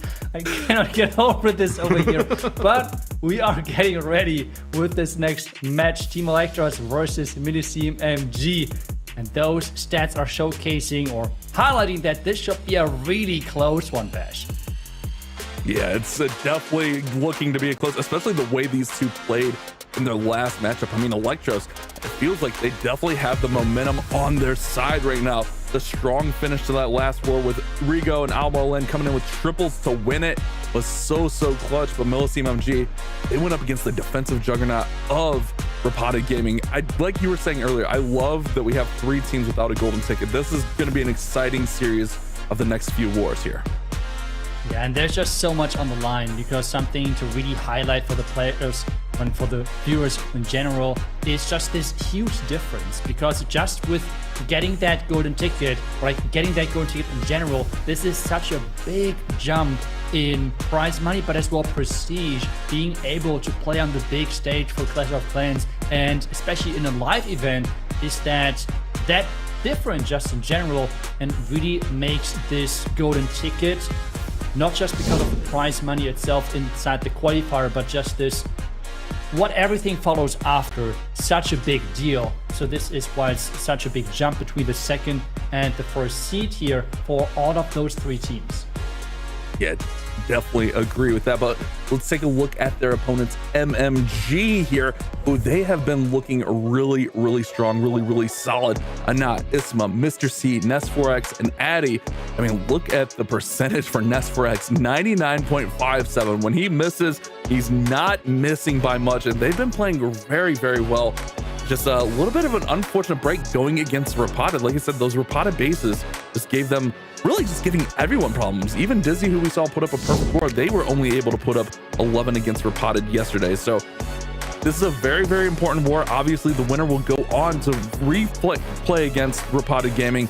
But also, I mean, you definitely want to get as many points as possible for that points leaderboard, which we'll talk a little bit later in the show.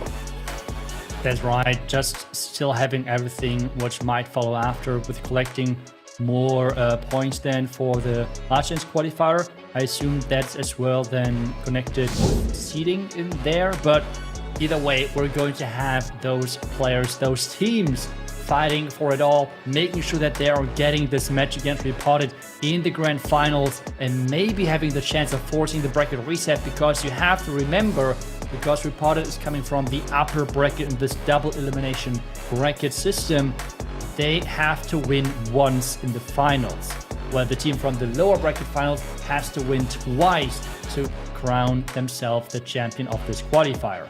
But let's take a look at some predictions first before we're jumping in. Which prediction first? It seems like with Team Electros having 57 voting over the 43% of MMG. Yeah, that's definitely intense here. Almost a coin flip situation. I'm the only caster to go with MMG. Here's our caster predictions. So that's pretty interesting. That might not be good for MMG the way my predictions have gone so far. I'm sorry, MMG. The Bash jinx is real this month. Also, Itsu, try not to throw up, but here's my base for you. Like, what? Come on. You should get forced to attack those bases yourself. Oh, I try to FC it, and I'm like, no, can someone else put up an FC, please? I had to show you. But we definitely have an amazing war on the way, as Isma will be kicking things off for us, going up against Almolen's base. That is right. We are getting ready to rumble, because we have the first attack only a couple of seconds away. What are we going to witness? We have seen those Hog Riders dominate. And we have seen as well a lot of those Angry Jelly Queen Warden charges, which by now are storming into the meta in this qualifier. We have seen it quite a bit. The question is, how good is this going to work? We have the air defense going down quickly, which means the healers are safe. And this means he should get great value if he can avoid that first Black Mine tank, that Giga Bomb over there. Ooh, yeah, has to invest the invis. That's pretty normal. If you're even going with the RC charge, you're going to be investing tons of invises. So it's pretty a normal thing here on this queen charge. One little touch that I like on this is those couple of witches in there. Ooh, the queen gets distracted on the skeletons and has to pull her out before she gets that ricochet cannon. You can kind of see him react there. He was definitely a little bit disappointed that he didn't get that ricochet cannon. So we'll have to keep an eye on if that makes a big play later. It is pretty weak and there's no battle builders over there, so it will still be really low. Overgrowth on the town hall and his main strike is in now. Main push is in indeed with the king on the outside funneling. We have always some witches on the outside to support, because this means those skeletons, for example, are tanking shots of multi-arch towers. They can tank shots of those Rico cannons. So really big with those skeletons distracting defenses and just being a support when it comes down to cleanup, as those troops are spreading right now, but going as well towards the core, towards their town hall. The turn tome is going to run out, and those healers are under attack. Yeah, they're definitely taking a little bit of damage. Got to get that multi down as quick as possible, but everything is just stalling up with those ice golems right there. Oh man, he might lose a couple of healers here. Oh, barely holds on, but that one healer, I think two healers there, are barely any health. One healer actually goes down. The second one goes down as well. So he has a couple of healers down. King is doing actually King is taken out up there. That's the defending King that took out his King. Now the Royal Champion throwing those rocket spears at the monolith. Getting the monolith is a huge takedown. There's no way to get through these walls in a hurry. Yeah, and all of those Root Riders are gone. This means this queen has to go through that compartment in the middle on her own with the Yeti together. We have the one loon to snipe the left side Rico cannon, which is quite nice. Topside's getting placed for some more percentage points, and it's all about now this queen with the warden and the rage gem to push through the last couple of defense and compartments and pick up as many percentage points as possible, because with so many walls left there and only 30 seconds left, I'm not sure if he's going to make it time-wise. There's an opening there on the right side, so they can squeeze right on through there. Queen's gonna go ahead and get the minion prince down. Giant is gonna go rage back up. The Yeti's spread out. This is the perfect spread that he needs. Time is definitely a factor with 15 seconds, but there's only 5 more buildings. Isma looking to get a 3-star on the board here for MMG. Giant trying to get through the wall. 5 seconds, 3 more seconds, come on, and it's gonna be, no! A 99%, 99.98% there for Isma, the heartbreaker. That is tough. That is really tough. The 99.9, it is, ouch. I mean, it is the second best result possible. Let's take it in a positive way, okay? It's the second best positive result. I think she would have liked to get one more building, but let's see if we see from the other side a better percentage, because looking back at the last couple of matches we had, they were all on the lower side when it comes down to stars. So having now the percentage on a really high star is not the worst thing possible. Yes, you could say it's could be always better, but still it could be worse as well. It really heavily now depends on whatever Team Electros is bringing to the table, because if Team Electros now is starting with a lower percentage, I think Millisime can't be too unhappy with their start. If Team Electros starts, this is where the problems, if the Team Electros is going to triple, this is where the problems would start. We're going to witness another Royal Champion Charter, another Root Rider attack, but this time around with the Log Launcher and Earthquake combination, which wasn't the most successful, to be honest, in the last match. Yeah, it's definitely one of those interesting combinations that's kind of like keeps trying to be used, but doesn't have the most amazing results here. But Diego, he's a pretty consistent hitter in the leadoff spot for Electros. So you know at minimum you're going to get a really quality attack from him. So you can definitely see a line of defenses there that he may be targeting with that wall, or the log launcher, excuse me, right there through the pressure mortar. The Queen Arrow actually coming in. Does have to get there in a hurry though, because the monolith is being healed up by that battle builder, but he took out the other battle builder, so it's not going to get 2 battle builders healing, which should be pretty nice for him. But he's got to get those logs rolling in a hurry. Ooh, can the Headhunter finish off that defending Minion Prince? And yes, it can.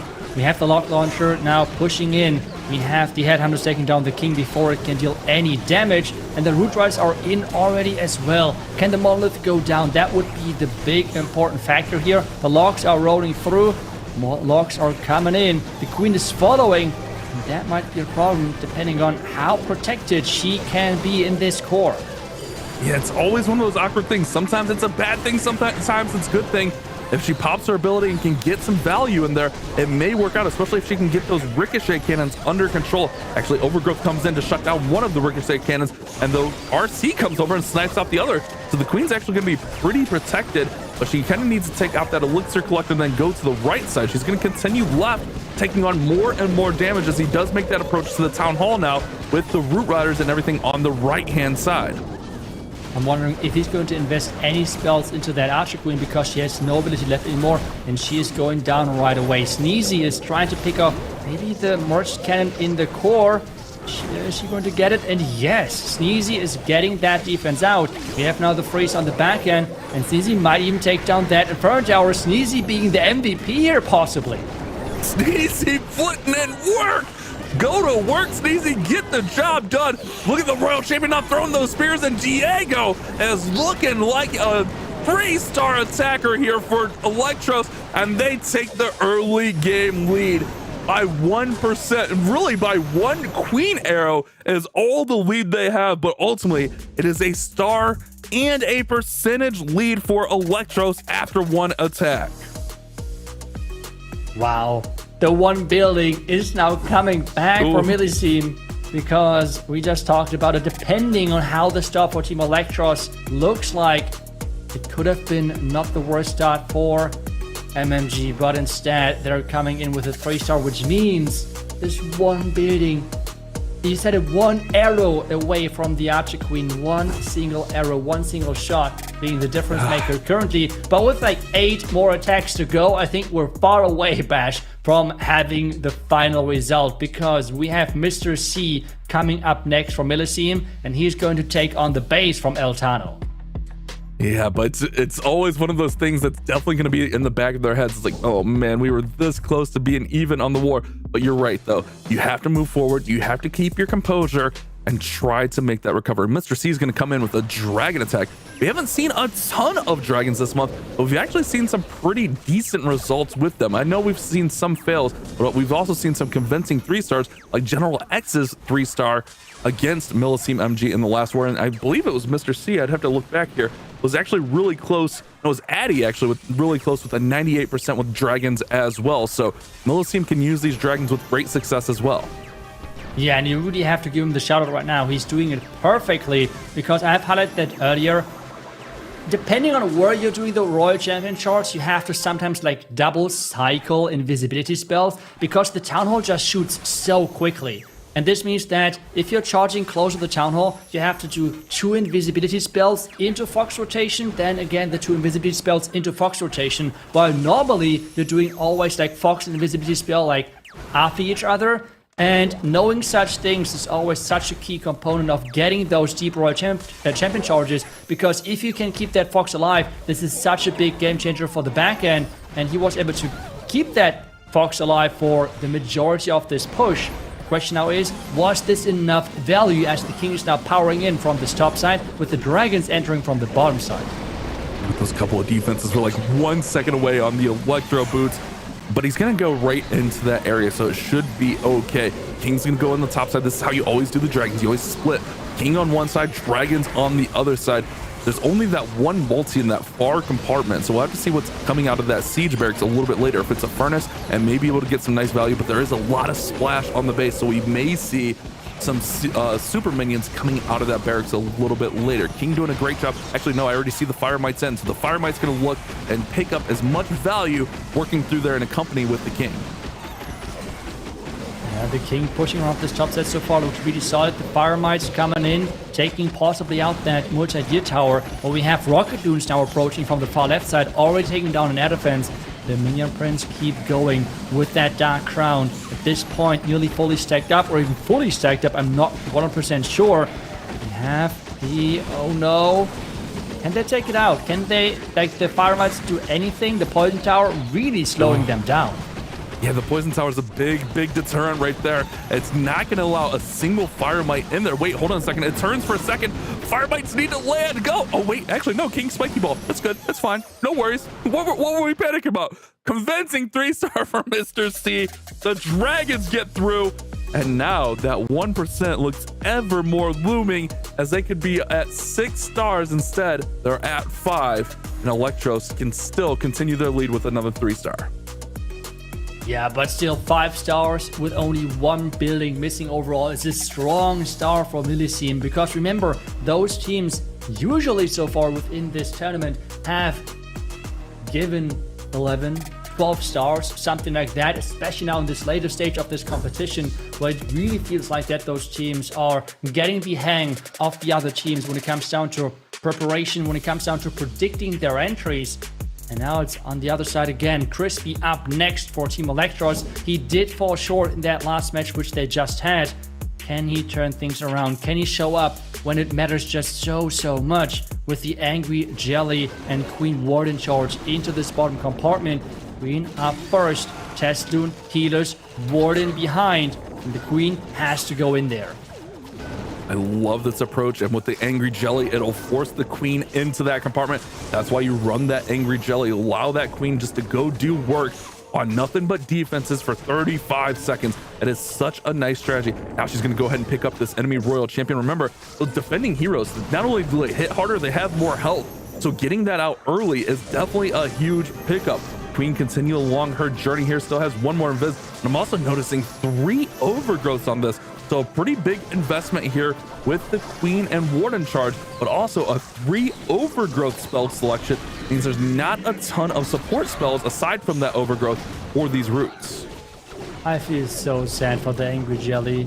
It was just left behind, alone in that base. That was not nice of Crispy, but he got all of the healers. I think they are more important than the little Angry Jelly. And the Angry Jelly was even able to pull out that furnace, which means the poison was deployed early, and it did not do anything to his Root Riders pretty much. With the push now going strong, but the Fire Spitter having a really interesting angle here, still firing at those troops. Yeah, strong push through here. King's gonna now join the party and go ahead and work right on up into the top side of the base, rather, while everything else is pushing around that kind of middle section that has been funneled out. They will go to the outside and get out that wizard tower. Overgrowth wears off. Here comes the second overgrowth right in time, so he can get to that ricochet cannon along with that warden ability. So he's going to protect all those troops and get that ricochet cannon down. From those ricochet cannons, man, all those merge defenses really can just put out so much damage. So dealing with them like 1 at a time is definitely ideal. Tons of roots working around here. Everything's looking really smooth so far for Crispy.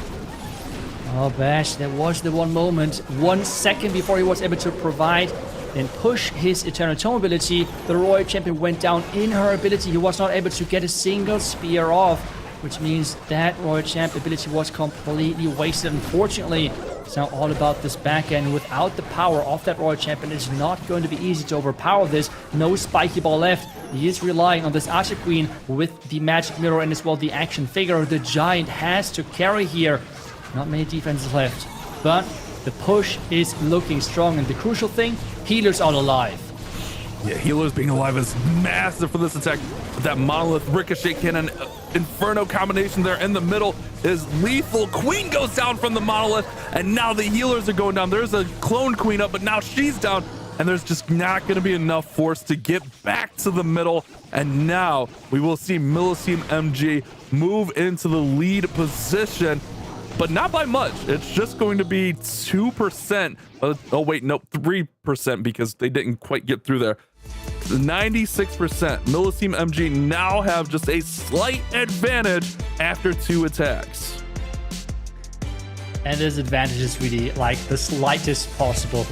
This is so close with both teams being neck and neck. And it's now back to Millisime with their attack up next.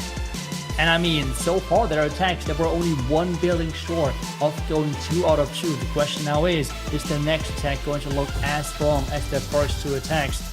That would be good news for them. And we have the next attacker getting ready versus the base of Repotted, the man who was already multiple times for the Team Electros. So crucial to turn things around. And knowing that he still has attacks left really puts pressure on Millisime. Yeah, and remember, Millisime, they just came down to the lower bracket where Electros has had to fight just a little bit harder, a little bit more, which means Electros may not have as many bases available. That's always one of those factors in. The more you play, the more bases you use throughout the weekend. And that's going to come in with another dragon attack.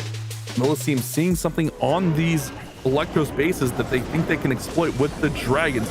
It looks like he's going to surge in right towards the middle of this base, try to get out as much of that splash as possible.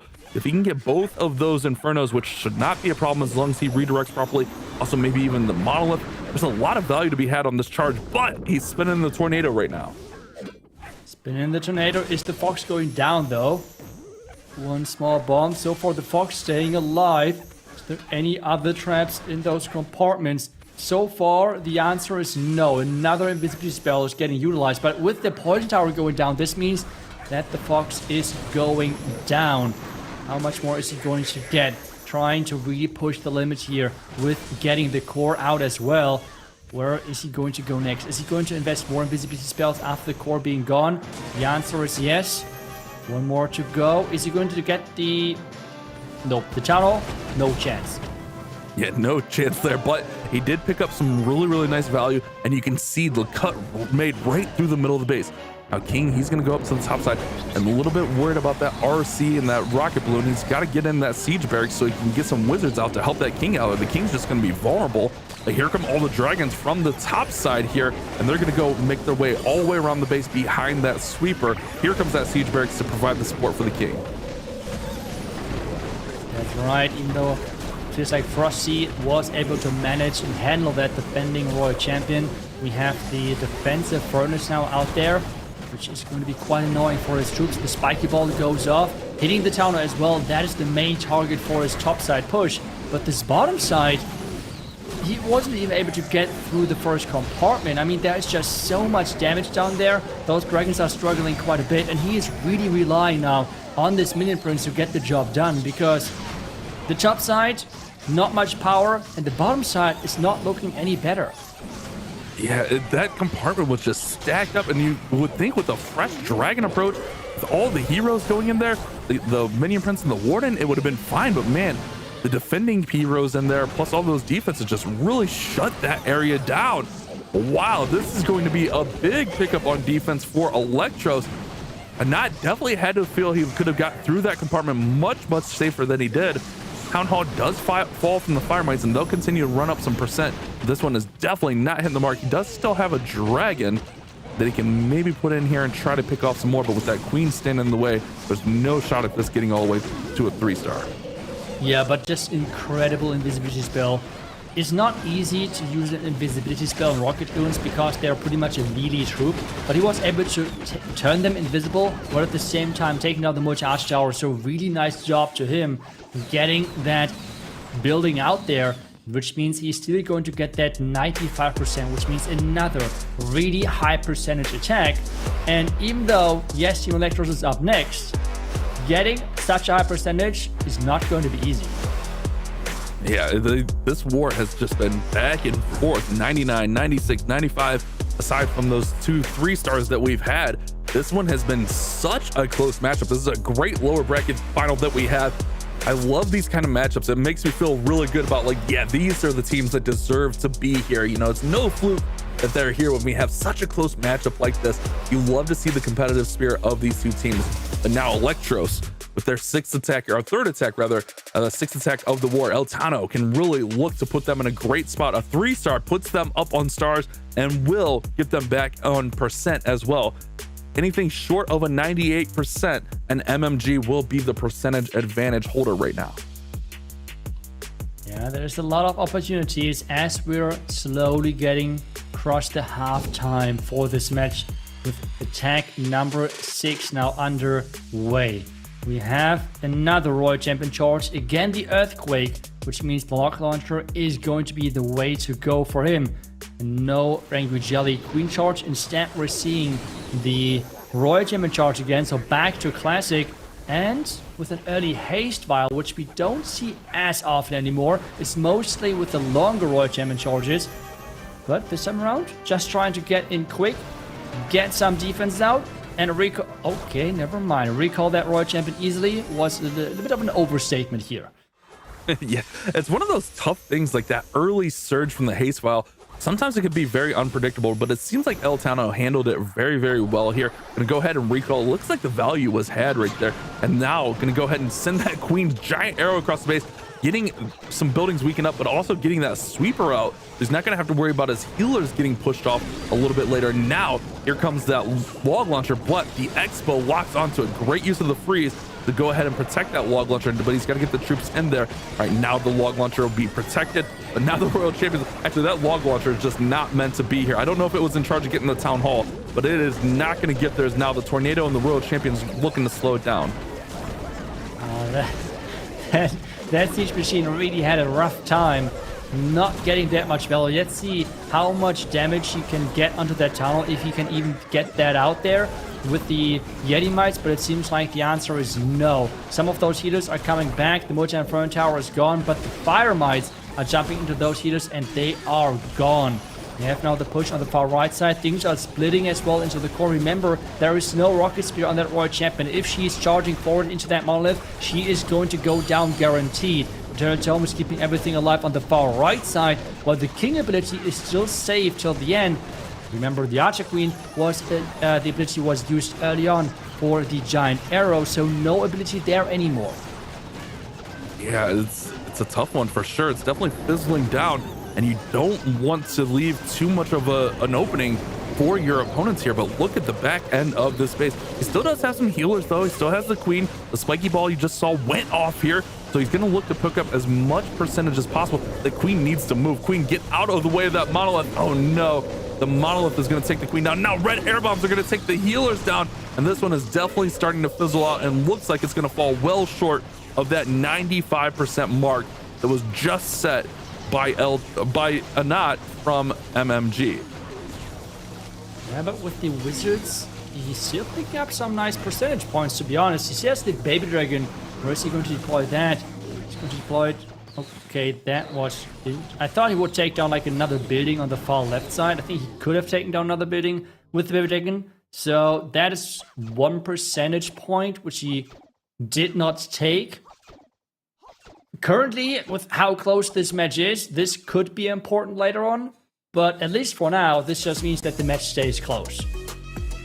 Yeah, it's a pretty solid attack, but they do lose 3 more percent to MMG. So 6% advantage to Millisime MG. But remember, it is a star game first. Wars are decided by stars. So if either of these teams can get a star, that percent does not matter. But you definitely, they're keeping it close at minimum here. One big defense either way, 1 3-star, first team to 3-star might win this war the way that it's been going here. That's right. We have seen now multiple times that it comes down to 1, maybe 2 3-stars. Those 3 to even maybe possibly 4 3-stars, which we have seen in the earlier couple of matches of this weekend. It seems like those times are over. But let's see who is going to come up first with the next 3-star, because Millisime MG is up next and Eddie is going to try to somehow get that 3-star in. Diego on the defensive side for Team Electros. What are we going to witness? Is it going to be another dragon? So far, they really like those dragon attacks versus those bases. No, we're back to the ground. Ground and pound with the Root Riders, and it's going to be a traditional setup here with the Royal Champion. Only a handful, well, I guess no, he's got some in the clan castle, so 7 invises there total for Addy. So a pretty big investment, looking to make an impact here with that Royal Champion. I do see some Super Barbarians in there, the Witches in there to accompany, along with 5 of those Root Riders. Oh no, oh no. Uh-oh, he lost the Royal Champion. Itsu, this is under fire early. This is always the most painful thing. This kind of feels like a Warden charge and you lose your Warden early on. Those openings are so rough to recover. He has nearly no pathing whatsoever. Those are the moments though where you're really happy about the overgrowth, because he can now use that to really push everything towards the town hall. He did miss the Inferno Tower though in the core, which might bite him in the end. Well, let's see. We have the defending Queen though. non-stop firing at those troops, and there is no headhunter whatsoever which could target her. Take a look at that. This queen right above the healers, taking down the first healer. We have now the Valkyrie in there, taking down the Valkyrie. Another Valkyrie is coming in. That queen has dealt so much damage, and now everything is even going around the town hall. Things are going from bad to worse. Yeah, this is definitely getting to be an issue here, especially with that Crusher Mortar now in range, and the rocket balloons just raining down bombs on top of those Yetis. The Yeti Mites are under fire from the Town Hall. The healers are going down. This is just looking really bad. Did he recall the Queen down there? It looked like he may have recalled the Queen. He's going to put her back in to get that Town Hall under control. Great situational awareness, but man, this one is going to be low percent the way that it's going. I am not sure if you could have just turned the Yeti and the Warden invisible to go for the Town Hall, so you would have had those heroes on the outside for more percentage points. Obviously, this is not as easy to decide in the heat of the moment there, but it feels like you could have had some more percentage points in the end. Still, the unfortunate news with the Royal team going down early. At this point, percentage will always be in favor of Team Electros. Millisime with one of the lowest percentage attacks, unfortunately, of the weekend, and this in such an important match. Yeah, it's so unfortunate here. But if they can hold a defense and get a triple in the last war and hold another defense, I mean, that's asking a lot. I mean, they're still not out of it here. That's the one thing about these close wars. Yeah, you might have this one blow-up attack, but also at the same time, you've been defending your opponent and not giving up a 3-star on your own as well. So they're still in this one. They just need a little bit of defense to go their way. But man, if you're Electros, the way that they finished that last war with 2 3-stars, you have to be feeling really nice. 65%, and that one pretty much makes this where MMG have to win on stars. I guess there's really no other way. They're gonna have to defend and then get a 3-star and defend again. Defense has to clutch it up now. When offense doesn't work, defense has to be the deciding factor. But with knowing that 3 attacks for Team Electros are in now, we both know who is up next for Team Electros. That is right, Rigo Taurus and Amyolin, and they were the clutch factor in the match right before this. They were able to both 3-star to somehow come out on top. Is this going to be the case again? Rigo Taurus indeed is up next, and he has done some really nice attacks. Personally, I'm rooting for a fireball attack because this still, to this point, in my opinion, was one of the cleanest attacks we have seen over this qualifier.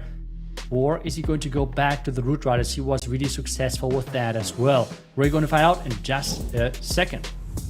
That's coming in right now, and it looks like Rigo Torres is going to the ground and pound army of the Root Riders here. He is going to go ahead and start off with that the Warden charge here. But he did have to commit that invis early because the Warden was under a lot of pressure. Now he's got to fight off these skeletons, which are just going to eat up some of that time for that Angry Jelly, which is going to prevent him from getting that full value. Now there's a Tesla up, and that Angry Jelly is going to be wearing off here in just a few seconds. 10 more seconds on the Angry Jelly. He really hasn't picked up too many of these defenses. Yeah, and at this point, he just plays a really aggressive rage to make sure that the Warden is walking into it. Really love the position about this one. And the Angry Jelly now is off. Warden going for the outside buildings first, but he wants to create this path, he wants to create this cut. But at this point, it is still, I mean, not that much time left, right? He's getting close to the 1 minute where he has walked already. And this is typically the time where you want to get slowly started with your Root Riders, especially if you have 3 overgrowth. This is like the slowest possible Root Rider attack you could even think about if you have 3 overgrowth attacks or spells. Right, yeah, and each of those are going to last 25 seconds. It's definitely going to be a slow trounce, and he's only just getting started here at 1:40 remaining. I am really worried about the time on this attack, even if he has enough force. We've seen it in the past, attacks that have started at this point, they just don't have enough time, especially here in a hard mode. I'm very concerned. We'll keep an eye on it. He's got everything in and he's working through. But like you said, with those 3 overgrowths, that's going to slow down the progression even more. Yeah, this is typically a lot of power, but time is being the biggest factor here. The Royal Champion losing a lot of hit points early on. being close to the score, getting frozen up and even jumping into the wrong direction here. This is really bad news. Another overgrowth is pushing her back into the right direction, but the other beings in the core are waking up again. There goes the Freeze, the Royal Champion, trying her best to stay alive, but you can see it in his face. He's not happy. The skeleton on those healers as well, taking them out slowly. Man, we were just talking about the attack from Addy and how sideways that went. This one from Rigo is definitely kind of on the same trail. I feel like Rigo may get more percent here, but we're going to have a very, very close war going into our last matchup. 34 seconds and still 40% of the base, and another overgrowth goes in. There's no way he's going to get through here, even if he has the force. With that last overgrowth going in, it leaves like 6 seconds to get all those buildings he just overgrowth down. There's just no way. But you can see as well the time, right? Like really with being like 30 seconds, I think it was roughly 30 seconds late. If you would have had those 30 seconds more, maybe you could have said, okay, you get it this close or something. But really doing those long warden walks is such a tough time in hard mode, and especially combining already a slow opener with like the slowest possible follow-up when it comes down to spells, because overgrowth for obvious reasons are not really making your attack any faster. This is I'm not sure. We have seen this now a couple of times, and I'm really confused every single time we have seen it so far. So let's hope that this percentage is not going to bite them. Both teams now with one attack left. I mean, for us at least, this makes it more exciting because it's now closer again, even though we have just seen this big mess up from Millisime. Yeah, according to my math here, Electros now with a 10% advantage going into our final attacks. Nest4X will be our last attacker for MMG. A 3-star could be just what they need at this situation, but at the same time, if they put up a high percentage attack, a high percentage 2-star, and the way this one's going, they could be all right. But if you're Nest4X, you have to lay it all on the line. You have to go for that 3-star and really force that pressure over to Electros. We got Root Riders. There's 8 rocket loons in here to support. But here we go. It's a long RC charge. I've been really harping on this one not working lately. Let's see if Nest4X can change the way that this has been going. Yeah, I would even go that far and say that this strategy is one of the reasons why Elevate dropped out of this competition. They were one of the teams who used this the most, and it did not really work out for them, at least in this weekend's matches. On this one, so far things look quite promising. We have the court taken care of. Even the town hall is up next, so this one looks way better than what we have seen so far. And he's smiling already. He knows that pathing of that Royal Champion was like you're playing one of those controllable hero challenges. Perfect pathing for her, and this means the Root Riders are up to follow. One thing I like about this is look at that big chunk that he got out of the base. A lot of times we're seeing this heavy investment into the RC charge, and you just don't see that big results. It's like 1 or 2 compartments. I feel like Nest4X definitely got a big chunk out. I'm still worried about the lack of support, but he does have room in here for 1 overgrowth. So I think that this has the most potential out of these long RC charge into Root Rider attacks. Still a long way to go on it, but I did like this setup on this one. Yeah, the setup looks really solid. The poison for the defending furnace is there as well, so things are looking really promising. The only problem right now, perfect reaction. I was about to say, the only problem being the Royal Champion charging forward and without any protection. That's the moment where you place the overgrowth. Get her back on track, get her back under control. Even though wall break is in here to get the queen back into the main push. This man right now knows that he has to deliver, and he's trying his best to give Millisime the option of winning this match to get the rematch in the finals. Trying his best. He's gone full on focus mode here. He is fully concentrated on this attack. All the reactions perfectly on time here. It's all going to come down to this top section. There's a minion prince. There's a geared multi-cannon. There's Expos and a multi-inferno, not to mention the Gigabomb, all standing in Nest4X's way. This is the moment. He needs to keep working through here. I like the power that he has, and this could be our first 3-star of the war at the most clutch time. And yes, Nest4X and MMG are celebrating as they will take the star lead with 1 attack remaining in this war. I am feeling sad, happy, and everything at the same time now for Almyolin, because he can be the clutch master himself with 3-starring back-to-back in those matches to win the match for his team. But at the same time, he could be the person who everyone is going to blame if his team is going to lose now. So it's like nothing in between. He is the man who's going to decide this match, because this incredible attack which we have just witnessed from MMG means that Team Electros have to 3-star. Anything else from them is going to result in a loss. 3-star or they're out. 3-star or it is maybe their last chance for this World's Championship, except next month qualifier. There is still the last chance qualifier, and we have seen Electros in here multiple times. So that means that they should be sitting pretty nice on the points leaderboard. We will take a look at that later on, because we do have our last chance qualifier in just a couple of weeks. So yes, this is our last monthly qualifier, but we have that. But let's focus up on Almyolin. He is all in. This needs to be a 3-star. 3 stars and Electros go to our grand final. Anything less and Millisime MG go back up to face Repotted Gaming. And this jar so far looks incredible. If he gets that value in the core, Bash, that looks insane. I mean, let's be honest, that looks crazy value. Getting that Town Hall there, but he only has 2 more invisibility spells, but the Fox still alive. There goes a couple of shots, but as well, for now at least, the Royal Champion getting that job done. Oh, more damage coming in. I'm getting nervous here, but the Town Hall should go down. Town Hall does go down, and then he's able to recall. This is what I'm talking about. Look at the big chunk. Previously, when we're seeing those long RC charge into roots, we don't see that big chunk out of the base. We see it again here for Almyolin. A great setup, but notice he does not have that overgrowth like we saw for Nest 4X. That was a big factor in Nest 4X's attack.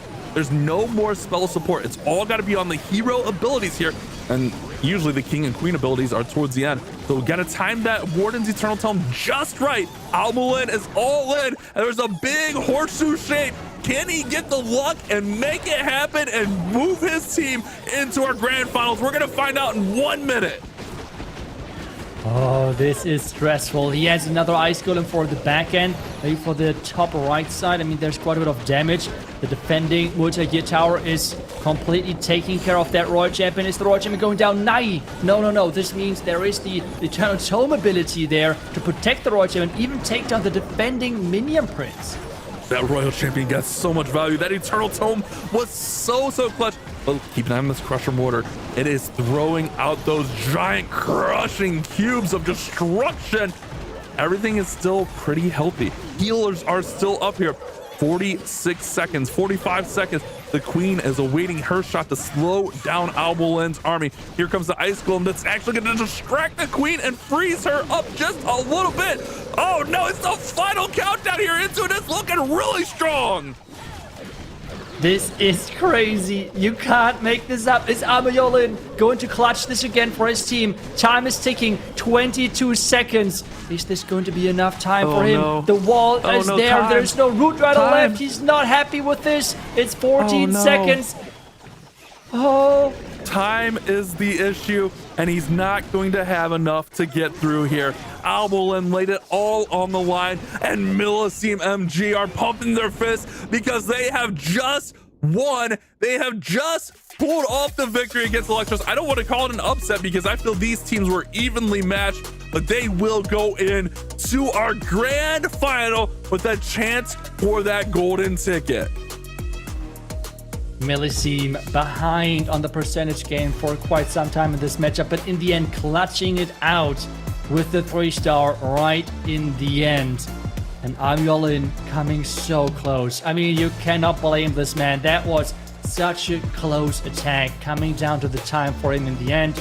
And they would have won up the percentage point, but just the stars, 1 star was missing for them.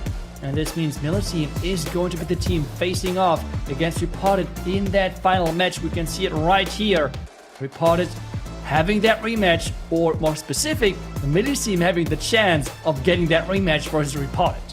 Yeah, that's going to be an interesting grand final. Remember, it was a defensive showdown where Repotted just looked absolutely dominant. But if you're Millisime MG, You have to be thankful for that second chance. But if you're Electros, you're still okay because you still have one more shot in the last chance qualifier. I believe they will be fine with their third place points. They should be able to make it through there. Again, we'll take a look at that a little bit later today. Oh, now we shift gears and we focus to our grand finals. Millisime MG versus Repotted Gaming, our defending world champions, formerly known as Synchronic Gaming. Repotted will have to be defeated twice to lose their golden ticket opportunity. And Bash, take a look at that bracket run for Repotted. They had to face Dizzy, who finished 4th. They had to face Electros, who finished 3rd. They have to face Millisime, who possibly could finish 2nd. They had to go through all of the top teams in this bracket. Repotted had the toughest road from all of those different teams out there. And now they're in the finals versus Millisime. But let's take a look at the MVP of that last match. I wouldn't be surprised to see the clutch attacker winning that MVP. And let's take a look at that's right, 61%. Really, I mean, just knowing the pressure was on this man, getting this 3-star in that position for his team. Yeah, I mean, who else but Nas4X? Let's be honest. I mean, there was a lot of great attacks in that war. Even the attacks that failed, like we had so many close, really good attacks in that war. But stepping up in that 5 spot, that anchor position, and getting the 3-star when your team needs it the most. Oh man, there's got to be like no more satisfying feeling than that in Clash of Clans esports. GG's to Millisime MG, GG's to Team Electros. What an amazing war that they just put on for us. But guys, don't go anywhere. We're shifting gears to the upper bracket. We got a short break and we're going to decide who gets the 7th golden ticket.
Welcome back to the pre-show before the thrilling conclusion in the grand finals where one team will be awarded a golden ticket.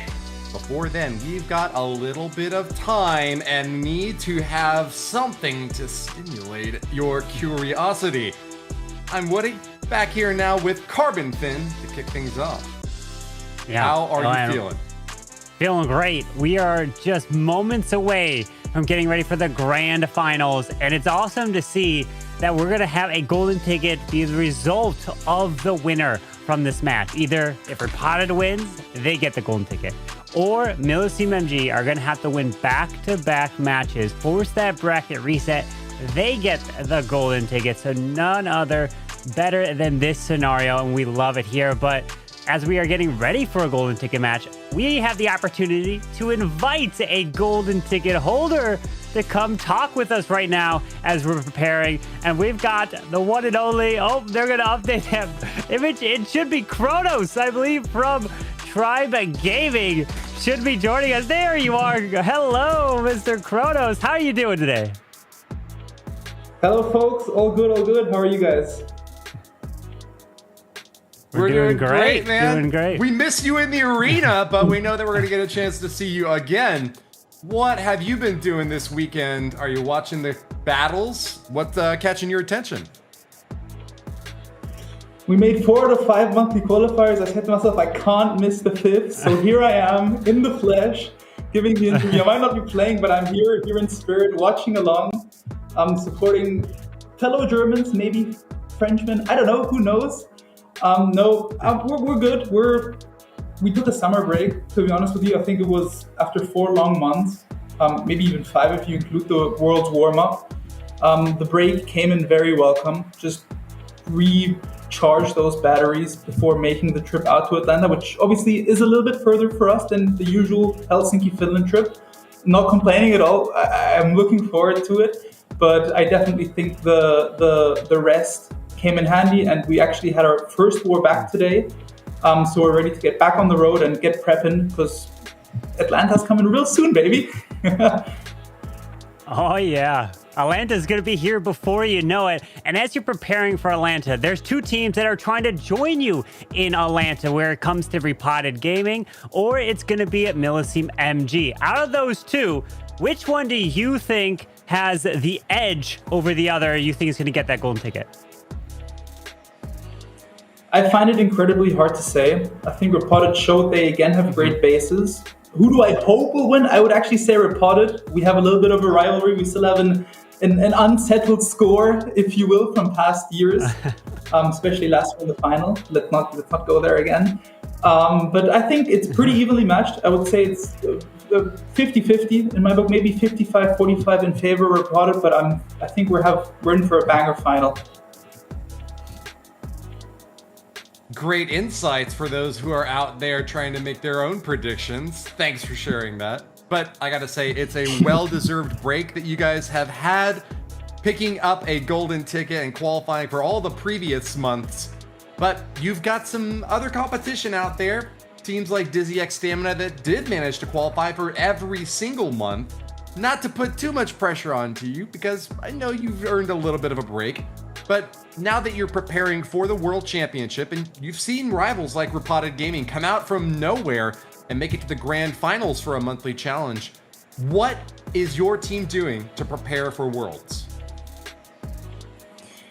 I think we're just running it back. I think in the first couple of months of this year's monthly finals competitions, we saw that the teams that put in the work and that managed to find the consistent level to their game are the ones that are rewarded in the end.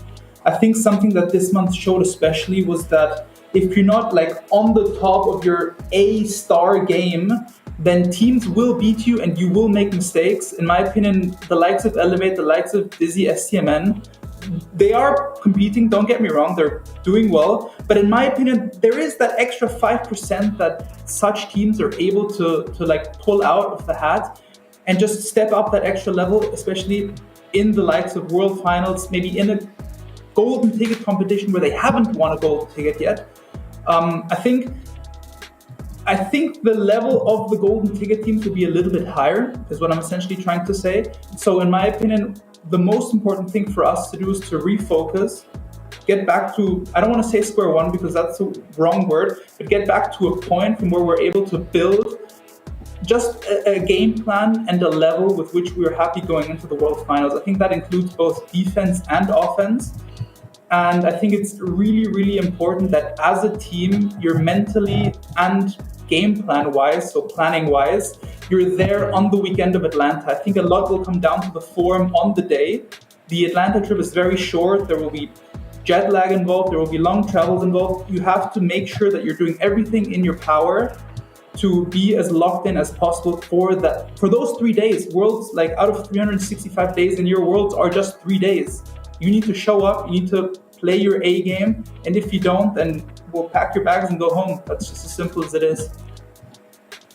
Yeah, simple as it is. You have to show up when it matters most. We got one final question for you, Chrono. So Tribe Gaming has gotten so close over the years to becoming #1 and winning it all, but they've come third. You came second last year. I know you don't like hearing it, but with all this experience as the captain of Tribe Gaming, what are you going to do differently going into this year with all the experience that you've been through, especially coming in second last year? Are you going to do anything differently than the previous years? It's a good question. I think something that I personally did myself in the previous years is you always try to learn from the wrongdoings of previous years. I think that was possible to an extent. But when you're in the moment, when the tension hits you of, say, a grand final or a semi-final or whatever it may be on a Sunday of a World Finals, I think those things can kind of go out the window. It's a big part that I set myself to do is to just keep level-headed as long and as often as possible. There will be moments where you're kind of dragged into the flow of the moment, where you're just like, when you hear the crowd, where you hear your enemy screaming, and you just play essentially. And what I want to do is I want to kind of focus on the mental aspect to the point where you're just able to maintain the baseline, like your floor performance, where you're able to perform well, essentially, where you're not doing silly mistakes, where you're not having small slip-ups that in the end cost you. And I think as a team, I would say this year more than anything, I think Repotted Gaming is showing it in this qualifier, that the preparation is really, really important, both in your attacks and in defense. I think they have some new tricks up their sleeves. And I think some of their players are insanely improved from previous months. I think they're putting in a very good shift.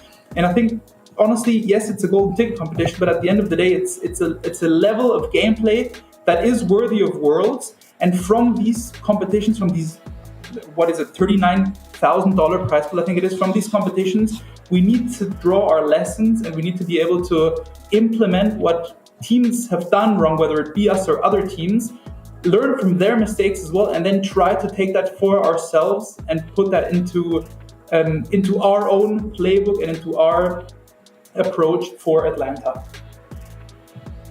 It's well said. And you've got a superstar squad, well prepared for the matches. I'm glad you're paying attention to what's going on this month, and wish you the best of luck. We've got just a few more minutes before our next match goes underway. So we'll say goodbye to you now, Kronos, and thanks again. Thank you, folks. Bye-bye. Thank you. Thank you so much, Kronos, for joining us. It is great to get an insight into their thoughts and his preparation. Let's bring everyone back here as we are getting ready for this grand finals. We're just moments away from this. So let's go and start with you, Itsu. What was your thoughts there from what Kronos' insights? I mean, I can just listen to this man all day long. Like the insights which he's always like putting out there, and especially the way and how he's explaining this, because I feel like, I mean, we're used to having really short answers within esports typically, where it's like, yes, no, yes. But like Kronos really explains out of those different details where you really feel like that you are in the shoes of those pros, like explaining how they're getting affected, for example, by noises around them, screaming off the crowd of enemy teams, where he's trying to concentrate then on like keeping a certain base level of like performance or of concentration of a mental level. So those insights are always really, really nice to hear from me personally. So it's just fun listening in, and like we could have kept going for quite some more time. And I feel like Kronos always gives some really nice answers. How about you, Besh? There I go again. Kronos, definitely always a great interview. I love that he brought up like the kind of jet-like factor, because there's not too many US competitors, so everyone's gonna be flying into Atlanta and there's not a lot of time. So yeah, it's just really, really great insight. But let's not delay any longer. Let's go ahead and let's get into this grand finals. Woody, Carbon, you guys have this one. Have some fun, boys. It's Millisime MG versus Repotted Gaming. Thank you very much, Bash. This could be the last war of the qualifier season. A victory for RPG means the returning champs will be going back to the main stage, while Millisime MG are down but not defeated, returning from the lower bracket triumphant after their past win. Millisime MG bring you Anat, Isma, Mr. C, Nesforex, and Addy. Carbon, who's the standout that's keeping your attention right now? Well, for sure, Nesforex. He was coming in clutch in the last war, getting it done and helping them advance. We had Mr. C also getting a triple with the Dragons as well. So it's gonna come down to those two players. Plus, is Isma able to lead off the first attack? Usually that's what he's doing with a 3-star. Before, it was a low percentage. But can he rebound from that and able to get it done? But their opponents are coming from the upper bracket. They're undefeated Repotted Gaming, the defending world champs, otherwise known as Synchronic Gaming from last year. Their lineup includes Emmerkant, Einstein, Philip, General X, and Leo. These players are ready. They have the world's experience. And of course, General X, the base builder champion, the MVP from last year's World Championship. All they have to do is win this one war, and they are in with a golden ticket. But if they lose, then they'll have to win the bracket reset. And if they lose that again, they'll be out. So Millisime MG, whoa. I was going to say, what's the 50-50 from the community, but us casters are completely one-sided. So the casters and the community are totally different here, Woody. What a result. And for RPG, this has got to be a vindication. General X saw that only 37% of the community took his team's side when he was in the upper bracket yesterday, but to now be at 50-50 means that their support is clearly growing despite a hardcore show of support from the French community. Reppin' Millisime MG, Repotted Gaming now hold half of the audience. Let's see how they do it with RPG Leo moving in first on the attack. And Leo's last attack was so close in the high 90s, 98%, but it's all it takes. A few buildings to stop you from getting that triple. And let's see this Royal Champion charge. Try to keep that RC for his life the longest possible with the Spear Fox timing as well. As that Royal Champion is charging her way straight in towards this scatter shot and then can move towards the poison and maybe even grab the monolith. Let's see. Nope, goes up to the Tesla and then will path her way to the monolith, or he just pulls her back before even taking that down here. Slow and steady start. Log launcher rolling through the right corner of the space, and the main army getting set up here over on the bottom of that log launcher to support. We have got one overgrowth spell ready to commit to the interior with a crusher mortar I'm picking up in the center there. Lot of big, heavy single target damage going to be coming on in. Splash of plenty too. I mean, this is a terrifying setup for the base, especially with those ricochet cannons backing the multi-target infernos in the core. Bit tricky on positioning, but with the earthquake now down, he's getting a bit more chip off. Quick shots with the rocket loons, but they should go down. Holding on to that poison spell. We have the headhunters. Okay, but the headhunters went to the ward. He's fine. He picked him up pretty quick with the queen. But he's moving his way through this town hall. Going to pass into the core of this base. Skeleton spell to the far left, which pulls the poison spell, which is not going to hit the king just yet as he's looping around the edge of the space. Going to have to path into that enemy queen. We have that core still up. There's the overgrowth to stop the ricochet cannons from hitting that queen, as she is now going to path on her own off to the right side, eventually make her way towards that monolith. Big, heavy firepower going to be coming out there, and all on her own. She needs a quick lock, does manage to get it, and pops the ability immediately afterwards. Leo's army still out on the left side, trying to get the pincer movement in with his queen over on the right. Giant not blocking though. He has wandered off into the middle of nowhere, and with that ability forced early on, the queen goes down, and it's all up to this Root Rider army pathing the outer edge of the base. RC on the inside trying to hop over these walls and get the rest of these defenses down, and with Sneezy up on top taking down a ricochet cannon, he might just get it. Leo looking very confident with one invisibility still left to commit and hardly any defenses, Carbon. He's got it with that late warden ability, able to clutch it, moves his way through, and Leo is pumping his fist and starts off the grand finals with a 3-star for Repotted Gaming. Gonna put some pressure on Millisime MG to have to answer with their first attacker, which usually is Isma. His last attack was relatively low, so can he 3-star for their team and answer what Leo just did? Remember, since this is the grand finals, Repotted Game is coming from the upper bracket. They just have to win this match. They get that golden ticket, the last monthly final golden ticket that is available. Only one golden ticket that is left is the last chance qualifier after this. If you don't win that, then you will not have any chance at trying to compete in the World Finals. A thumping success for Repotted Gaming, but will Millisime match their speed? Let's see, as Isma starts with a Royal Champion set up with those Electro boots to go in Viz. But actually, it's going to be beginning with a Warden Walk along this bottom side, Carbon. Yeah, that Warden Walk paired in with the Angry Jelly Queen means that he's going to look to remove a chunk of these defenses and pull that Queen back with that recall spell. Just got to be patient. Does he have to invest in Invis for the Queen? He does, to keep her health up, because the healers decided to go to that Warden first. He's taking some damage, and he pulls her back before getting the air expo. But he's going to do a pretty quick redeploy off to the right side. Going to go into the air expo compartment. Finds a spring trap right off the bat for the Ice Golem. So he's going to make this push through the Giga Bomb and eventually loop towards this Town Hall. But he does have 2 overgrowth. That's going to take him a long way into the space, and he is plenty happy with that, even though the time is going to be a bit of a factor with 2 overgrowth spells to deploy. He's not catching the multi-target Inferno, so definitely wants to take those down early on. He's not hoping for the pivot a little bit toward the interior, as that outer section is getting cleaned up by the Barbarian King and those witches so reliably. Long shots from that troop launcher, sending the barrels into the core of the base and hoping to get as much damage on these defenses while that Grand Warden's Eternal Tome remains active. But what are you picking up on, Carbon? The Ice Golem's going to slow him down, and nothing's going for this Town Hall. So the delayed Clan Castle lure is going to mess things up here for the takedown of this Town Hall. Really, the only thing that can take it down at this moment is whatever was inside the Clan Castle, but the Clan Castle, well, you know, the Queen's there.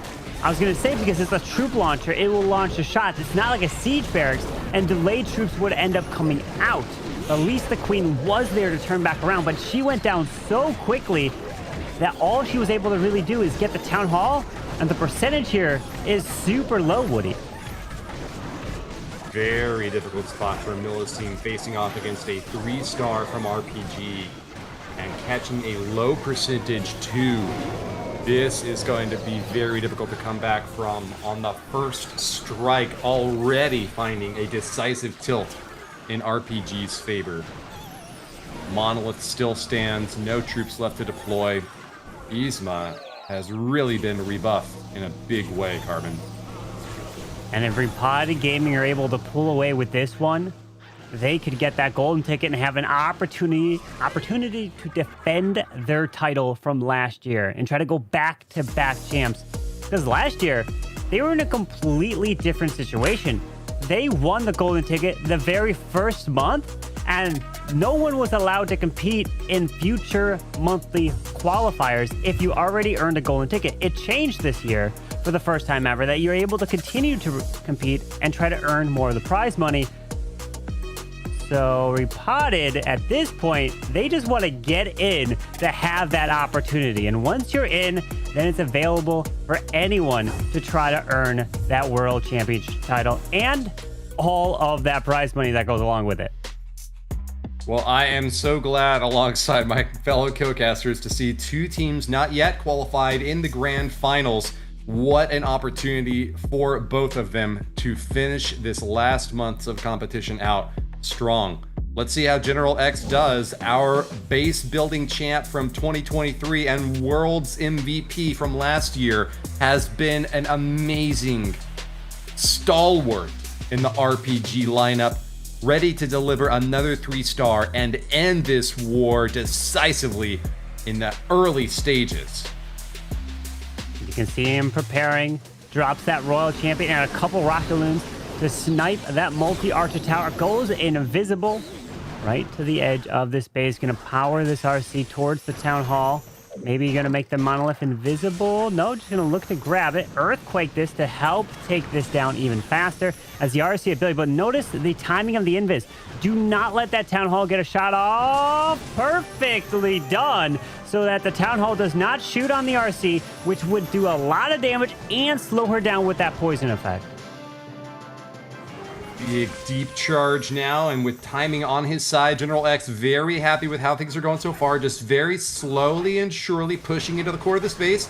Still has a Spirit Fox looking very healthy, no bombs triggering to cause any problems for that little pet. Triggers another pet invisibility and another invis spell with Electro Boots to shock down the remainder of these defenses in the core. This is beautiful, Carbon. The value is so good so far, and the boots also kill off the furnace. So the Clan Castle goes off. He moved the Ice Golem a little bit late, which slows the RC down. But I guess the positive is that the Ice Golem is dead. It's gone. He doesn't have to worry about it. And now it's going to set a perfect pathing for these dragons, as General X is going to send a few dragons off to the left We got the queen and the siege barracks down to the bottom side, and here comes the main army all the way from the top side. And notice it's flying from behind the sweeper where the royal champion is. Don't come from the opposite side. Go straight behind it and move your way through. Still a long way left to go, and starting to run a little bit short on time. 1:15 as he passes that 2-star mark. And we'll find a lot still on the right side of the base. He can get some nice cleanup done with some aerial troops along the bottom left side, but he needs to get those deployed quickly as well. Ground-based expo is going to be a little bit of an issue down there, and a bit of an awkward spread now for the Dragons as the troops pathing over to the left side corner are going to have to finish off that side of the base and then collapse over onto the right side, where a few defenses could still cause some problems. Minion Prince ready to pop, and an Archer Queen ability as well with an invisibility spell. This seems like it's going to be crushed, and there's already dancing on the side of General X, pumping his fists and claps from Amir Khan. 3 stars secured without a hitch. Oh, yeah. The MVP captain himself dancing, giving thumbs up, and getting this 3-star in a crushing style here.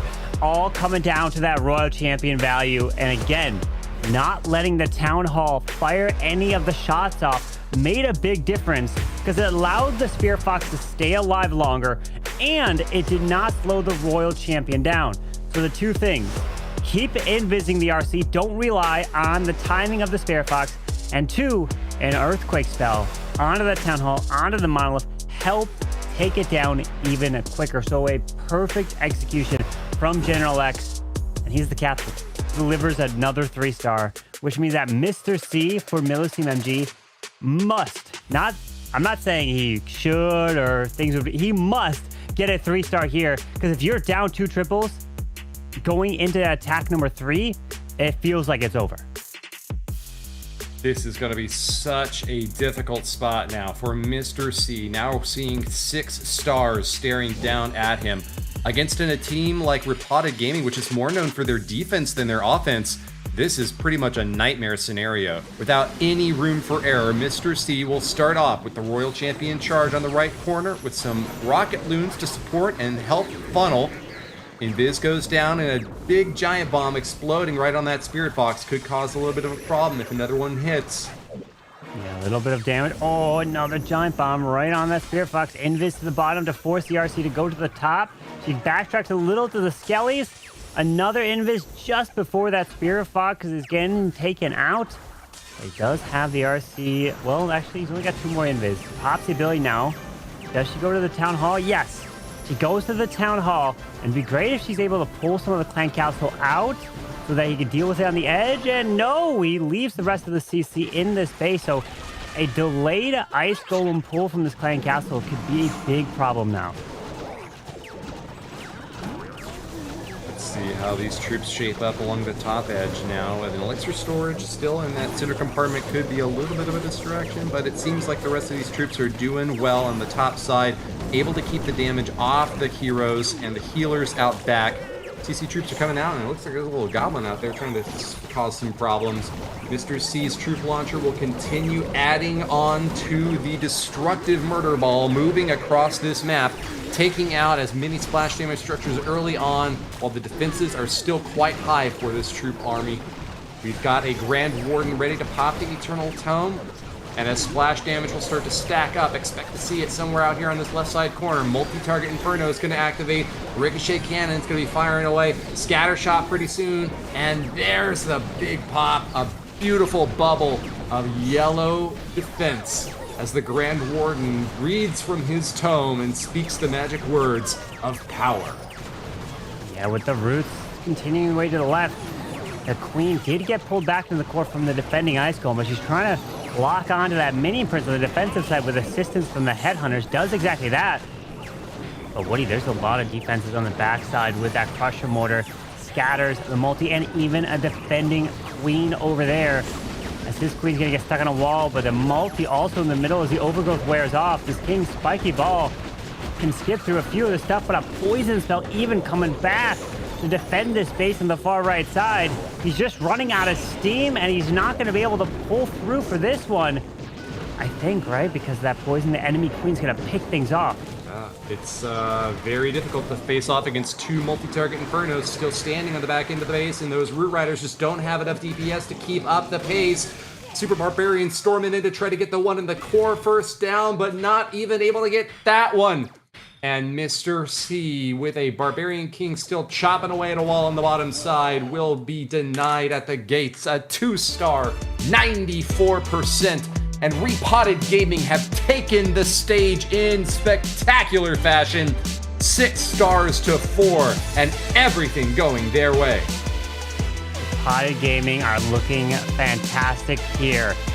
They're coming from the upper bracket. All they have to win is this one war, and they get that golden ticket.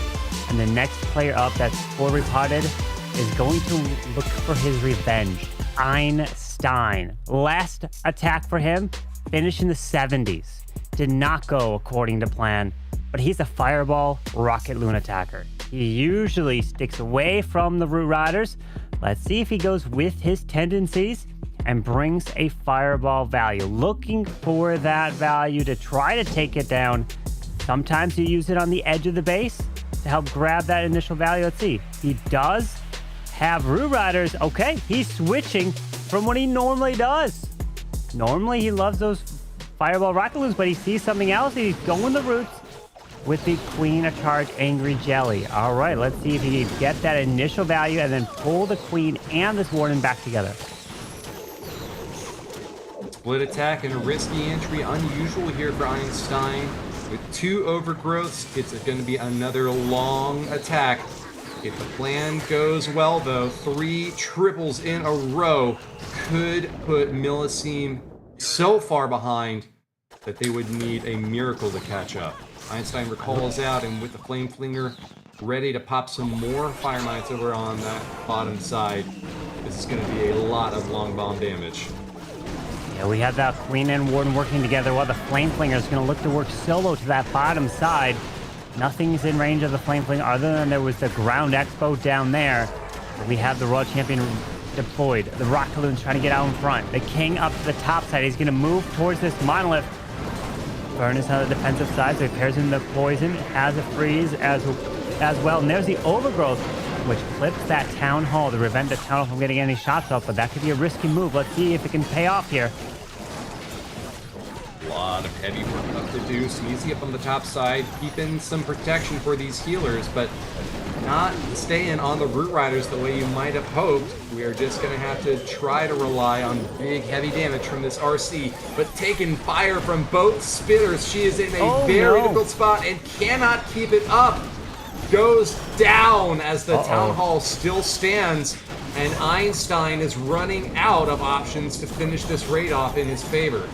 But the Roots can open the wall back up to the town due to the Overgrowth. There we go, pathing their way into the core. There's a Freeze. They unfortunately did swag an Invis, trying to protect the Royal Champion a little bit more, but this King, Spiky Ball, can skip and hit a bunch of these Teslas to the outside, go for these buildings and the defense. As the Overgrowth now wears off, pops Queen ability with a Giant moving through the defensive and Mini Prince. Spiky Ball flies through, snipes some of the Teslas, but is it gonna be enough? The geared up cannon is gonna be a little big problem here. Massive difficulty on the last stage of this base, and even though the walls are gonna not prevent him from reaching those defenses, the question is, does he have enough firepower? No. He doesn't seem happy about it. Time on his side, but just running out in the last. Archer Queen getting swarmed by skeletons, takes down this wizard tower, but that big last line of defense is going to finish her off. And a 2-star 95% leaves a tiny bit of wiggle room for Millisime to continue the punch.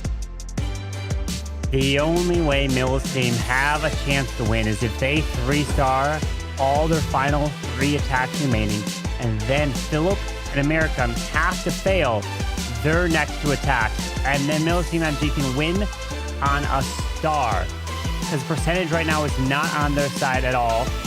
I was surprised that Einstein came in with that attack because he typically brings a fireball style of an attack, and maybe because he switched from his normal attacking style, it's not as comfortable, but he came so close. Just almost was able to pull that one through, but just didn't get it there. And that's the one thing, when you're attacking with an army that maybe you're not as familiar with, if something goes wrong, it's harder to adapt on the fly. But these pros are good. They are able to still adapt, but it's all about those small little adjustments. As Anat is charging in with those roots, World Champion's going to charge her way through, as we do see a giant arrow for that queen going to be used a little bit later.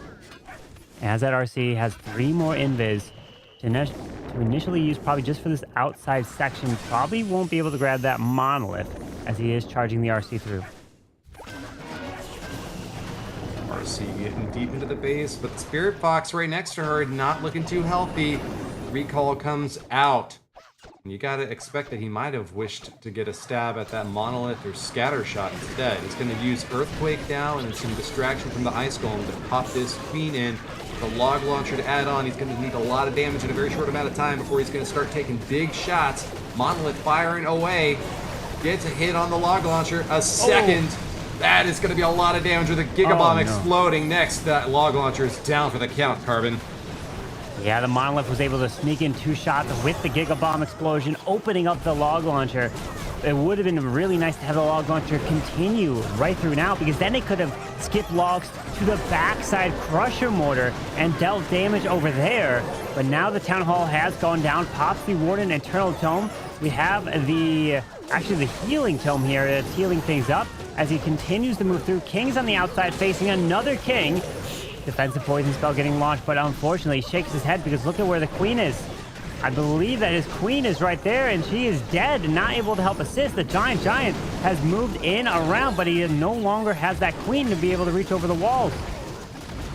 Our team doing what he can to help clean out the outer edge and get that percentage higher, but what a terrible thing to have to go for at a spot where you're so far behind in stars. Losing these heroes one by one to so much long-range damage. Very unfortunate when you've got all these Root Riders still alive. They are supposed to be blocking for your heroes, giving them the shield necessary to deal the damage and finish these bases off. The rest is just going to be ticking away at what little remains. Barbarian King still has an ability, so he can toss off that spiky ball into the bottom compartment. Aim has got to be pure. I was going to say he's trying to wait as long as possible. Pops the spiky ball now, but he is frustrated there as he knows 3 2-stars against a team like Repotted Gaming, who already has 2 triples. Feels like it's going to be out of reach. You only have 2 more hits, which is Nestorex, who clutched up in their last 4 to help get them to this position in the grand finals to try to get the revenge. But Repotted had that match off to focus, to ask themselves, what bases should we run against Millisime MG? We already took them down once. How can we take them down again? Since they're coming from the upper bracket, they don't have to play twice. They just win this one. The golden ticket is theirs. They'll be going to Atlanta, and they don't have to worry about a last chance qualifier. And what a way to make it to the Worlds. And just at the very end, the last monthly finals, you secure it. But as long as you make it there, that's what matters. As we are now see Emergon coming in with the Ruth as well, as this RC is to the edge. And move her way into the ground expo compartment where the enemy RC is. But she does lock on to the enemy World Champion. Is he going to be able to take her down? Probably with a few more shots, but already lost about half the health for this RC.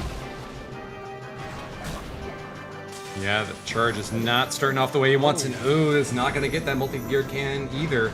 Pivoting to the outside with a surprise Tesla pop, and he is now going to have to be very careful with the few remaining invisibilities that he's got. One more goes down, and the Spirit Fox will support for just long enough for the recall, but that hero is very low on health, Carbon. One thing, though, he did force the RC ability. That's something you don't want to do, especially with the Rocket Spear. You want to try to have it for later in the raid, but we are going to overgrowth the Town Hall with the 2 spitters as Rocket Loons, Ice Golems are coming out of the Clan Castle. And he's going to power his way through towards the bottom side. He'll have to wait for the Town Hall to come back after the overgrowth wears off. He's going to use that Warden Eternal Tome. at the perfect time, finds a tornado trap as the king is also powering down to the bottom side to try to keep these Root Riders moving through. Overgrowth is gone, and there we go. We can now see that he's going to lock out of Town Hall, and notice how he dropped the Overgrowth, leaving one of the spitters up, not Overgrowth, so that he could try to target it. There's going to be a lot of base to deal with after this Overgrowth wears away, and with a Crusher Mortar to fire off against all these ground-based targets, he has got to go very fast and has no way left to put any more pressure on. Just those two King and Queen abilities that almost always last till the very end of the raid, trying to push into the core. Defensive King and Minion Prince are going to be both blocking on this compartment, and that is just such a lot of damage. Snake Bracelet's popping now for the offensive King as they are going to start spreading all around, but Ricochet Cannon makes pretty quick work with them next to that multi-target Inferno. Ice Golem gets a nice pop on the interior, and that compartment should go down, but he's got nothing left to finish off the rest of this base. And it looks like Repotted have finally been held back. A 2-star now, as the percentage coming closer to the 80 range will finally give Millisime a little bit of breathing room. The one thing, though, is even though this is an 80%, Isma of Millisime MG also got an 80%. It's not like Millisime MG got high percentages, and then this is going to give them an opportunity to come back. This is just kind of canceling out what Isma did. So that would be a cancel right there. Einstein's fail was a 95, while Mr. C's fail was a 94. So those are pretty close. So, and not really with his 91, Philip really only has to get above that 91%.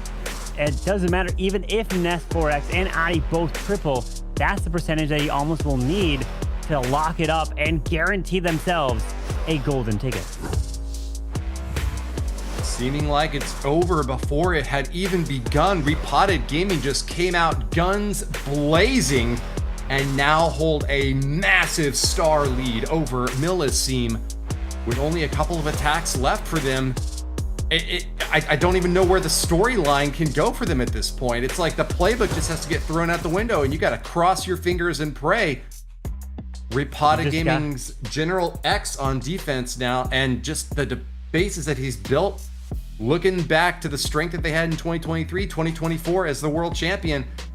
Are they at the top of their game right now, Carbon? Well, they're looking really good.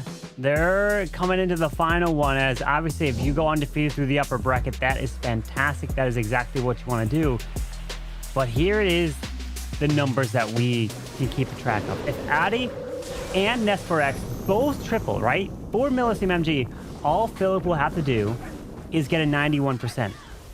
91% 2-star, and Philip and Repotted Gaming are going to win the golden ticket. So it doesn't even matter. It's just that's only if both of these next attacks for Millisime get that 3-star. And Philip is going to be attacking next anyway. So we're going to see as Adi is pushing through with this Raw Champion to the top side. Found a bunch of giant bombs up there. And he has a lot more invises still to use. You remember Team Electros were also in a very tough position where they had to have all 4 attacks at the end of the war go their way in order to move on. And they did wind up advancing. Millisime shut them down, but they need to have the same sort of miracle run from this point out if they are going to survive and force a bracket reset. Even with that, just Millisime has to win so many attacks in a row to get the golden ticket at this point, Carbon. It's going to be a difficult task, and they're going to be crossing their fingers as well. They need to get some luck on their side, but here we go as the dragons are down, move their way into the enemy queen. Poison has removed the furnace from the defensive side. Ice Golems are getting lured to the top side of the space, away from the... No, never mind. They're coming. Ice Golems are coming back for some reason. I don't know what... Okay, there we go. I don't know why the Ice Golems were being pulled to the bottom, but keep them away from the dragon so they do not get stalled up. That is going to be a really strange run for dragons, so spread out, but it does look like he gets most of them protected by that Grand Warden. Oh, it's wandering to the bottom side, and all of the 3 dragons in the middle are now going to be burnt to a crisp, pushed and bodied, swept out of the competition. Adi cannot keep these aerial troops on target. Dragons had been so effective in the hands of Repotted Gaming but it seems like Repotted not worried about Root Riders, not worried about Dragons, not worried about anything you can throw at them.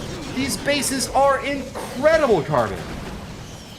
Bases is what Repotted Gaming is known for, and they are stepping up to the plate and helping them defend. And my goodness, Millisime MG, unfortunately, not able to pull off a 3-star here in the grand finals, and you're not going to be able to win. They know exactly that if you only 2-star, you have pretty much no chance against a team like Repotted. Unfortunately, it's just not going their way. They were able to get back to the grand finals. They took a team like Team Electros down from the lower bracket to get back here to try to get the revenge, but unfortunately, it only is going to be an 86% 2-star and not able to pull through right there. And now Repotted Gaming, all they will need is a 2-star at this point. But what is the 2-star that they need? So the 2-star that they will need actually is, it's not that much. Let's see. Millisime any MG. 2-star. Well, 2-star would put them at 12, and obviously Millisime MG. Yeah, and what would 3 stars give Millisime? Just 11. Yeah, that's right, 50%.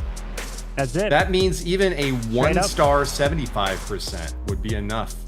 It would. Repotted Gaming to get the golden ticket. But they're not looking for a 1, right? No, they're looking. no. Philip wants to go for the 3, right? Of course. 3's better. Of course. 3's more than 2. Of course. Well, do it, though. Let's see what he's got. It's maybe the last attack of the entire qualifier season. Months and months and months leading up to the last chance for Repotted Gaming. And it seems to have finally gone in their favor, Carbon. Yep. 77% 1-star. Good luck here, Philip. That's all you need to lock it up. And he's going with a clone with some Root Riders. He definitely wants... Is that a blimp? We haven't seen really blimps at all. Just get that blimp to the core, clone it up, and rage probably Super Yetis inside of there. Here it comes. Angry Jelly on that Grand Warden at the bottom to target onto defenses and present the perfect entry point now for that Root Rider army. Healers keeping them topped off, and Philip looks cool, crisp, ready to deliver a silver platter with a golden ticket on it right behind him. If he can just finish off this final base by Moose for it. Well, he's moving towards the bottom side. The Angry Jelly effect has now worn off. Continuing through as he's cleared this section. Going to set up those roots. Move through. We do have the Giga Bomb off to the right, so he's going to move to the left. Pulls the Warden over there with that Queen. Where is the funnel going to be set off to the left? There's the King and Ice Golem coming down. Roots are in. Tesla pops. Going to move into the defensive Queen. Another Tesla pops here. Royal Champion being deployed. And that King needs to clear this left side. And there is that battle blimp. It's going for that core. Just got to get a 2-star. You are victorious. And that Town Hall is going to be going down with the cloned, raged up Yetis. The celebration on Repotted Gaming side ready to go off. First star is claimed. 40% and a few more. Wipe your hands off and start to pump those fists. Here it comes. 5, 4, 3, 2, 1.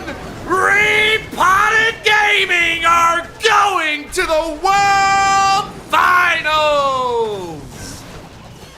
Congratulations to Philip and Repotted Gaming getting what needs to be done, and we will see them in Atlanta for DreamHack at the World Finals. They have the opportunity to defend their title and have a chance at trying to be back-to-back champions. No one has ever won 2 world championships before as an individual player. And they have an opportunity to win it as a team back-to-back. Granted, we don't have the exact same 5 players on the roster, but you never will. It's always switch-ups, always changes after every season. But Philip is still coming through with a King ability, poisons up the defensive King and the Minion Prince down to the bottom side, sends a couple Headhunters in to help try to assist. The Ice Golem freezes perfectly on that Minion Prince and a couple of the defenses. Only 14 seconds left. What can the spiky ball do? It's gonna bounce as best it can, but only 7 seconds, and I think that the last few defenses will remain. Still, look at the faces of this Repotted Gaming lineup. The smiles, the claps, the excitement. 5 guys who last year had a hope to return to World Finals stage. A team with a World Championship title operating under the new Repotted Gaming label after their synchronic victory last year. They are now going to be back in action and bring in a terror to the main stage. They did it. They got it done. There is still one more attack, though, we're going to see from Ness4X. But unfortunately, it is not going to be enough to be able to help give it Millisime MG a chance at trying to get that golden ticket. But this is not the end of the road for Millisime MG. They will have the opportunity in the last chance qualifier. That is where the teams are going to give it their all, give it their best to try to be the last team remaining to be invited to the World Finals. So all these teams, they talk about it in their interviews of saying, you know, we don't think about that. We want to think about this World Finals as this monthly finals as our last opportunity.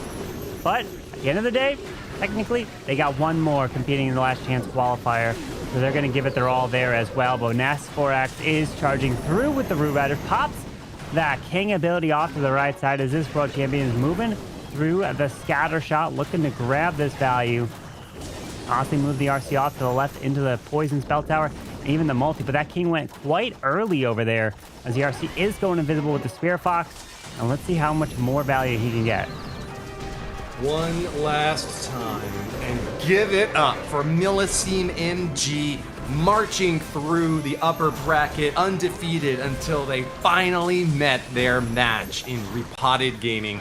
Only the world champions were enough to stop a French talent squad that has so much community support and will have to carry that into the last chance qualifier if they want a shot at returning to Worlds. Yeah, and as he develops this Hog Rider attack from the top side, launching some of the troops from the troop launcher, moving through, does have the Warden ability still intact. Rocket Loom trying to get out in front. They'll pull some traps and protect the roots from that monolith, and the redeployment of the RC. So they're all going to be pathing around together. Defensive Ice Golem goes down, which freezes the enemy queen and the healers in, or his queen and the healers in place. Continues, and wall breaks open up the walls, continuing to the top side, but the queen has pathed her way solo to the bottom side here, which you don't want the queen to go by herself because it's going to force her ability and she's going to die off. Not good news for Ness4X on the final performance. Maybe his morale is just a bit low, knowing that even with the triple, even if he does what he did last war, the only 3-star on his team in the clutch position at the end, that would still not be enough to keep Millisime alive in this competition. Baby Dragon on the bottom does wither away as a minion prince holds on to the bottom corner of this base, chipping away at every little attacking troop that they can. But Ness4X still looking strong with support from that Grand Warden and plenty of time. Appears to have a crisp shot at the triple. He's moving through, but the Giga Bomb is going to be a problem. The defensive minion prince is picking his troops off one by one, and there's really nothing to go for the minion prince other than the Warden, but he doesn't really want to. The Apprentice Warden's getting skipped onto, and these defenses are going to be too much for Ness and Millisime MG, and unfortunately, it's just a 2-star performance here in the grand finals for them. Very uncharacteristic, but let's give it up to Repotted Gaming as they are going to be your August monthly finals golden ticket winners. And we will be seeing them in DreamHack Atlanta competing on the world stage for an opportunity to defend their title from last year. And congratulations once again to Repotted Gaming.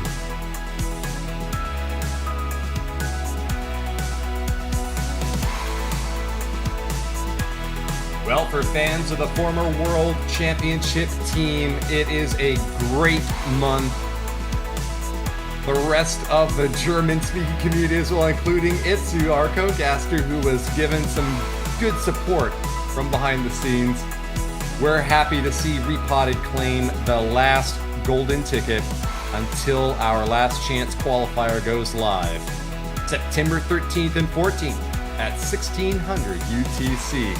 The final golden ticket to the World Championship in Atlanta will be awarded. I'm just saying, this World Championship is gonna be an amazing one. Last year, we only had, 6 teams? And this time, we're back up to 8? And it's gonna be such an amazing one between literally the best teams in the world. Elevate, they've won multiple monthly finals this year. They're gonna be the team to beat, probably, that everyone's got their eye on. Repotted Gaming coming in as the defending world champions. Navi is here, who's been part of it every year. We have multiple defending world champions here into the competition. So the odds are somebody's finally going to break that streak of at least now having 2 world championship titles under their belt, Woody.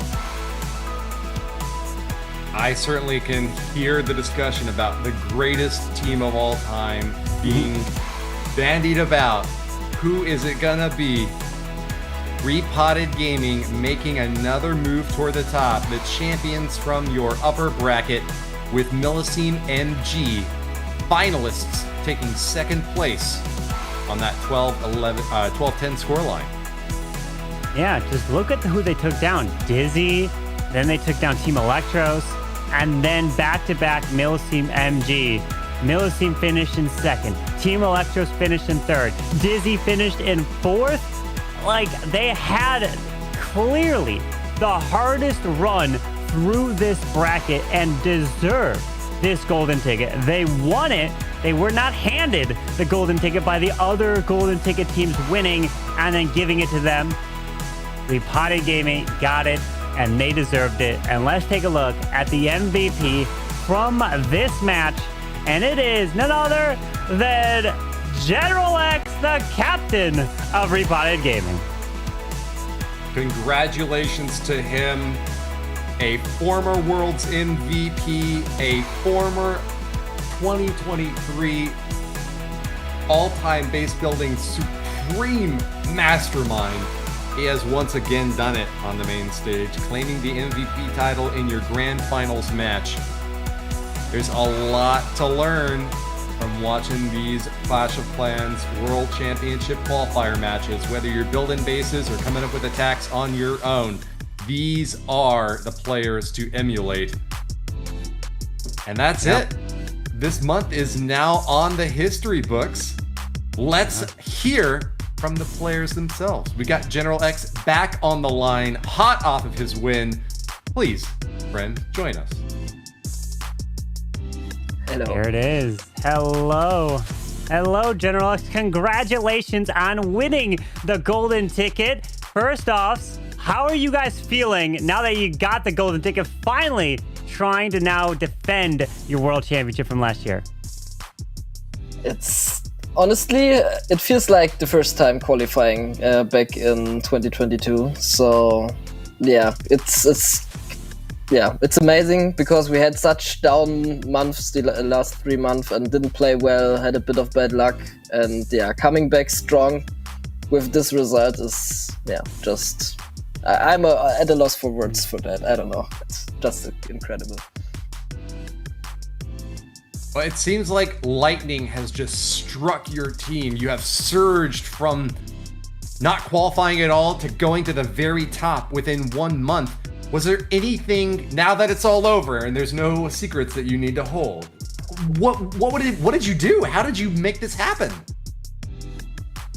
Honestly, we didn't do much different than the last month. From what you can tell, Mark didn't play, and he sadly had to focus his time on more work-related stuff, and that's freed up the place for Emir. And To be honest, in the end, that was such a relief. Although he didn't perform well and had a couple of rough fails, I would say without him, we couldn't have done it. So huge congratulations to him, staying focused. Although he didn't triple one time, he still came back. He was motivated each single day. And yeah, that is a huge part of the success, I would say. Oh, I still remember Amir rushing the stage when you guys won it last year. And speaking from your experience last year, because you guys won it, you won the World Championship, because I asked Kronos, what was the lessons you learned from last year coming in second that you're going to apply this year? So now I'm asking you, what are some of the lessons that you learned that helped you win it all last year that you're going to be bringing to your team this year? That is a very difficult question because we probably will have a very different words this year. Last year it was the biggest meta change of the year, and it was just which team can find out the best strategies on offense and defense. And this year it's probably more about which team is already the deepest into the meta, can perform and execute the best. And so yeah, it's hard to say anything, but taking it from this qualifier, it's just dedication, work, to put it all together as a team, and that's for sure the best solution to have a shot at doing it again. Well, you performed extraordinarily this month, going undefeated and earning that golden ticket. There's a lot of other teams out there that haven't earned that golden ticket yet, and only one more chance to get it. Na'Vi won't be having to go to the last chance qualifier. At the top of the points leaderboard, they've earned one as well this month. But when you look to the last chance qualifier, what are the teams that stand out to you as potential threats going forward?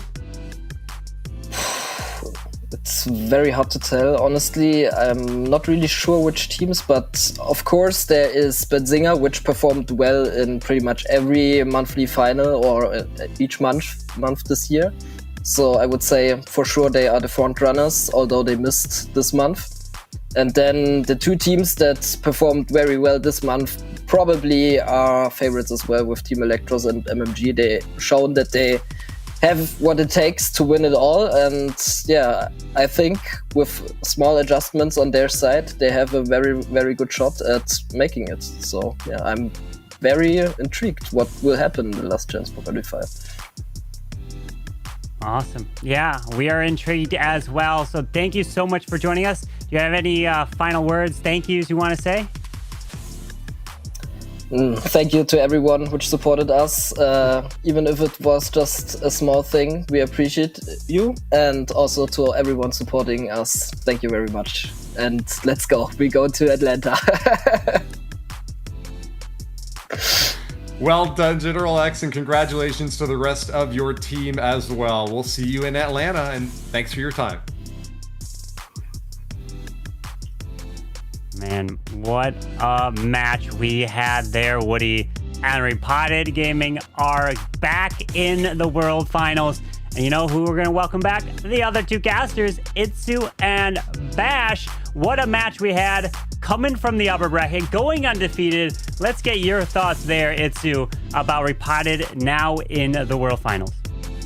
I think it's just storyline wise really cool to have the world champions back to defend their title. I think that's what I'm really happy about. Obviously, as German player, really happy about the German community being represented in such a strong way by this team, and especially again qualifying in style with their base style and base building, which has really pushed them over the rest of the teams in this specific monthly qualifier.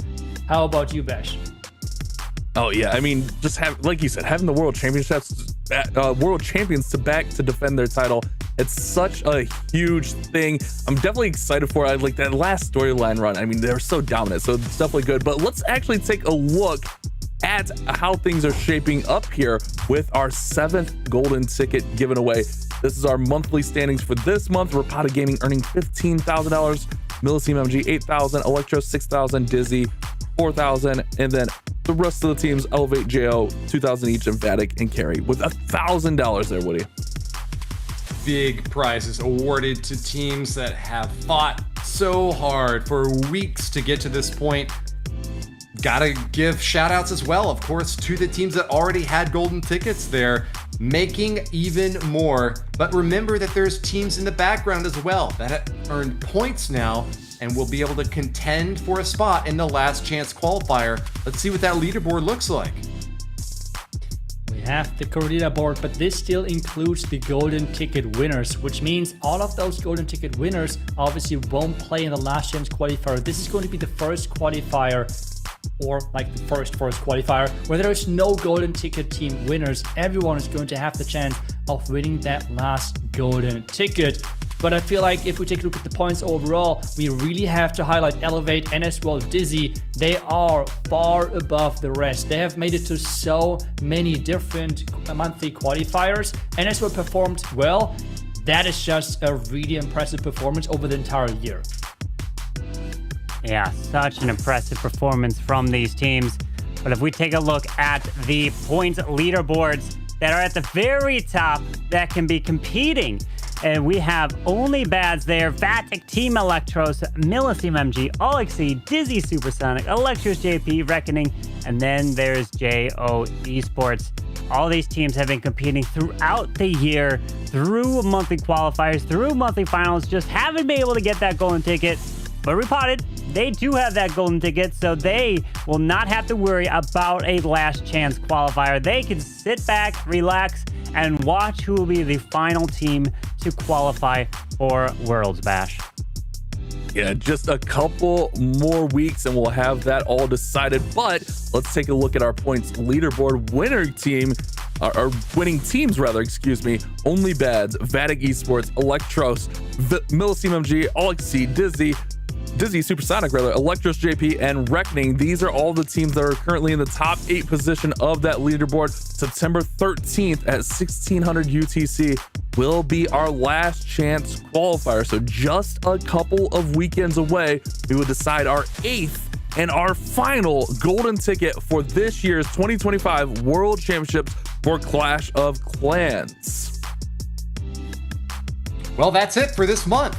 The leaderboard is set, the prizes are set to be awarded, every golden ticket except for the last chance qualifier has been given out, and with the World Championship on the horizon, we've got just one more big tournament in a couple of weeks before we wrap things up. So let's say thanks to everyone who tuned in this weekend to watch the shows and cheer on your favorite teams, earn a few prizes of your own. We hope that you've enjoyed the competition. Thank you so much to my co-casters who've done an amazing job at keeping the action coming, as well as Supercell and everyone on the production team who has put this show together for your viewing pleasure and worked very hard over the weeks in the leading up to this monthly qualifier and all year long. We've got a couple more big shows yet ahead of us, so make sure to subscribe here if you haven't checked in yet, and we hope that you will be back again soon. But that's it for me. We'll go down the line one more quick time and let everyone say goodbye. It's who you're next.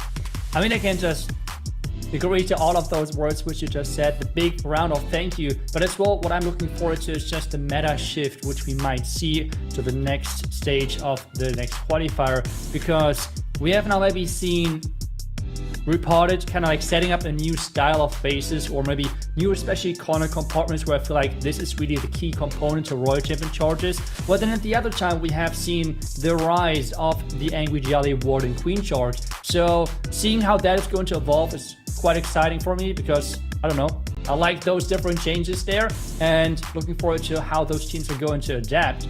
What about you, Carvin? Yeah, it's just exciting to see the new meta, and every time things can change just a little bit. It's not always the same, but of course, huge thank you to production, to Supercell, to the teams, my fellow co-casters, and of course, all of you watching at home. As we're getting ready for the last chance qualifier, Bash, why don't you wrap us up and get us ready? Yeah, just as you guys said there, big thanks to everyone involved with the production of our show this month. We're looking forward to seeing you guys in just a couple of weeks at the last chance qualifiers. We'll be here at the same place at September 13th, so we hope to see you all there. We'll see you guys in the last chance qualifier. Until then, clash on.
setback after setback. It took me way too many years just to get back what I lost. Push through whatever the cost, and who knew you end up becoming the boss. But I'll never quit. They'll try to throw me off, but I'ma get ahead of it. Stay on top when it drops and reap the benefits. Survive the attack. Do what I gotta do to stay on track. Cause I'm never going back. I'm never going back, yeah. Never going back. I'm never going back. I'm never going back, yeah. I'm never going back, never going back. Never going back. I'm never going back, yeah. I'm never going back. I'm never going back, yeah. I'm never going back, never going back.